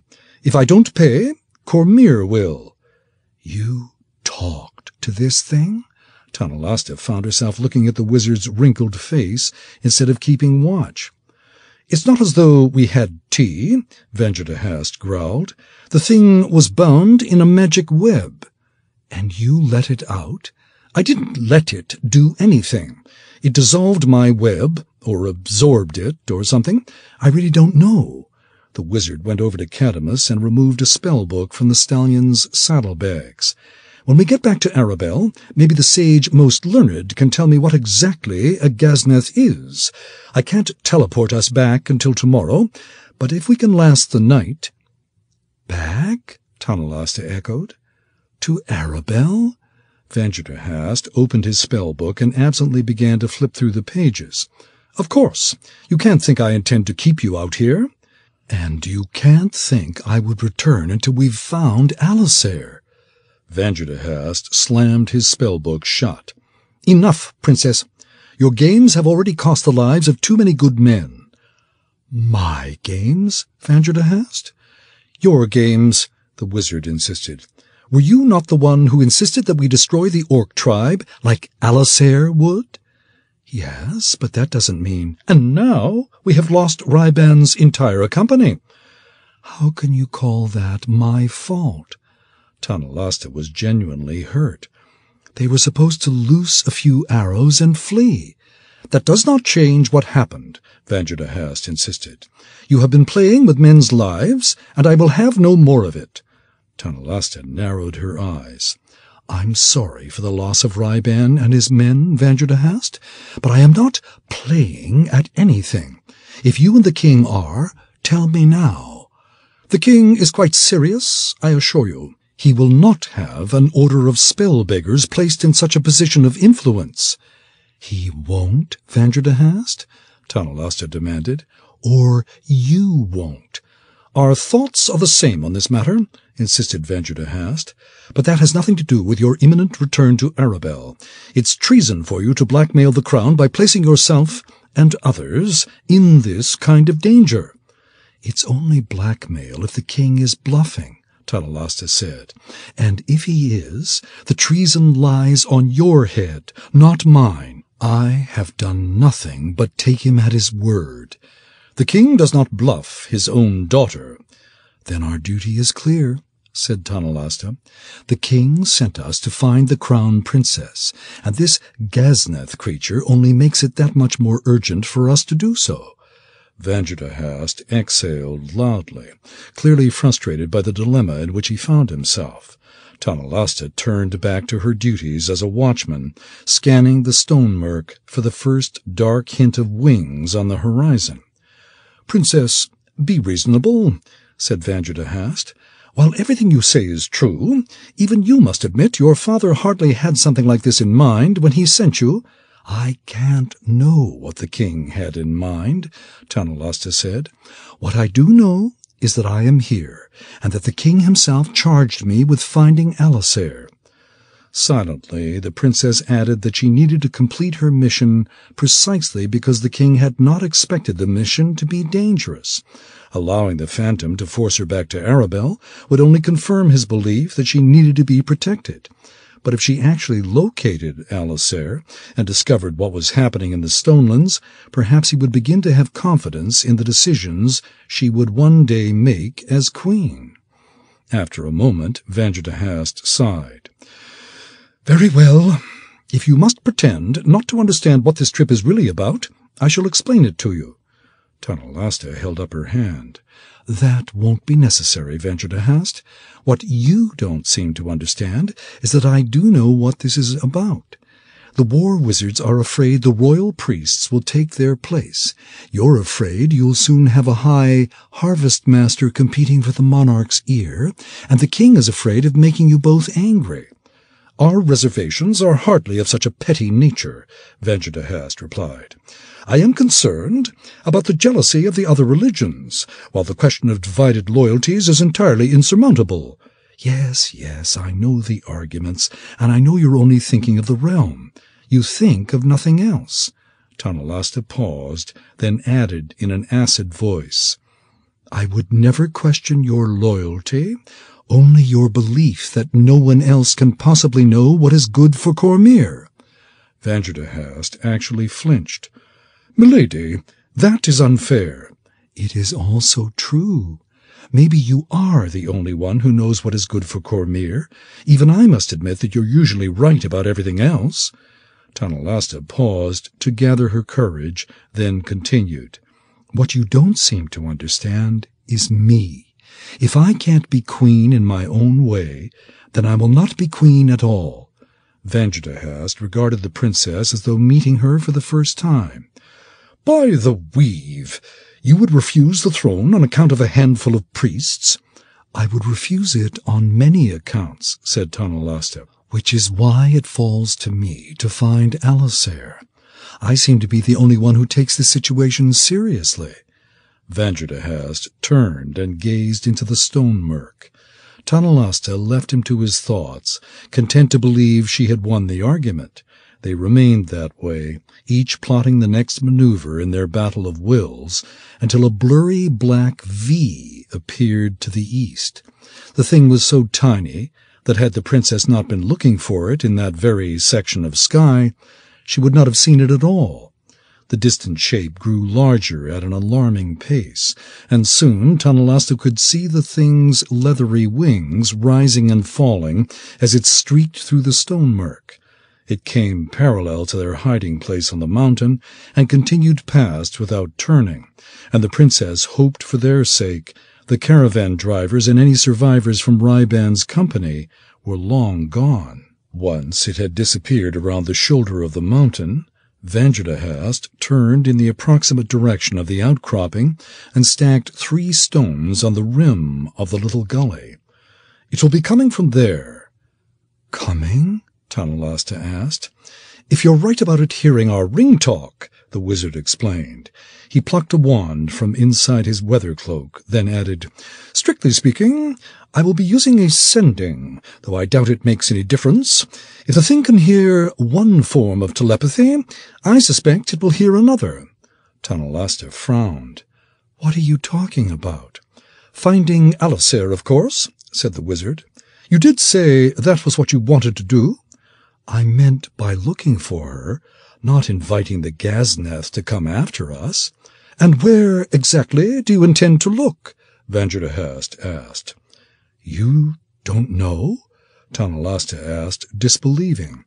"You haven't even tried to locate her?" "What's the use? When she doesn't want to be found, she takes off her signet and puts on her hider." The wizard was referring to the magic ring of privacy Alisair had prevailed upon Azun to have made. By slipping it on, she could prevent even Vangertehast's magic from locating her. "Even if she isn't wearing the hider, Alisair moves quickly. There's no use trying to locate her until you're in a position to start the chase. And until you've had time enough to talk her sister out of her inconvenient ideas," Tanalasta added dryly. Vanjardahast shrugged. "Perhaps it still leaves us with the same dilemma. Where to look?" Since she was looking for Emperor, sooner or later she would check the cavern of the sleeping sword, said Tanalasta.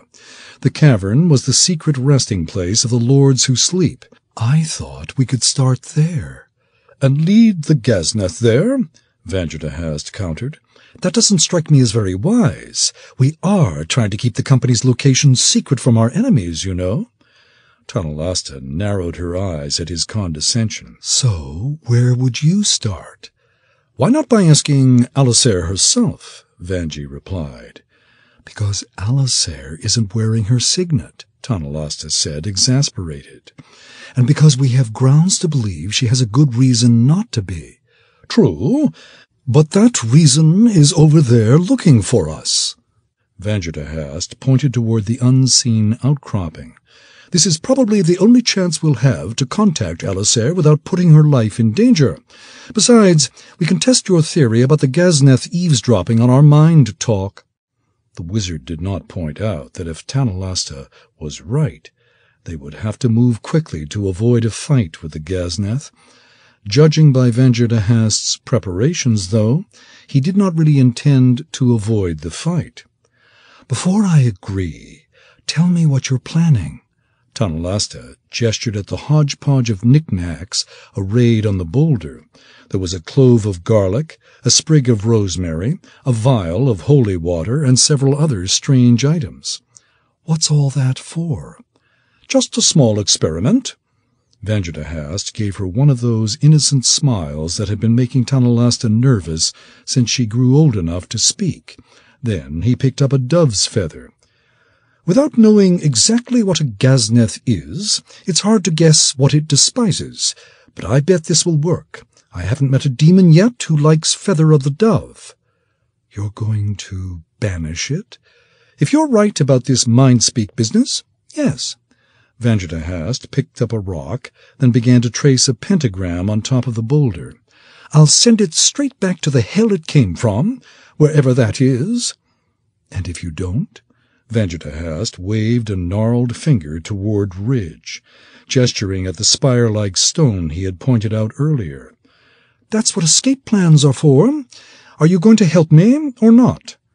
Tanalasta nodded. "I just hope you're doing this for more than your pride." After lecturing the wizard earlier about their duty, she could hardly decline to aid him now. "What do you want me to do?" Vanjardahast outlined her part in his plan, then turned to continue his preparations while she untethered the horses. By the time she returned with the beasts, the wizard had completed his protective pattern and was ready to proceed. He climbed onto the boulder and stepped into the center of the star, the strange assortment of spell components grasped securely in one hand. "You can watch from the ridge," he said. "If this works, you'll see a portal open and suck the Ghazneth back to its home hell." "And if the Ghazneth doesn't go?" Tanalasta asked. "Then I'll join you on the ridge, and don't waste any time getting us out of there." He nodded to her, then turned to face the 3 stones he piled on the edge of the gully. "I'm ready." Tanalasta turned toward the ridge and pictured Alisair's ash-blonde hair and dark-eyed visage in her mind, then touched the throat-clasp of her weather cloak. The metal tingled under her fingers, and her sister's head suddenly cocked to one side. "Vanji is with me on Stonebolt Trail at the edge of the Stormhorns. Phantom after us. Need to find you." "Tanalasta?" Alisair's weathered face betrayed her irritation. "Orc's Pool. Vanji knows it, and no more magic or you'll never make it." Alisair's visage faded with that. Tanalasta shook her head clear, then glanced back at Vanjardahast. "You know some place called Orc's Pool?" "I've been there many times." The wizard continued to study the sky above the stones he had piled on the gully edge. "Now, off with you." Tanalasta did not reach for the escape pocket. "She said no more magic." "What?" Vanderhast glanced down aghast. "How does she expect us to find Orc's pool?" Tanalasta had a sinking feeling. "I was more concerned about our plan. She said no more magic or we'd never make it." It was difficult to say whether Vanderhast's expression was more puzzled or irritated, but it was definitely not alarmed. "It's too late to change plans now." He glanced back toward the outcropping, then made a shooing motion.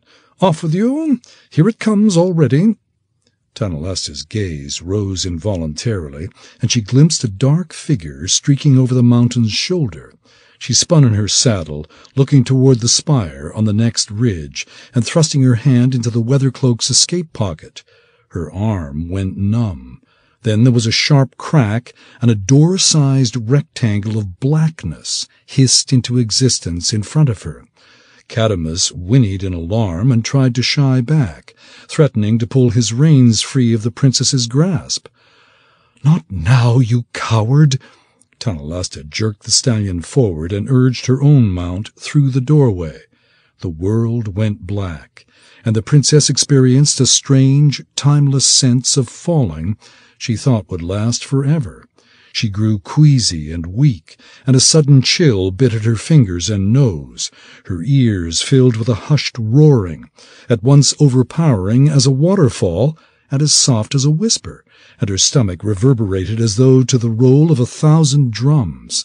Then, in less than the instant it had taken her to blink, she was back in the light, her head spinning and the wind whistling around her ears. Cadamus nickered behind her, sounding as confused as he was alarmed, and Tanalasta recalled with a rush where she was and what she was doing. She kicked her own mount's flanks urgently, and the poor horse stumbled forward blindly, as dazed and reeling as her rider. The princess let the mare continue on until she felt the ground sloping away beneath them, then dismounted and tethered both glassy-eyed horses to a scraggly hackberry bush. By the time Tanalasta returned to the ridge, her head had stopped spinning. She lay down beneath a tall spire of granite and peered over the crest. Across the way, the Ghazneth was already swooping down the gully toward Vanderhast. As the phantom neared him, it suddenly veered and pulled up. For one awful instant, she thought it was coming for her. Then it wheeled on a huge black wing and extended its talons to attack the wizard from behind. Vanderhast whirled, wand in hand, but the Ghazneth was already on him. Tanalasta knew the wizard's spell would never go off before the creature's talons tore him gullet to groin. She was on her feet before she knew what she was doing, one hand disappearing into her weathercloak's escape pocket, and the other reaching for her peacemaker's rod. Fortunately for both the princess and the royal magician, Tanalasta remained where she was. Like the message-sending throat clasp, her weathercloak's escape pocket could only be used once a day. She dropped back to the ground, then watched in amazement as the Ghazneth ricocheted away from the wizard's protective star and slammed into the mountainside. Vanderhast's shoulders slumped with relief. Then his voice began to echo off the rocky slopes as he bellowed his incantation and tossed his strange assortment of knickknacks into the air. The Ghazneth circled the boulder where he stood, hurling itself at him time and again, only to bounce away and crash into the mountain with stone-splitting force. A shimmering spiral of light appeared in the air behind the creature and began to shadow its movements like some strange tail it did not know it had. When the Ghazneth finally grew tired of slamming into the mountainside, it alighted in the gully next to Vanderhast. It seemed to say something, then squatted down and wrapped its arms around the boulder. The stone began to tremble, and Tanalasta could tell by the sudden tension in the wizard's shoulders that he had not anticipated the possibility of having his perch ripped out of the very ground. Vanderhast's echoing voice rumbled off the mountains more urgently, and he stooped down to fling his knickknacks directly onto the shoulders of his attacker. The tornado at the Gazneth's back grew larger and faster, sucking the thing's leathery wings backward toward the whirlpool's spiraling depths. The creature glanced nervously over its shoulder. Then a small eye appeared in the heart of the tornado. From Vangertehast's description, Tanalasta expected to see some sort of flaming hell or blood-drenched wasteland, but the small circle resembled nothing quite so much as the stonelands themselves. The Gazneth let out a great roar and gave a tremendous twist. A sharp crack reverberated off the mountainside. Then the boulder rose out of the ground, and Vangertehast's legs went out from under him. Tanalasta was on her feet again, yelling for the wizard to use his escape pocket, though she knew he would never hear her over the rumble of the cracking stone. As Vangertehast tumbled from the boulder, he reached out with the dove's feather and struck the creature on the head. A terrible shriek reverberated across the slope. The Gazneth vanished into the whirlpool, dragging Vangertehast's boulder along with it. The wizard landed face down in the gully and lay there trembling. Then the spell whooshed in on itself, and there was silence. Tanalasta let out a joyful whoop, then saw a familiar shape in the sky and dropped to her belly. Vangertehast raised his head, and she rose to her knees to point behind him. The wizard stood and turned to face the shoulder of the mountain, where the Gazneth was already streaking down out of the stone murk. Vangertehast stood there, looking for what seemed an eternity, but in fact may have been less than a second. Tanalasta started to rise and yell, but she did not even make it to a crouch before the wizard turned and was suddenly beside her, swaying and blinking with teleport daze, and blindly reaching out to catch hold of her sleeve. "Get us out of here!" 7. They were lost in a sea of brown. The sun was hiding behind an overcast of dirty pearl clouds, and a stiff northerly wind had draped the horizon behind a curtain of tannish stone murk. The plain was paved in jagged slabs of red-brown basalt, set unevenly into a bed of yellow-brown sand, and the few scraggly salt bushes, hardy enough to grow in such a wasteland, were a sickly shade of hazel. Even Tanalasta's riding breeches and Vangertehast's glorious beard had turned olive-brown beneath a thick coating of Stoneland's dust. As uncomfortable as the stone murk made travel, the princess was glad for its fog-like veil. After Vangertehast's futile attempt to banish the Gazneth, anything that helped conceal them was a great comfort to her. They had glimpsed the thing twice since fleeing the storm horns. The first time had been 2 evenings ago, when its dark form streaked across the horizon between them and the mountains. The second time had been only a few hours ago, when it had appeared in the far north, circling like a hawk searching for its next meal. The banishment's failure seemed to have sapped Vangertehast's confidence. He would spend long hours deep in silent thought, then suddenly subject Tanalasta to a lengthy hypothesis about why he had failed to exile the Gazneth to its home plane. Having read, some said memorized, every volume in the palace library, the princess was able to debunk most of his theories with a little careful consideration. So far, the only notion to stand the test of her scrutiny was that the banishment had not failed at all, that the Gazneth had been sucked back to its home plane. Unfortunately, that plane happened to be Toril. Vangertehast dismissed the possibility as a contradiction of itself, simply proclaiming that a demon could not be from Toril, and something from Toril could not be a demon. Tanalasta considered the argument pure semantics. To her mind, anything that looked, acted, and killed like a demon was a demon. Moreover, when she pointed out that the thing had been affected by 2 spells that affected only demons, the protective star and the banishment itself, Vangertehast had been unable to refute her argument. Maybe the creature wasn't a demon by war wizard definitions, but it was close enough for a princess. Tanalasta wished she had not let Vanjadahast trick her into parting ways with Auden Foley.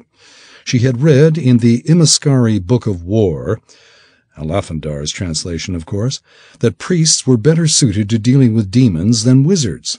Priests tended not to let their pride get them killed as often. For the second time in a quarter hour, Tanalasta found her vision obscured by brown grime. She wiped the gobs from her eyes, then opened her waterskin and washed the grit from her teeth. Either they had drifted off their westerly course, or the wind had shifted, and if she remembered one thing from Gasparil Gofar's little treatise on the flora of the barren wastes, it was that the wind seldom shifted in the stonelands. Tanalasta glanced over at the lodestone dangling from the wrist of Vanjadahast's rain hand. They were still traveling at a right angle to the tiny rod, which meant they should have been facing west. So why was a northerly wind blowing in their faces? And if it was not northerly, why was it still full of anorok sand? When the wind shifted, the stone murk vanished. Gasparil's treatise had been clear about that. Tanalasta reined her horse to a stop. "Something's wrong." Vanjadahast continued forward, lost in thought and oblivious to the princess's absence. She waited until Cadamus had carried the wizard several paces, then shook her head at the inattentiveness of her protector. "Vanjadahast!" The wizard's back straightened, and his gaze snapped to the side. When he did not see the princess in her customary place, he cursed foully and looked skyward, reaching for a wand. "Vanjadahast, no magic!" Tanalasta yelled. Since escaping the Gazneth, they had taken Alisair's advice and avoided magic like the plague. They had banished their rings, bracers, and weather cloaks to their saddlebags, and buried their peacemakers' rods, enchanted daggers, and everything else that radiated a constant aura of magic. So far, they had every reason to be happy with the results. When the wizard still did not see her, Tanalasta waved her hand in the air. "I'm right here." Vanjadahast reined his mount around, his rheumy eyes betraying his relief. "What is it?" He continued to scan the horizon. "Did you see something?" "It's what I haven't seen that concerns me," Tanalasta said. "Shouldn't we have reached Crimson Creek by now?" Vanjadahast finally pulled his hand from his weather cloak. "Apparently not, since we haven't. Have patience. The Stonelands are a big place." "If you consider 4,000 square miles big, then yes, they are," said Tanalasta. "But that's not the point. You said we would reach Crimson Creek in a day. We're now going on 2. "How am I to know how long it takes?" Vanjadahast shrugged. "I've never ridden there, you know." "I suppose not." Tanalasta sighed. As busy as he was, the wizard was hardly likely to waste his time riding when he could teleport. "How far is it from the Stonebolt Trail?" The wizard only shook his head. "It hardly matters, does it?" He waved his hand at the rocky plain around them and added, "It's not like we can miss it." "We can if we never cross it." Tanalasta pointed at the lodestone hanging from Vanjadahast's wrist. "You're sure that thing's accurate?" Vanjadahast extended his arm at an angle. The lodestone swung briefly from side to side, then pivoted back to its original position, perpendicular to the wind. "You see, it always returns to north." "Then how come we're riding into a northerly wind?" Tanalasta asked. Vanjadahast's answer was as quick as it was certain. "It is not a northerly wind, it's a westerly one." "Full of anorok sand?" Tanalasta asked. The wizard frowned and fell silent for a moment, then pointed at the ground. "The sand comes from the Stonelands themselves." "Not according to Gasparil Gofar." Tanalasta extended her hand. "Let me see the map. Unless Crimson Creek is more than 40 miles from the trail, we've gone too far." Vanjadahast made no move to do as she asked. I would say that the creek is just about 40 miles from the Stonebow Trail. Tonalasta continued to hold her hand out. You do have a map, don't you? Of course. Vanderhast tapped a saddlebag. A magic one. Wonderful, said Tonalasta. I suppose we should be thankful. This is teaching us a valuable lesson. Us? Vanderhast frowned. What do you mean, us? We can't even open a map without magic.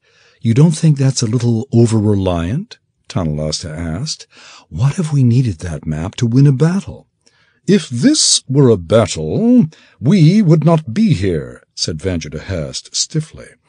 And if you are trying to intimate that your spell-beggars would do better, do recall that they also speak their incantations one syllable at a time. Vanji, that's not what I mean at all. Tonalasta reached across to touch the wizard's arm. I'm only trying to say that magic has its own vulnerabilities, like anything else. My magic is powerful enough to see us both to safety in Arabelle. Vanderhast jerked his arm away. Which is exactly what we should do, now that we have established that Alisair is safe. We have established that she's alive, not safe. Tonalasta's tone grew sharp. Nor do we know what she has discovered about Emperor's disappearance or the Gazneth, which I suspect to be related. Most importantly, we have not yet informed Alisair that she is the new crown princess. You may stop talking to me about your teleport spell and start riding. Tonalasta urged her horse past Vanderhast's, then turned perpendicular to the wind and began to trot in what she hoped was a westerly direction. The wizard started after her. If you insist on this foolishness, will you at least ride in the right direction? This is the right direction. Tonalasta recalled a pamphlet on sea navigation one of the Daunting Horn ancestors had written 100 years before, then stopped and turned to the wizard. If I can prove it, will you stop badgering me about teleporting back to Arabelle? Vanderhast's bushy brow furrowed. He studied her without answering, and Tonalasta began to fear he had thought of the same thing she had. When the wizard finally spoke, it grew clear he had not even considered the possibility that she might be right. And when you can't prove it, you will return to Arabelle in all due haste and let me see to this matter properly. Agreed. Vanderhast could not quite keep from smirking. Very well, then, prove away. Tonalasta smiled and patted the wizard's cheek. I have a feeling we're going to be a lot better friends after this. She dismounted and transferred her belongings to one side of her saddlebags. After the compartment was empty, she refilled it with fist-sized stones and walked to the front of her horse. Lead on, Vanderhast. We'll set our course by your lodestone for a few minutes. Vanderhast eyed her saddlebags as though she meant to stone him to death, but nodded and lifted his rein hand to let the lodestone beneath it dangle free. He started forward at a right angle to the tiny rod, being careful not to stray off course. Tonalasta followed on foot, leading her horse and pausing every 10 steps to stack one of the rocks from her saddlebag atop a larger stone along Vanderhast's trail. The royal magician kept looking back, watching first with scorn, then with puzzlement, bewilderment, and, finally, chagrin. By the time the saddlebag ran out of stones, his cheeks were crimson with embarrassment. He shook his head in disgust, then pulled the lodestone from his wrist. "We've been riding in circles." The wizard raised his arm to throw the tiny rod away. "Wait! It's not the lodestone." Tonalasta turned to look back along their course and saw that the stones traced a gentle but distinct curve. Cecil Dauntinghorn noticed a similar effect about 100 years ago when he found himself sailing around a tiny island in the Sea of Fallen Stars. As it turned out, his lodestone was pointing at a strange cliff of black rock. It started to point north again after he was far enough away. Vanderhast eyed the stone-strewn plain sourly. "Don't I look the fool? I hope you're proud of yourself." "Not really." Tanalasta began to redistribute the load in her saddlebags. "Well, maybe just a little bit, but I wasn't trying to make you feel foolish. I just want you to trust my judgment." Vanjardahast cocked an eyebrow. "I'd trust it more if you would let me teleport us." "Vanji." The wizard raised his hand. "Not to Arabelle, to Orc's Pool. I've no doubt Alisair is fuming at our tardiness already, and now it'll take us twice as long to find it, if we ever do." "Alisair can wait a few hours longer. I suspect she'd be even angrier with us if we led the Ghazneth into the middle of her company." Tanalasta fastened her saddlebags, then wiped another gob of brown grime from her eyes. "Besides, I doubt we lost much time. I'd have noticed if we had veered into the wind earlier."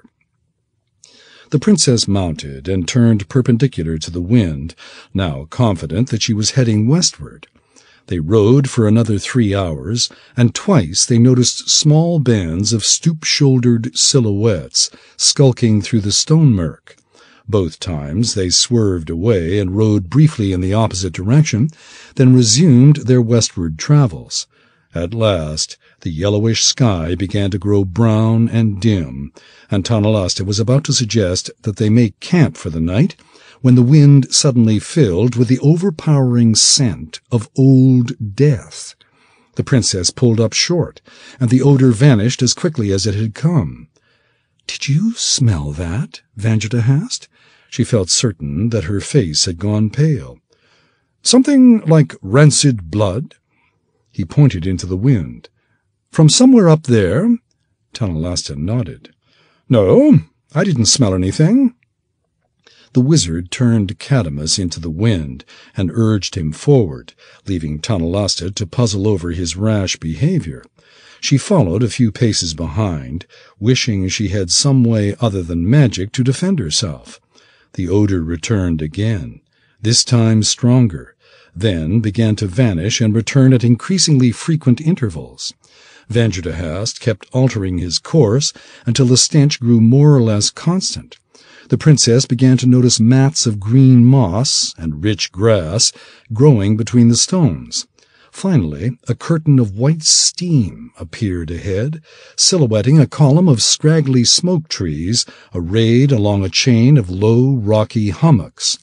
Vanjardahast stopped beneath a wispy bough and peered down at the base of the hummocks. Tanalasta joined him, nearly gagging on the smell of brimstone and iron as she approached, then found herself looking down into a steep-sided ravine of raw, red ground. Through the bottom of the gulch ran a steaming brook of blood-colored water, gurgling northward over a bed of jagged, rust-stained boulders. "Crimson Creek?" she asked. Vanjardahast nodded. "Right where you said it would be." He turned upstream and started to ride along the rim of the gulch. "Come along. We'll make camp at Orc's Pool." "You know where we are?" Vanjardahast shook his head. "Never seen this place before." "I think we'd better make camp here." Tanalasta glanced at the dimming heavens, then added, "It'll soon be too dark to ride." "We have time." Vanjardahast continued to ride. When Tanalasta made no move to follow, he stopped and looked back over his shoulder. "Perhaps you'd like to bet? Double or nothing?" "Double what?" Tanalasta studied the steaming creek and shook her head. For the water to be that hot, the source had to be nearby. "No deal, old snoop. I see your game." "Do you now?" Vanjardahast smiled, then urged his horse forward. "I guess you're just too smart for me, Tanalasta. Too smart by far." The pool turned out to be even nearer than the princess expected. She followed Vanjardahast along the ravine for a quarter-mile, then the steam began to thin, and the creek suddenly grew as colorless as air. They spent several minutes staring into the ravine in puzzlement, then finally dismounted and started to lead their horses down the embankment. As they descended, a scarlet ribbon appeared in the steam opposite them, curling down between the nebulous bulges of two rocky hummocks on the far shore. Tanalasta pointed toward the ribbon. "I assume Orc's pool is rather bloody-looking?" "That would be correct. Are you certain those spell-beggars in Hoothduth didn't make a diviner out of you?" Tanalasta frowned, trying to decide whether the wizard was mocking her or trying to compliment her. "It's just common sense." "I've heard that's all priestly divination is," the wizard replied. "Now, real magic—" "Would do us no good under the circumstances," said Tanalasta, "and I would like you to stop referring to my friends as spell-beggars." Vanjidahast tipped his head. "As you command, Princess." They reached the ravine bottom and crossed a mat of mossy grass to the water's edge, then tested its temperature with their fingers before mounting and riding across. On the far side they followed the Scarlet Brook up a small, gently sloping vale. Though no vegetation grew within 2 paces of the creek, a luxuriant growth of grass covered the walls of the valley, and the stench changed from brimstone and iron to just iron. Once Tanalasta grew accustomed to the odor and no longer associated it with blood, she actually found the smell tolerable. At length they reached the end of the valley, where the brook spilled over a rocky head wall from a steaming basin above. When no sentries emerged to greet or challenge them, they tethered their horses to a wild mulberry tree and crept the rest of the way on foot, mindful of the possibility that an orc tribe, or something worse, had forced Alisair to abandon the rendezvous. They found nothing but a small pool of blood-colored water, ringed on all sides by a boulder-strewn collar of green grass, and low cliffs of rusty red basalt. "This is Orc's pool?" Tanalasta asked. "Of course. How many red pools do you think there are in the Stonelands?" Tanalasta frowned. "Now that you mention it, Gasparil Gophar's treatise mentioned over 60 bodies of iron-tinted water." "This is the one," Vanjidahast said. "I recognize it." The wizard clambered over the head wall and led the way toward a ring of boulders on the southern shore of the pool.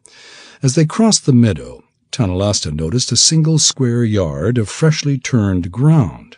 Leaving Vanjidahast to continue on his own, she stopped to examine it. The stones had been carefully removed from the dirt and piled along the edges, and there was a small dimple in the center where the soil had been wetted by a cupful of water. From up ahead, Vanjidahast called, "They're here. At least someone is." Tanalasta went to join the wizard at the circle of stones. As she approached, she smelled a familiar hay-like odor and saw the broom of a horse's tail swing out from behind a boulder. "Alisair?" she called. "I don't think so," answered Vanjidahast. Tanalasta stepped around the boulder to find a hidden, well-used camp, large enough to accommodate a company of 20 people. At the present time there was only a tethered horse and Vanjidahast, seated on the saddle that had been taken from the beast's back.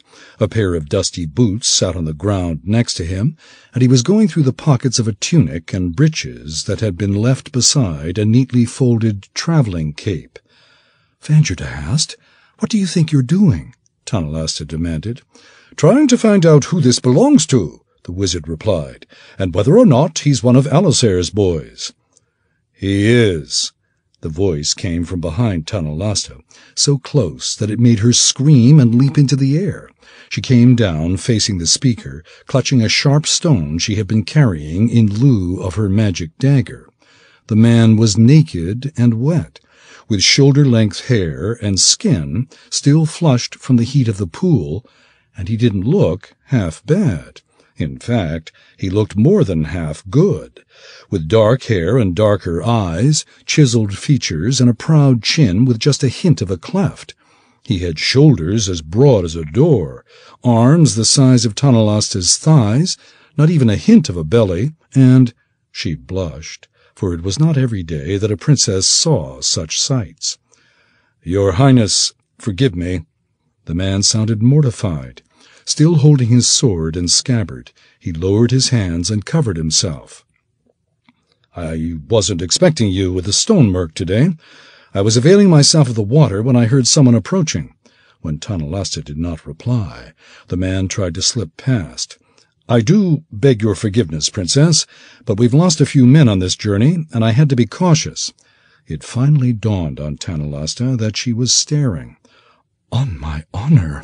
The princess let the stone drop from her hand and turned away, her face burning as though she were the one who had just climbed from the pool's steaming waters. "Please, think no more of it." Out of the corner of her eye, Tonalasta saw Vanjudahast smile. "Well then, maybe this trip was worth it after all," said the wizard.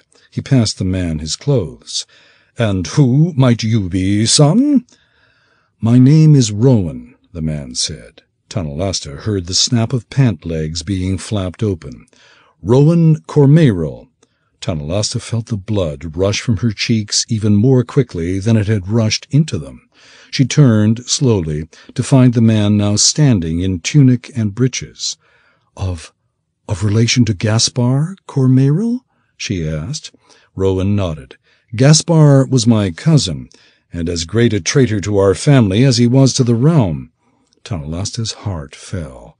Along with Onodar Bleth, Gaspar Cormyr had been one of the ringleaders in the Abraxas affair. As punishment for his prominent role, her father had seized the lands of the entire Cormyr family. When Tonalasta could not find the words to express her dismay, Rowan bowed deeply and did not rise. "I apologize for vexing you with my presence, Majesty. Had it been possible, I'm certain the Princess Alisair would have sent someone else." "I doubt it," growled Vanjudahast. The wizard looked to Tonalasta and shook his head. "She couldn't have been happy to hear from you. This is her way of showing it." "Must you always think the worst of people, Lord Magician?" Tonalasta went over to Rowan. "I'm sure she sent Sir Rowan because she knew him to be the best man for the job." The princess presented her hand to Rowan, who was so startled that he looked up and did not take it. She smiled and nodded, holding it in place. Somewhat reluctantly, he took her hand by the fingers and brushed his lips to the back. "Only Rowan, Majesty," he said. "My title was taken with the family lands." "Just Rowan, then." Tonalasta noticed Vanjudahast rolling his eyes and shot him a frown, then gestured for Rowan to rise. "Tell me, Rowan, is that your faith planting I noticed at the edge of the meadow?" Rowan's eyes grew as round as coins.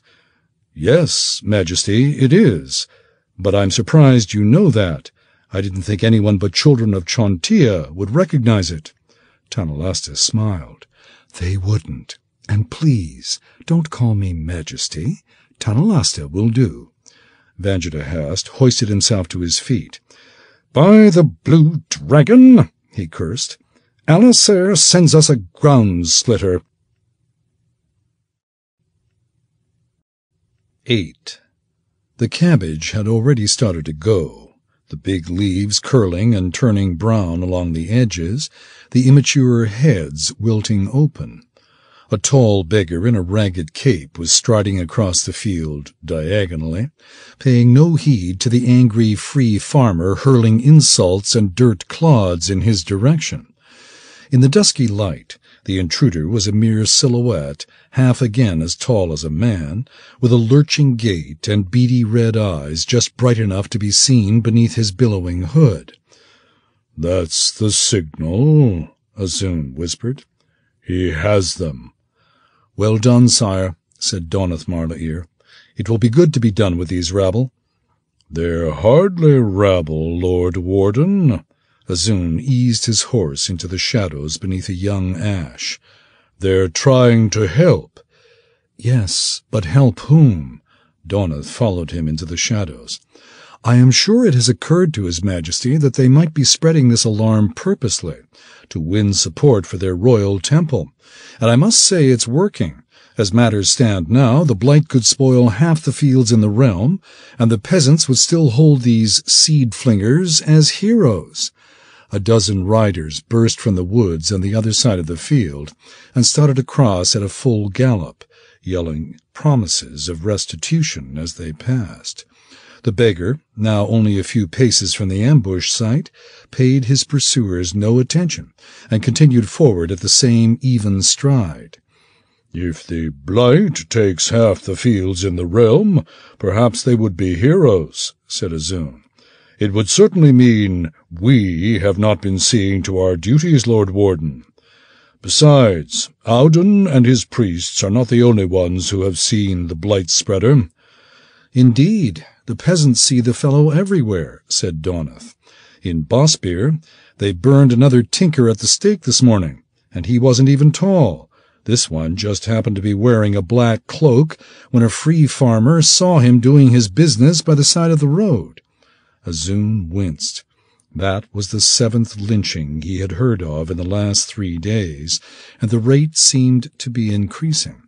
Perhaps he should have listened to Donath 2 days ago and sent a squad of war wizards to track down the badgeless maces then. But he had not wanted to embarrass Tanalasta by returning her friends to Arabelle in shackles. Moreover, he had regarded Donath's motives as somewhat suspect, fearing the young lord had made the suggestion out of anger at Tanalasta. Of course, Azun should have known better. The High Warden was too loyal to let his personal feelings interfere with duty. The priests had indeed created the panic Donath feared, and now innocent people were being killed. The king was almost relieved to find his own judgment in this matter less sound than that of the High Warden. It suggested that Donath was not holding a grudge, and the throne had need of a loyal warden in Arabelle. Once they brought Auden Foley and the badgeless maces under control, perhaps Azun could even declare the damage wrought by Tanalasta undone. The red-eyed beggar lurched past Azun's hiding place and disappeared into the trees at the rear of the small clearing, the badgeless maces close behind. A row of purple dragons emerged from the trees to meet the company of priests. The dragoneers wore their visors raised and held their lances posted on their stirrup rests, but their grim expressions left no doubt that they were present on a serious matter. The badgeless maces hauled back on their reins, barely managing to bring their mounts to a stop before the dragoneers. As confused as they were, the priests remained determined to capture their quarry.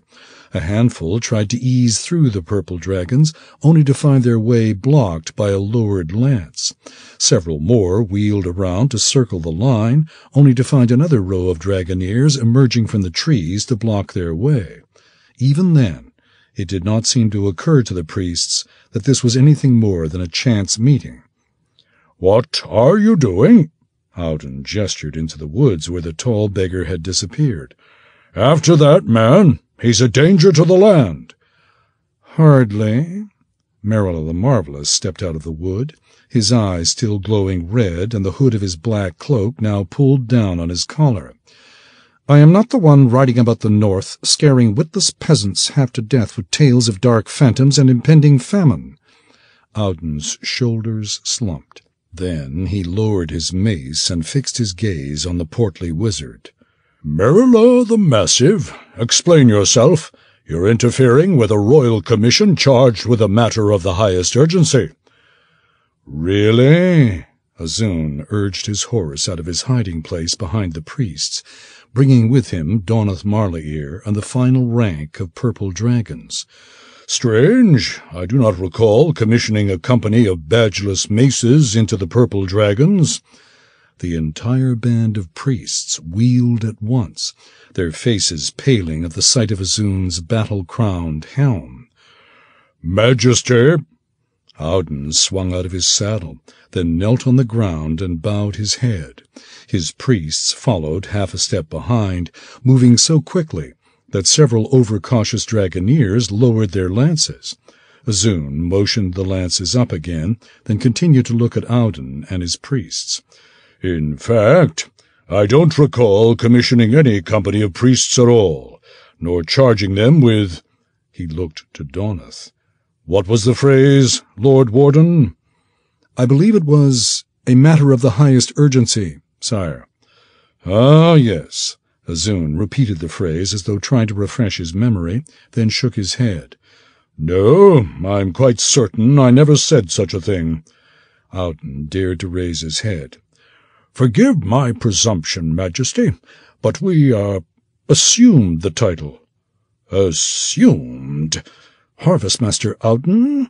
asked Merilla. He stepped to Auden's side, then glanced in Dawnless's direction. "That would make you an impostor, you know. It would make you all impostors." The king bit his tongue, trying desperately to hide a sudden surge of anger. Merilla was doing his best to place Auden in the untenable position of confessing to the impersonation of a royal agent, or admitting that Tonalasta had defied the king's order. Apparently, the wizard remained concerned about the war wizard's future after Tonalasta took the throne. This, despite Azun's personal guarantee that their position would be secure no matter who succeeded him. "Perhaps it was Princess Tonalasta who commissioned you, Harvest-Master?" Merilla continued to look at Donath. Azun forced himself to keep an impassive face and stay silent. The matter fell under the purview of the Lord High Warden, and any interference from the king would be taken either as a sign of favor to the priests or as a lack of confidence in the crown princess's obedience to duty. "I am sorry to say that Princess Tonalasta did not commission us." Auden addressed himself directly to Azun. "You see, sire, it was something of an emergency. We happened across a free farmer who had seen the blight-bearer." "This tall beggar you have been asking about?" said Azun, happy for any pretext to take control of the conversation. "You know, of course, that your inquiries have created a panic." "I apologize, Majesty," Auden said, plucking at his purple cape. "But that is a reason for our disguises. We had hoped the inquiries of a company of purple dragons would seem less conspicuous." "And well they might have, if you had acted like a company of soldiers," said Azun. "In pausing to repair every blighted field you happened across, you persuaded everyone you met that I am so concerned about the situation that I have begun commissioning whole companies of priests." "It may come to that yet, Majesty," said Auden. "I'm sure you hope it will," said Donath. "But I won't have you causing a panic in these lands simply to promote yourselves. The peasants are already burning each other's fields at the first sign of a wilt, and 7 men have been murdered for the crime of matching your beggar's description." Auden's face fell at the news, but he kept his gaze fixed on Azun. "I am sorry to have caused this trouble, Majesty, but it changes nothing. We must find this blight carrier and stop him from wandering about. Until we do that, we must keep restoring the fields he infects and prevent the disease from spreading on its own." "I am sure he'll be found soon," said Azun. "Every company of purple dragons north of the high road is watching for him. Nor do I think there is much chance of the blight spreading on its own. Not with the peasants burning their fields at the first sign of a brown leaf." "That will help, certainly, but we are much practiced in these matters," said Auden. "You must let us continue our search, if not as purple dragons, then as humble clerics." "I'm afraid that won't be possible," said Donath. Auden finally directed his attention to the High Warden. "You're arresting us?" "The Lord High Warden has no choice," said Merilla, smirking. "Impersonating a royal agent is a high crime punishable by death." "By death?" This from one of Auden's priests, a young red-haired woman no more than 20. "We were only trying to help." Merilla gave the woman a crocodile's smile. "I'm sorry, but unless Princess Tonalasta commissioned you—" "She didn't," said Auden. He shot the woman a warning scowl, then rose and stepped toward Donath.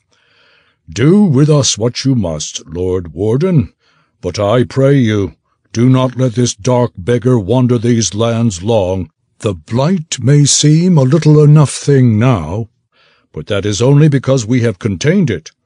Moving slowly so as not to alarm the guards, the harvest-master pulled his mace from its carrying loop and presented the handle to Donath. Azun shot Merrila a look that left no doubt about how the wizard's mistrust had been received. Merrila looked the other way and pretended not to notice, more secure than he should be in Vanderhast's ability to shield him from royal displeasure. The man's smugness was a better argument than any Tanalasta had made for taking the war wizards down a notch. Donath kept his hands on his saddle horn, making no move to accept Audun's mace. Actually, Merrila may have overstated matters. The High Warden cast a querying glance at Azun, who smiled inwardly but kept a stern outer face and nodded curtly.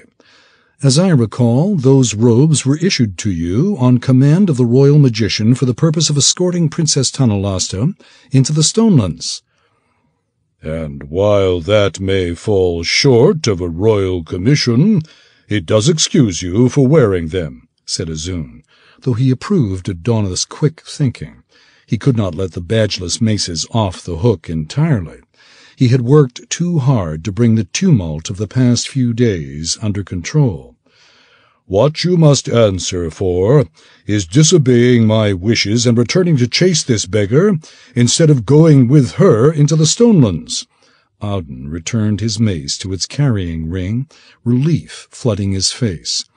Of course, Majesty. That is really very easy to explain. In fact, I've come to think it was what Vanderhast intended all along. Truly? Now that will take some explaining. Azun raised his hand, commanding the harvest-master to remain silent until he finished. The Queen will certainly wish a careful accounting of exactly what was said and done, in all the particulars, down to the minutest detail, I am sure. You and your priests are invited to return with us to Arabel, where you will be my guests until such a time as I am satisfied that you have prepared a record to the Queen's liking. Audun's eyes dulled as he comprehended the king's meaning. He bowed stiffly, then said, As you command, sire. Good. On the journey back, perhaps you would be kind enough to tell Merrila and me what you have learned about this beggar and his blight. Azun glanced darkly in Merrila's direction, then said, I'm sure the war wizards can handle the matter, once they have the vaguest idea what's going on. The dig seemed to delight Audun as much as it irritated Merrila. It would be a pleasure, sire. Merrila and I do enjoy talking while we travel. Oh, immensely, growled the wizard. Azun smiled at Merrila's glower. Excellent, he said, feeling that he finally had matters once again under control. Donath, what say we camp tonight? It's too late to start home, and we don't want to put that poor free farmer out of his hut. A fine idea, sire, said the High Warden, motioning to his Lionars to set things in motion. Azun looked up at the darkening sky and saw the first star appear in the east. It's been too long since I've done this. He began to finger his signet ring, then pictured Vanderhast's bearded face. Too long indeed. Vanderhast was standing on the grassy collar on the outlet side of Orc's Pool, giving Cadamus and Tanalasta's mare a few minutes' grazing time, when he heard Azun's voice. I'll be sleeping under the stars tonight, old friend. Vanderhast looked down and sighed wearily. Though the wizard's own signet ring was in Cadamus's saddle-bags with most of his other magic, that did not prevent Azun from contacting him. Mindful of the fact that he needed to be available to the royal family even when he had removed his ring to work in the laboratory or take a bath, the royal magician had taken the precaution of fashioning the family rings so that they could contact him whether or not he was wearing his. This wasn't the first time he had had reason to regret his foresight. A late evening with a particularly frolicsome water nymph leaped immediately to mind, but it was the first time he had ever had reason to let it frighten him. "And I won't be sleeping at all, thanks to you," Vanjadahast replied, speaking aloud. "What news?" "Matters are well in hand here. You can bring Tanalasta back any time." "I'm afraid I can't." Vanjadahast began to root through Tanalasta's saddlebags, pulling out her bracers, rings, and weather cloak. "Tanalasta, want a bet. We're at Orc's pool." "A bet?" "Don't ask," the wizard said, "and it gets worse." "She won't give up on the temple?" "Worse." "What could be worse than that?" "A Cormyr, Vanjadahast explained. "A Chontia-worshipping Cormyr ranger named Rowan. She seemed quite taken with him." "I thought you had a plan," Azun complained. "What kind of plan is that?" "Don't panic. Maybe he'll turn out to have a nasty temper, or hate royals or something." Vanjadahast closed Tanalasta's saddlebags and started around the pool toward the camp. "But we have bigger problems than that at the moment. Ask Alafandar to find out everything he can about a creature called a Gazneth. It's a phantom or demon or something whose wings protect it from magic. I can't seem to kill it." "You what?" "It's been harassing us, and Alisair too." As Vanjadahast approached the camp, he heard a soft splashing in the water. "It may have something to do with Emperor's disappearance, but I don't know. We haven't been able to catch up with Alisair." "This shouldn't be taking so long. What's going on up there?" "It seems the Gazneth is attracted to magic," Vanjadahast said, "which is why Alisair took off her ring when I tried to contact her from House Marlair. I'm afraid we won't be able to talk like this for a while, old friend." "Wait," Azun sounded worried. "I'll send Merila and some purple dragons, and Auden is here." "That would only make it harder to talk Tanalasta out of this mess," Vanjadahast said. "If things get dangerous again—" "Again?" "Have no fear, sire. She handled herself quite well." Vanjadahast stopped outside the boulders and lowered his voice. "As I was saying, I can always teleport us back to Arabelle." "Vanjadahast, I hope you know what you're doing." "Of course." Vanjadahast was genuinely hurt. "We can't give up now, unless you fancy turning a royal parade ground into a vegetable plot." Azun's only reply was a groan. The wizard smiled to himself, then stepped into the boulders circle to find Rowan sitting at water's edge, staring out into the steam toward a shapely white blur that could only be Princess Tanalasta floating on the surface of the dark pool. Jaw set, Vanjadahast strode through camp and planted a boot square in the ranger's back, shoving him headlong into the steaming water. Rowan vanished under the surface for a moment, then emerged 3 paces to the left with a raised sword. When he saw Vanjadahast standing in the moonlight, he lowered his weapon. "It was you?"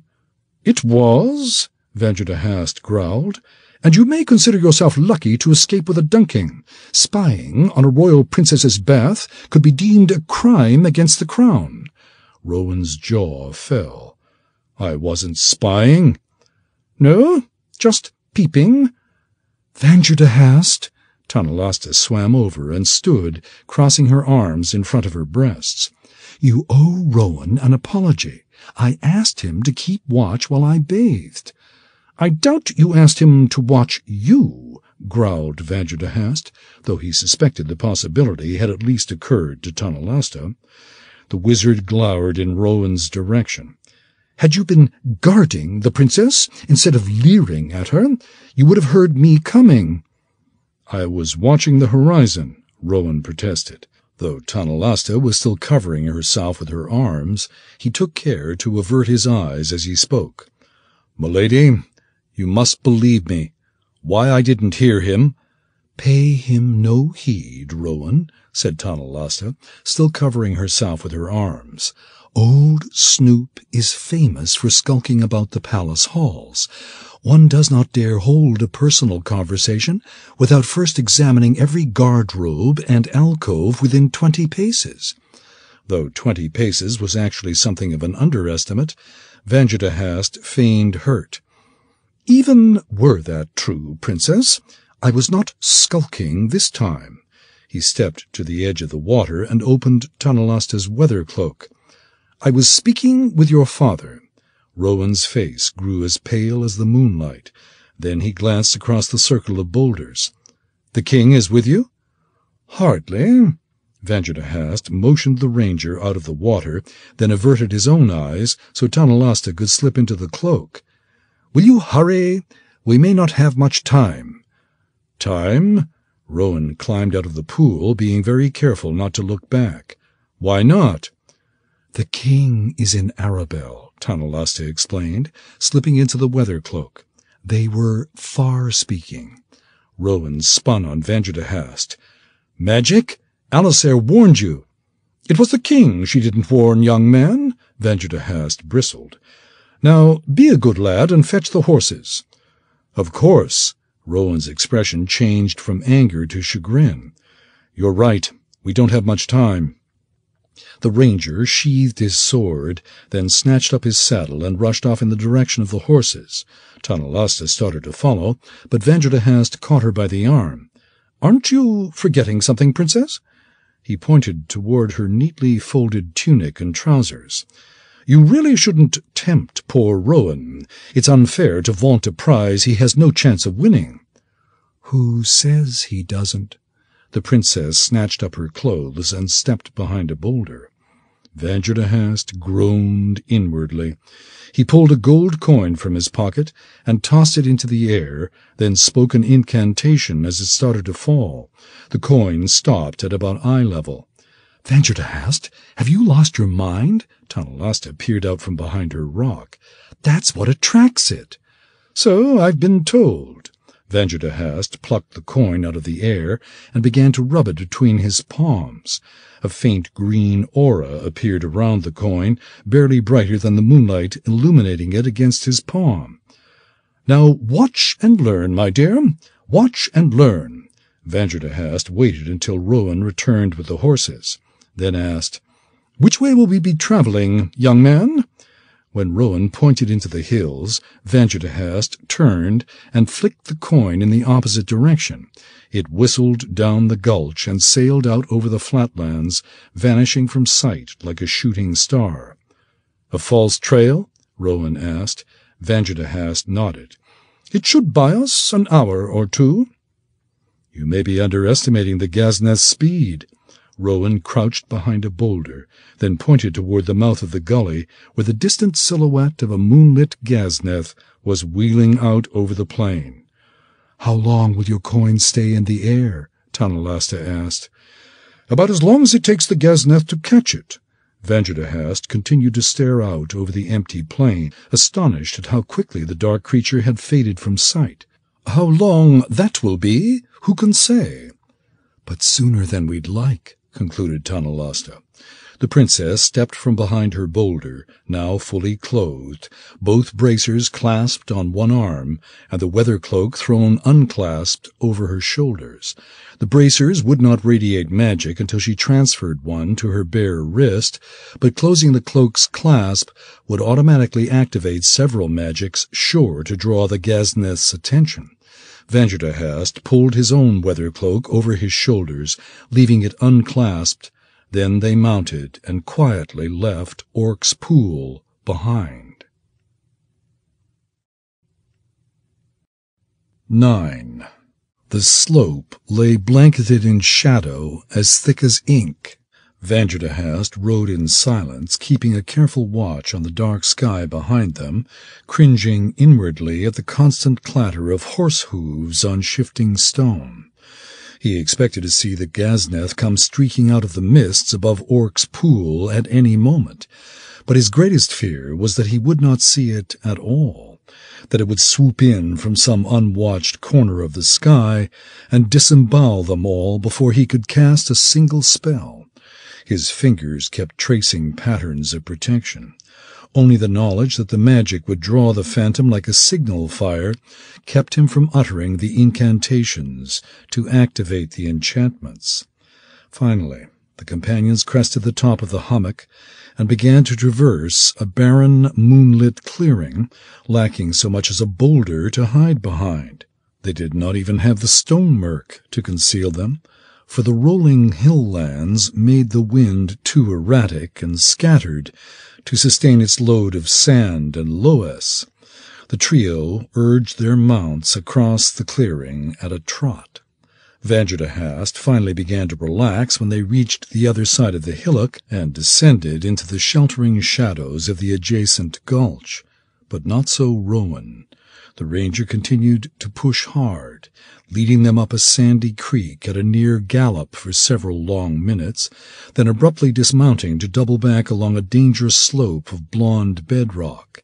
When they reached the summit, they mounted again and trotted across another exposed summit, then repeated the process 3 more times before Rowan finally dropped into a winding gulch and stayed there. The ranger scanned the sky one last time, then waved Vanderhast and Tonalasta up beside him. "We'll follow this gully up onto Knoll Flats," Rowan said, "then turn south toward the storm horns. The stone murk could be pretty bad up there, but it'll die down for a while about dawn. We'll be looking for a pair of mountains Alisair has been calling the Mule Ears." "We'll know them when we see them, I take it?" Vanderhast said. He did not bother asking Rowan's reason for detailing the route. With the Gazneth on their trail, being separated was one of the more pleasant reasons it was wise for everyone to know the way. "Is that where we'll meet Alisair?" Rowan shifted in his saddle and was a little too careful to keep his eye on the trail. "Actually, no. That's where she was 3 days ago, when she received Tonalasta's sending." "And where is she now?" Vanderhast was all too confident he would not like the answer. Rowan shrugged. "We'll have to see." He turned to Tonalasta. "You can follow a trail, can't you?" "I can," said Tonalasta. Rowan nodded as though he had expected no less, and drew a somewhat surprised smile from Tonalasta. Not seeming to notice the effect he had on her, he continued to address the princess, ignoring Vanderhast entirely. "Alisair was somewhat, reluctant to suspend her search," the ranger explained. "We'll return to the last camp and track her from there." "Then she hasn't found Emperor?" Vanderhast leaned on his saddle horn and stretched over to infuse himself into the conversation. "So what has she been doing up here?" "Following him, obviously," said Tonalasta. "Will you let the man speak, Vanji?" Vanderhast shot a scowl at the princess, but she did not seem to notice. Her gaze was fixed too sternly on the ranger. "Continue, Rowan." "As you command, princess." "She asked you to call her Tonalasta," grumbled Vanderhast. The cad was winning her favor far too quickly with that respectful act of his. "And why not? You've already seen the crown jewels." "Vanderhast!" Tonalasta gave him a withering scowl, then looked back to Rowan. "Must I call on Rowan to remind you who is the royal here?" Rowan's eyes grew bright and white in the moonlight. He glanced between the princess and Vanderhast, allowing his sword hand to drift uneasily toward his sword pommel. The wizard started to utter a dark warning, then caught himself and thought better of it. The more he picked on the boy, the more determined Tonalasta would be to like him. Vanderhast looked away, preparing himself for a distasteful task. "I hope the princess will forgive me. I was only trying to put the boy at ease." "His name is Rowan," said Tonalasta. "Please, if the royal magician wants to call me a boy, I won't be offended," said Rowan. "To tell you the truth, it's been so many years since I've been called that, I find it funny." "Then I am happy to make you laugh, Rowan," said Tonalasta. "From henceforth, the royal magician may address us as boy and girl, and we will call him grandfather." I am sure the royal court will find your decision most amusing, Vanderhast replied, finding himself grinding his teeth. As trustworthy as Rowan might be, Vanderhast could not have the princess falling in love with a Cormyr. After the Abraxas affair, that would be tantamount to bedding a Sembian. If we are done making young Cormyr laugh, perhaps he could tell us about Emperor. Rowan looked to Tonalasta, and when she nodded, began.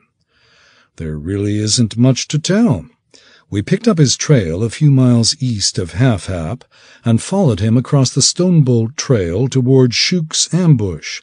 Then he suddenly found someone else's trail and followed it south to a tomb in the foothills. A tomb? Vanderhast asked.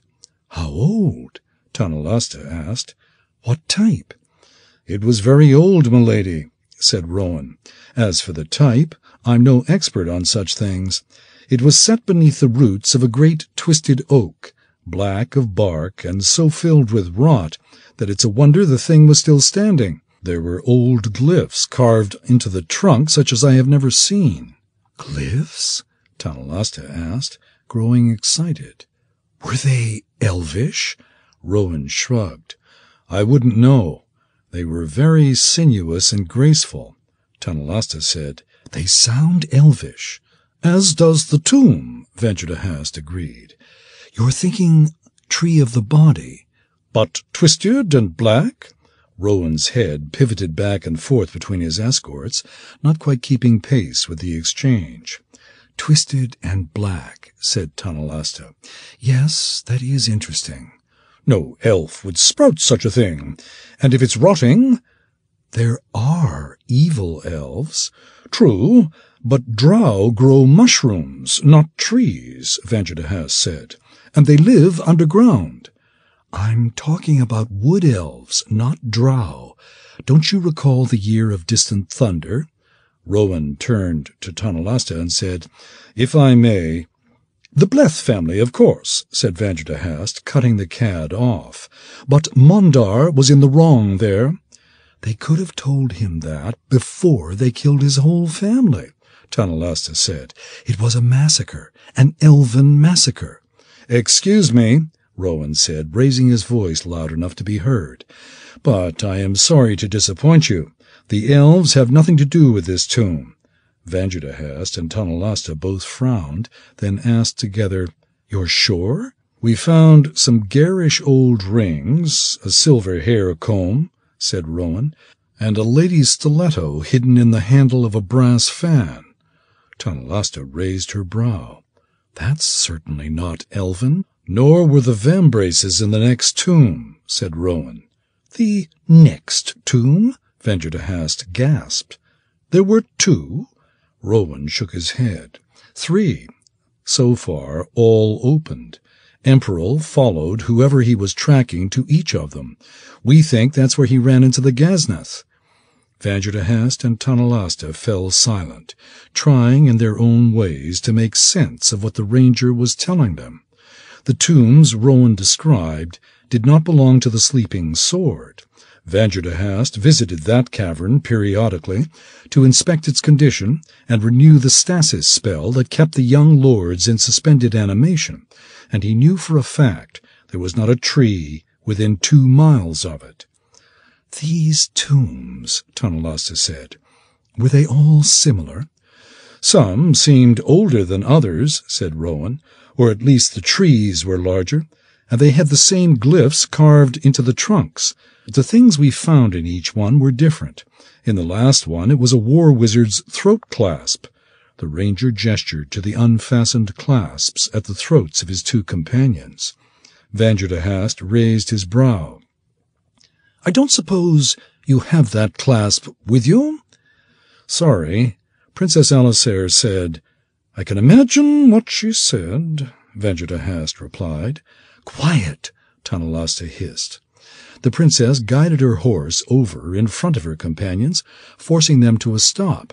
Vanderhast's eyes went instantly to the sky, and his hand to his throat-clasp. If the Gazneth had found them anyway... Tonalasta's shadowy hand reached out to catch him by the arm. Orcs, she whispered. Vangertehast almost sighed in relief, then realized it would be impossible to scatter the orcs without using magic and alerting the Gazneth to their location. He scanned the gully slopes, already plotting a devastating sequence of fire spells. If Tanalasta could see the Swiners, then the Swiners could see her. Orc eyes were so sensitive they could see a creature's body heat in the dark. When Vangertehast detected no sign of the creatures, he asked, "Where?" "I don't know," Tanalasta replied. "I smell them." "Smell them?" Vangertehast hissed. "If they were close enough to smell, we'd be dead by now." "If we were relying on your nose, yes," whispered Rowan, "but Tanalasta has taken a bath. She can smell something other than herself." The ranger dismounted and scraped a fistful of dirt from the gully floor, letting it pour from his hand. Once he had determined that the breeze was blowing across the gully, he led Vangertehast and Tanalasta over to the windward side of the ravine and motioned for them to dismount. The trio spent the next half-hour stumbling along in the shadows without seeing any sign of the orcs. Vangertehast was about to insist that they mount again when a distant clatter began to echo up the gulch behind them. They paused to listen until the orcs had passed, then returned to their saddles and continued up the gully. The companions remained silent for another half-hour, until they reached the head of the gulch and ascended onto the moonlit expanse of the Knoll Flats. Despite Rowan's earlier warning, the stone murk was not bad, at least not compared to the plains closer to the Stonebolt Trail, and Vangertehast could barely see the dark wall of the storm horns in the far distance.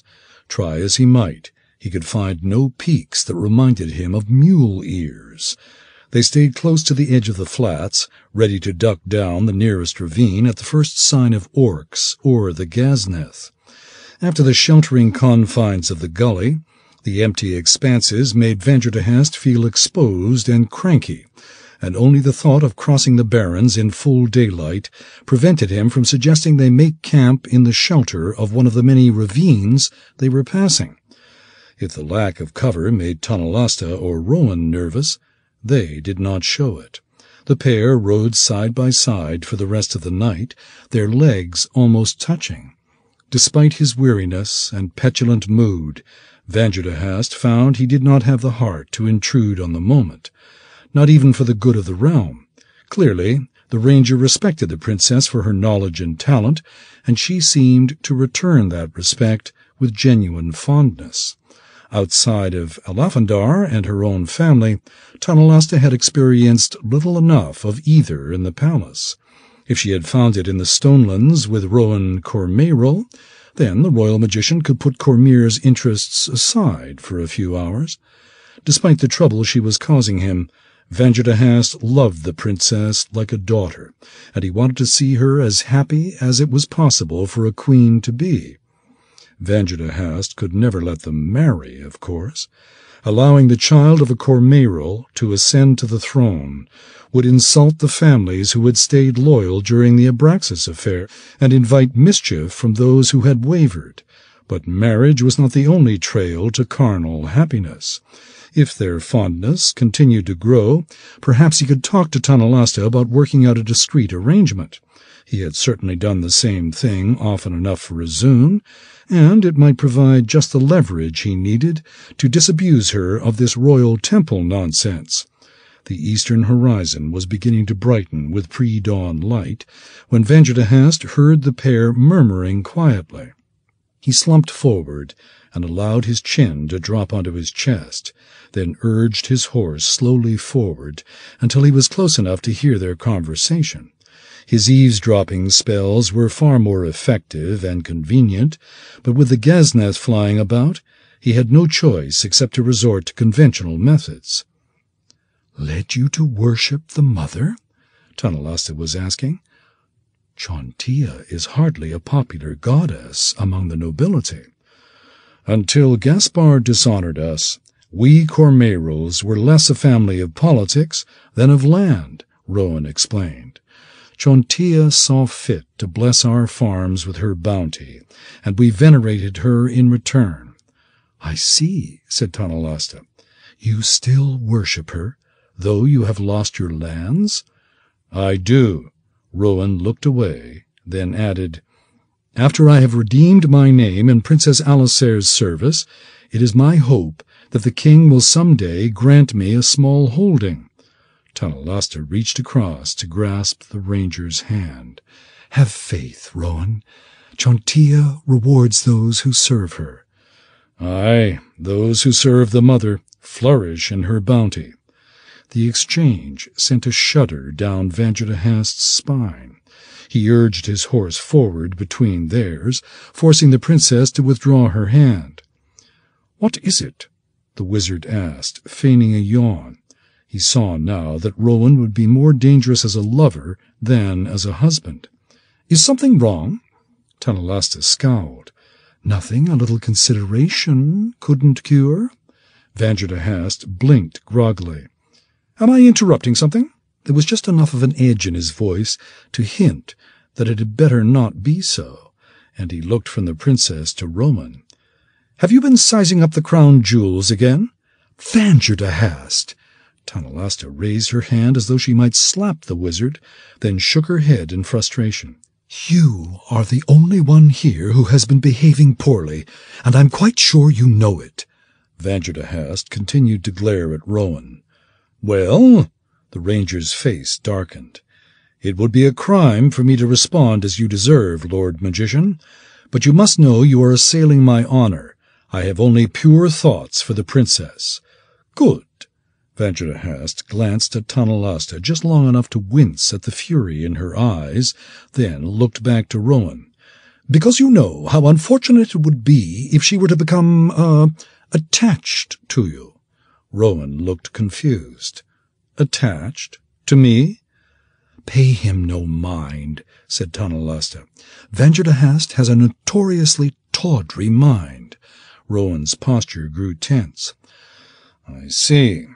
Well, there is no danger of that. Roosters do not pursue swans." "No, they don't," agreed Vanderhast. "They keep their distance, lest people start mistaking the swan for a hen."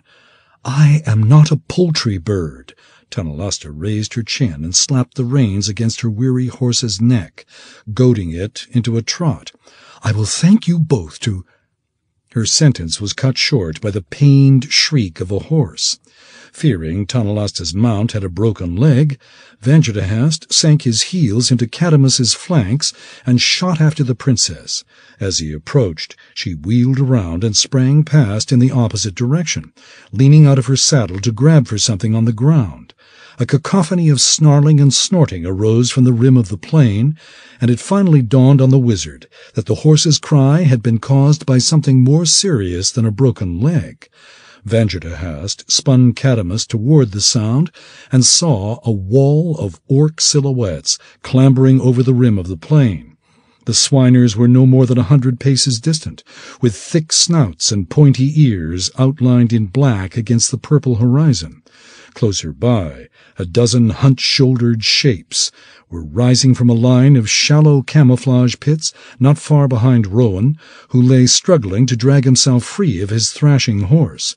The poor beast had 4 crooked spears lodged in its rib cage, and every time it tried to roll to its knees, its breath would wheeze out around the shafts.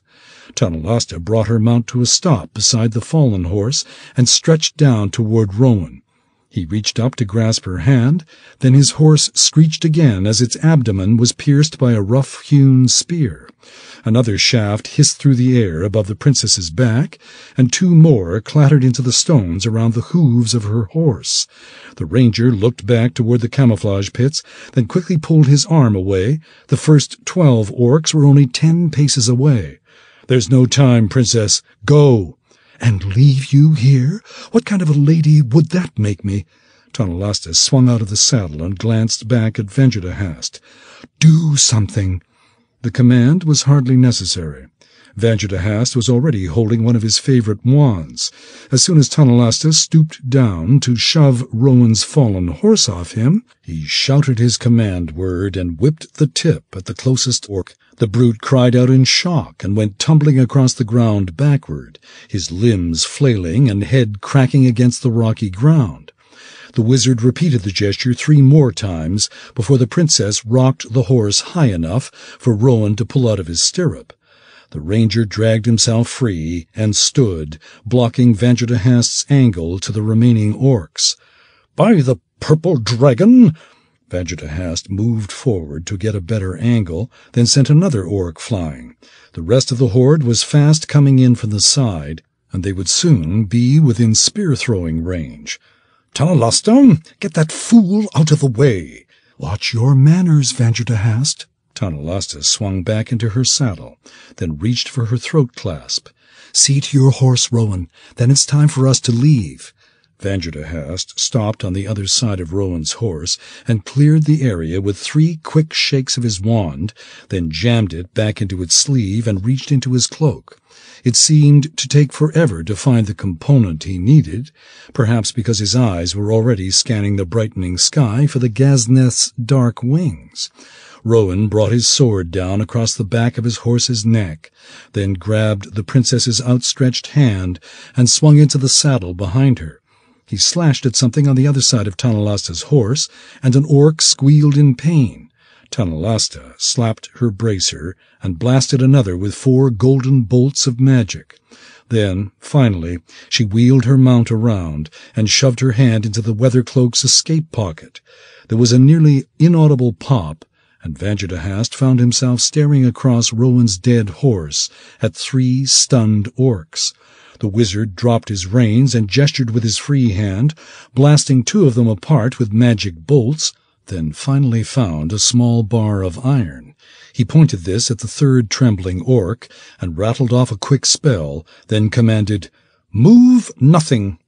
The orc's arms dropped to its sides, and Vanjadahast spun in his saddle to find the largest part of the horde only 30 paces away.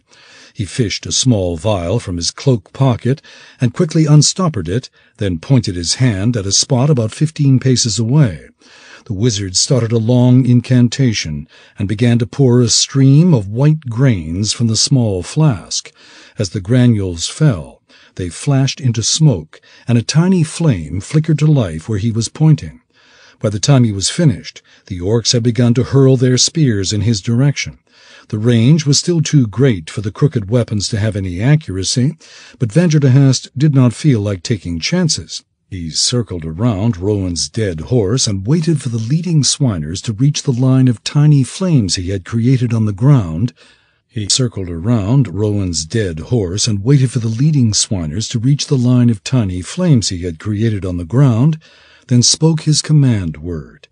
A searing curtain of flame sprang to life, rising more than 20 feet into the air and stretching 300 paces in each direction. The air filled instantly with the wail of dying orcs, and the stench of charred flesh grew overwhelming. Scarecrows of flame separated from the fiery wall and stumbled around blindly for a few minutes, then collapsed to the ground to burn themselves out. Vanjadahast watched long enough to be certain none of his foes made it through the flame wall in one piece, then turned to the orc he had ordered to stand still. The swiner was standing in the same place, staring at his feet with wide, red-tinged eyes. The wizard rode up beside the trembling warrior, kicked the fellow's spear out of his grasp, and scanned the heavens one last time. The sun had already crested the horizon, and now a brilliant golden light was spreading westward across the sky. The winds were, as Rowan had promised last night, remarkably still, and there was no stone murk to obscure visibility in any direction. Vanjadahast studied the heavens until he felt certain the Gazneth had not yet come, then dismounted and rubbed a small square of silk over his prisoner's grimy armor. The orc snorted in its guttural language, begging his tormentor to stop toying with it and be done with it. The wizard only smiled and whispered a soft incantation. He stuffed the ruined silk into the creature's mouth and mounted his horse again, then rode a short distance off and called, "Flee!" The orc stumbled a single step forward and caught itself. After a brief glance in Vanjutahast's direction, it turned and scuttled away without even taking the time to pick up its spear. The wizard turned south toward the storm horns and saw his companions waving to him from the crest of a small ridge nearly a mile distant. Behind them, the rocky barrens and scattered brush of Knoll Flats gave way to a tortuous labyrinth of dun-colored spires and twisting canyons that slowly rose toward the barren slopes of two high, slender peaks that could only be the mule ears. Vanjutahast clasped his weather cloak and thrust his hand into his escape pocket. A black door hissed into existence before him, and he quickly urged Cadamus forward. He would not be able to use the pocket for the rest of the day, but he had plenty of other ways to leave an area quickly. Besides, Tonalasta had already used hers, and he had no intention of going anywhere without her, especially not with Rowan riding the same horse. An instant later, Vanjutahast found himself sitting beside his companions, struggling to acclimate to his new location. No matter how many times he teleported, even over such a short distance, he still suffered from that first moment of bewilderment. Tonalasta's hand grasped his shoulder and quickly undid his weather cloak's throat clasp. "Are you all right, Vanji?" she asked, still holding his arm. "You're a royal pain in the arse, but I'd hate to lose you to an orc." "I'm fine." Vanjutahast blinked the last of his confusion away. They were much closer to the labyrinth than he had realized, with the mouth of a large baked mud canyon just a few hundred paces ahead. "Let's hurry. I slapped an orc with some decoy magic, but with this light it won't take the Gazneth long to discover its mistake." When Vanjutahast started forward, Rowan leaned over to grab his reins. "This is the way to the mule ears." He pointed toward a much smaller canyon, a half-mile to the east. "Nothing lies that way but trouble and dead ends." "Then stop wasting our time telling me about it," the wizard grumbled.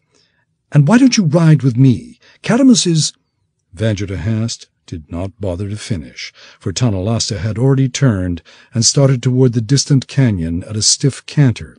He spurred his stallion after her, idly wondering if there was not some way to convince them that Chontia would frown on burdening a poor mare with 2 riders. 10. By the time they ducked into the small canyon, the sun had risen a full span above the horizon. The terrain in the gorge was even more barren than that of the stony plain, consisting of little more than eroded dirt walls and a lonely scrub bush every 10 or 12 paces. They stopped about 30 paces in to let their weary mounts drink from a muddy spring, and Vanjutahast crept back to the canyon mouth to watch for the Gazneth. It was not long before he saw a dark pair of wings swoop in from the west, then circle through smoke rising from his wall of flame, and fly off in the direction his decoy had fled. Vanjutahast waited until he was certain the thing was gone, then rushed up the canyon at his best waddle. "Time to go. We have about 5 minutes before our dark friend discovers my trick." Rowan passed Cadamus's reins to the wizard and turned back toward Tonalasta's mount. "Ahem. As much as I'm sure you enjoy sharing a saddle with the princess, young man, Cadamus is twice the mount she's riding." Vanjutahast mounted and offered the ranger his hand. "We'll all be faster if you ride with me." "A good point." Rowan turned and reached for the wizard's hand, but Tonalasta was already swinging out of her own saddle. "It will be even faster if we switch horses." The princess reached up and patted Vanjutahast's ample belly. "Rowan and I together can't be much more than you alone. You take my mare and let poor Cadamus carry us." "A fine idea," the wizard replied. "But you know how temperamental—" Cadmus is more of a coward, actually, said Tanalasta. I had no trouble controlling him back at the Stonebolt Trail. Or have you forgotten who returned him to you? Very well, Vanjitahast grumbled. I can't have you arguing the matter until the Ghazneth finds us. They switched horses and started up the canyon again. Vanjitahast tried at first to keep a careful watch on the northern sky, but quickly realized the futility of that as they twisted and turned through the labyrinth. He could not imagine how Rowan could know where they were going. The ranger kept turning down narrow side canyons, which would double back in the direction from which they had just come, then double back again and angle off in some new direction that was impossible to guess. For a while, Vanjitahast thought the ranger was following his own tracks or a system of cairns, but when he dared to take his eyes off the sky, he saw no sign of either. After nearly 2 hours of riding, the canyon opened up into a broad, flat-bottomed basin, ringed by more than a dozen cramped gorges. The trio paused without dismounting, and allowed their horses to drink from another pool of muddy water. Vanjitahast found the sun in the sky, and was finally able to determine his bearings, for all the good it would do him. "Rowan, how do you know which way to go?" he asked. "I can't even keep track of my directions." You mean there's one trick the royal magician doesn't know? Tanalasta joked. I'm not so sure we should tell. There are a lot of tricks I don't know, said Vanjitahast, and you are teaching me more all the time. This one is not so difficult. Rowan passed Vanjitahast a small flat stick with notches carved at various angles along both edges and explained, It's a map stick. You keep track of your turns. By the notches on each side, Vanjitahast said, examining the stick. And the angle confirms that you're on count. Very good, laughed Tanalasta. We'll make a forest keeper out of you yet. Vanjitahast eyed her sourly, then passed the stick back to Rowan. When you have magic, you don't need sticks. Except when you can't use magic, Tanalasta replied. The princess pointed toward the western side of the basin, where a tiny speck of darkness could be seen arcing above the rim. Vanjitahast glanced back along their trail, noting the deep, round depressions where their mounts' hooves had broken through the crust of dried mud. Tanalasta, the royal magician said, I know I promised not to bring this up again. Then don't, the princess interrupted sternly. I'm not returning to Arabelle until I have spoken with Alisair. Hear me out. This thing is dangerous. Let's gather a few more wizards and dragoneers, then come back. And when the king hears what is happening here, and orders you to leave me in Arabelle, you will defy him and bring me back? I suppose not, but it was an idea. The wizard motioned toward the broken ground behind them. After the Ghazneth finds our trail, it won't take the thing long to find us. Longer than you think, said Rowan. These badlands stretch for 100 miles along the base of the mountains, and the canyons are deep. It isn't easy to see into them, even from the rims, much less high in the sky. I hope you're right, Rowan, said Tanalasta.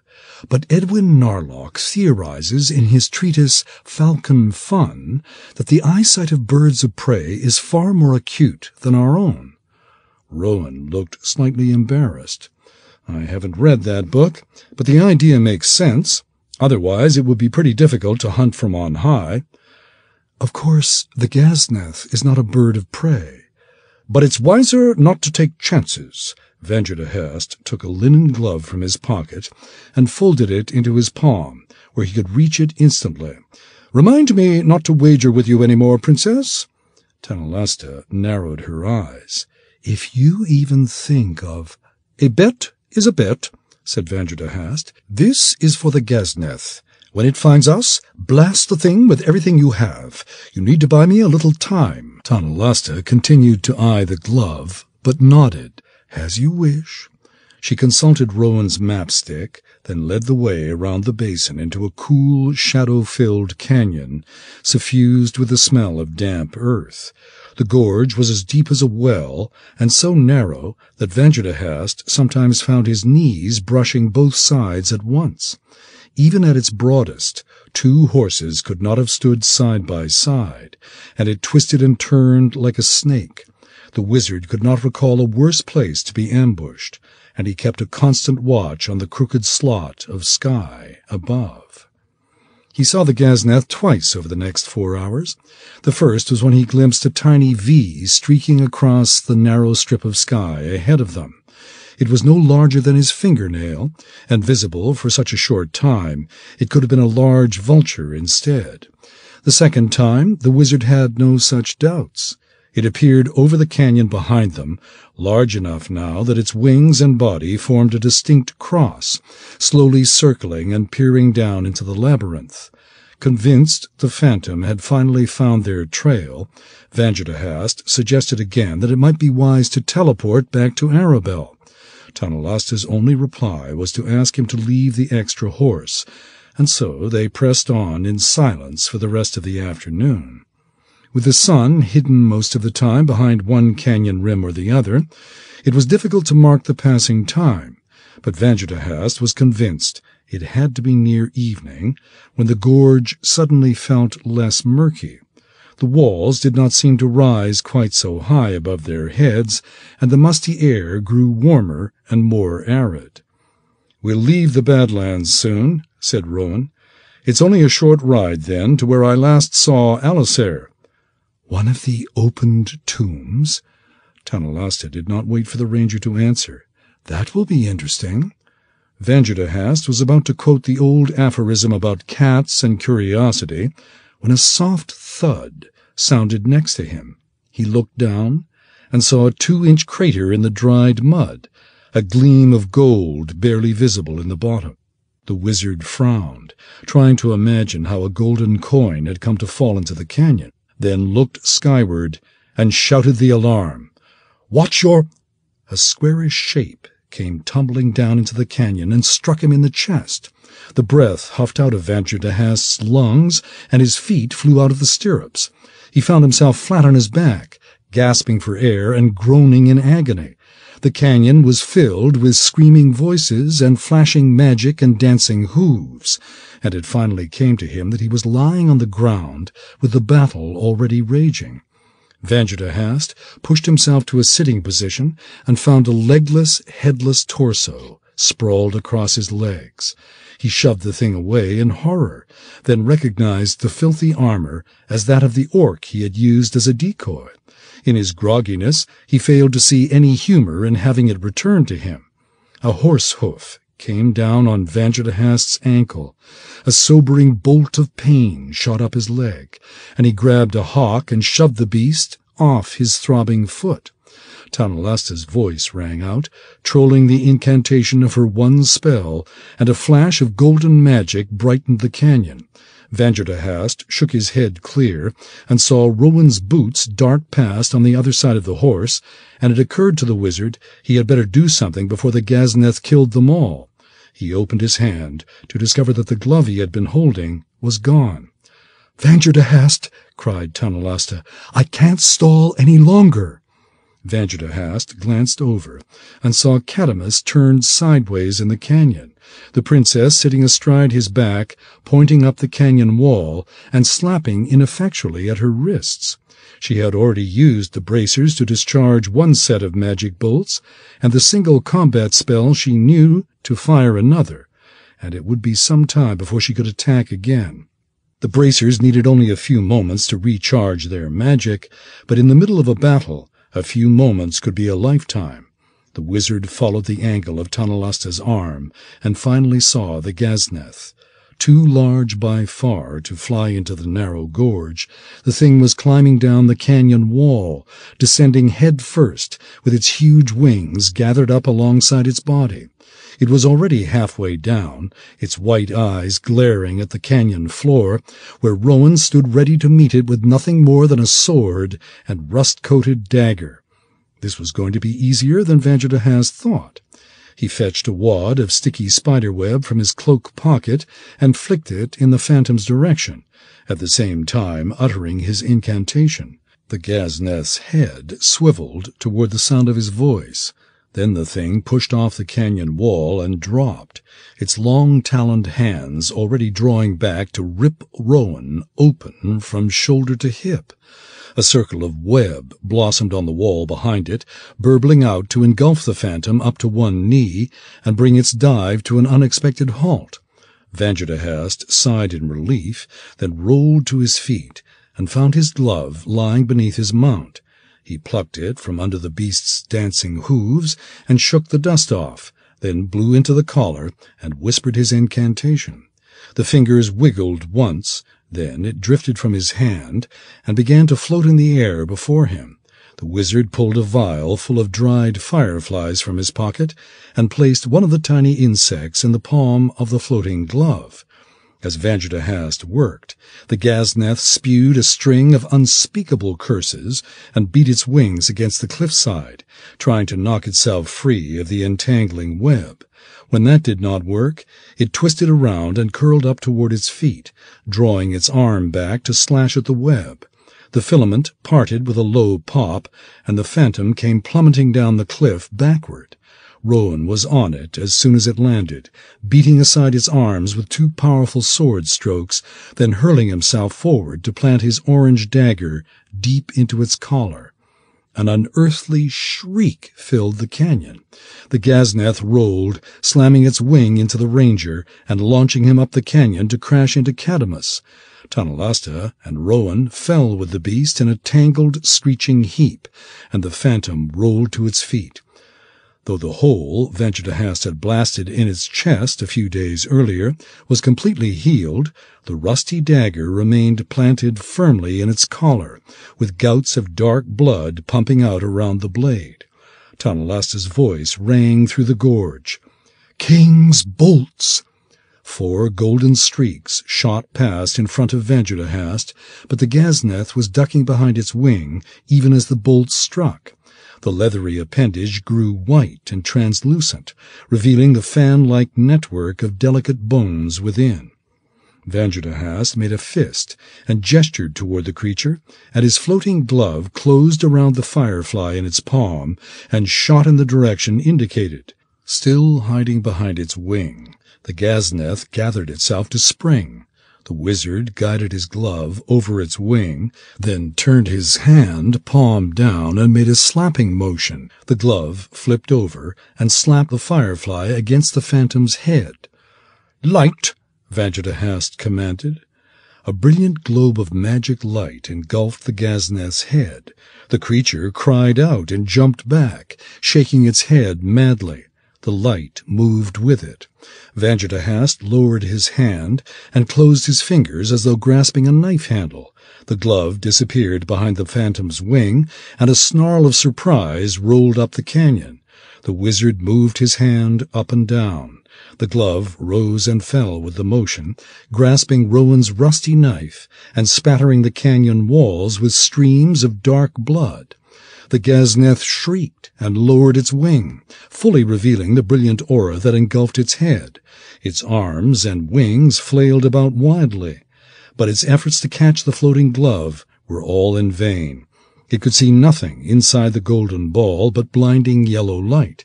Vanderhast whipped his hand around, and the rusty dagger circled and came up beneath the phantom's rib-cage. The Gazneth clutched at the black bleeding wound and fled down the canyon, careening off the walls and wailing in rage. Vanderhast started after it, but the creature was as fast as a lion. Before his third step, the wizard realized he would never keep up, and turned to find Tonalasta, now on her own mare, pulling Rowan onto the horse behind her. Though the fellow had suffered no obvious wounds, he seemed to be reeling from his collision. Cadamus was standing behind her, looking wide-eyed and dazed, but little worse for wear. Vanderhast rushed up the canyon and grabbed the stallion's reins, then swung into his saddle. "Go!" Though one of Vanderhast's light spells normally lasted close to a day, He suspected the Ghazneth would not need nearly that much time to absorb the enchantment's magic and return more angry than ever. "I didn't kill it, you know." "Yes, but at least we wounded it." Tanalasta set her heels to the mare's flanks, and the horse sprang up the canyon at a gallop. "That's an improvement." Vanderhast started after her, at the same time motioning the glove back to his side. Fearful of losing Rowan's dagger, he plucked the bloodied weapon from the magical hand. To his astonishment, it was a simple blade of cold-forged iron. Demons hated cold-forged iron, but the Ghazneth wasn't a demon. It couldn't be. He cleaned the blade on his saddle blanket and stuck it in his belt, then snatched his linen glove out of the air and returned it to his pocket. They galloped around 2 sharp corners, then Tanalasta cried out and reined her horse up short. Expecting to find a band of orcs blocking the way, it was inconceivable that even the Ghazneth had negated his light spell that fast. Vanderhast reached into his cloak for a chunk of brimstone, then eased up beside the princess. 20 paces ahead, the canyon was blocked by a huge steel gate. "By the 9 doors to hell! What's that doing here?" Rowan peered over Tanalasta's shoulder, then pinched his eyes shut and tried to shake his head clear. "Are you sure this is the way?" Tanalasta asked. "It's the way," Rowan replied.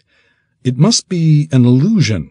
We ran into one before, just before we opened the second tomb." "An illusion?" Vanderhast waved his hand at the door and uttered a long string of mystic syllables. "Begone!"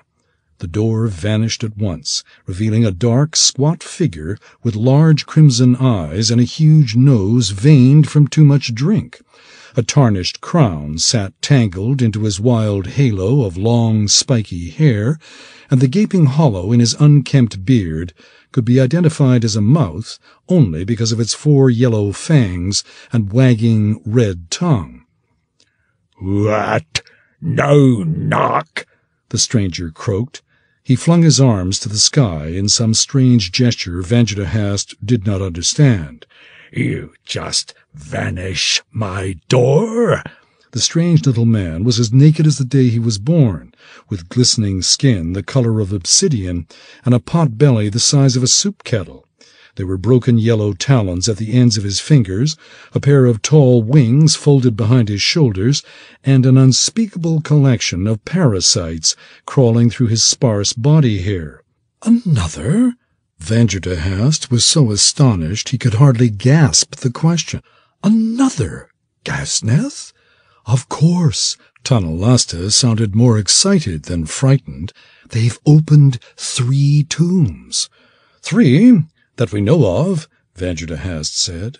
The Ghazneth flexed its wings. When the appendages hit the canyon walls, it cursed vilely and started forward at a walk.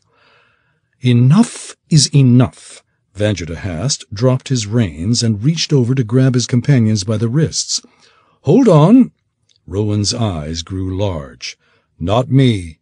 The ranger jerked his arm free, then snatched the dagger from Vanderhast's belt and slipped off the mare. The Ghazneth closed to within 10 paces. Tanalasta twisted around in the saddle. "Rowan!" "My duty is here," he said, backing away from the horse. Tanalasta glanced at the Ghazneth. Its long tongue snaked out between its fangs, and it gathered itself to spring. Vanderhast leaned across Cadmus's back and reached for the ranger. "Give me your hand," the wizard commanded. "Now!" Rowan backed away. The Ghazneth cackled madly and sprang into the air.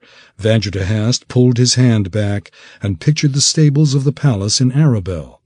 Tanalasta cried out, then ducked and twisted away, tearing her arm from his grasp as he spoke his incantation.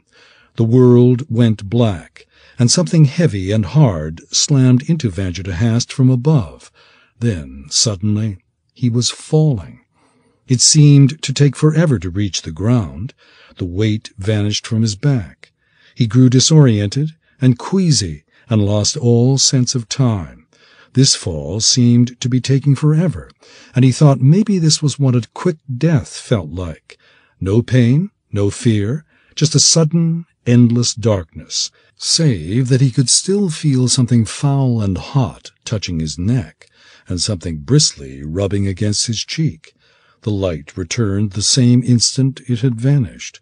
Vanjidahast glimpsed Cadamus's brown flank slipping past his nose, then crashed headlong into the brown, soft earth. The weight of the world came crashing down on top of him, and he found himself buried beneath a heap of cackling, rancid-smelling black leather.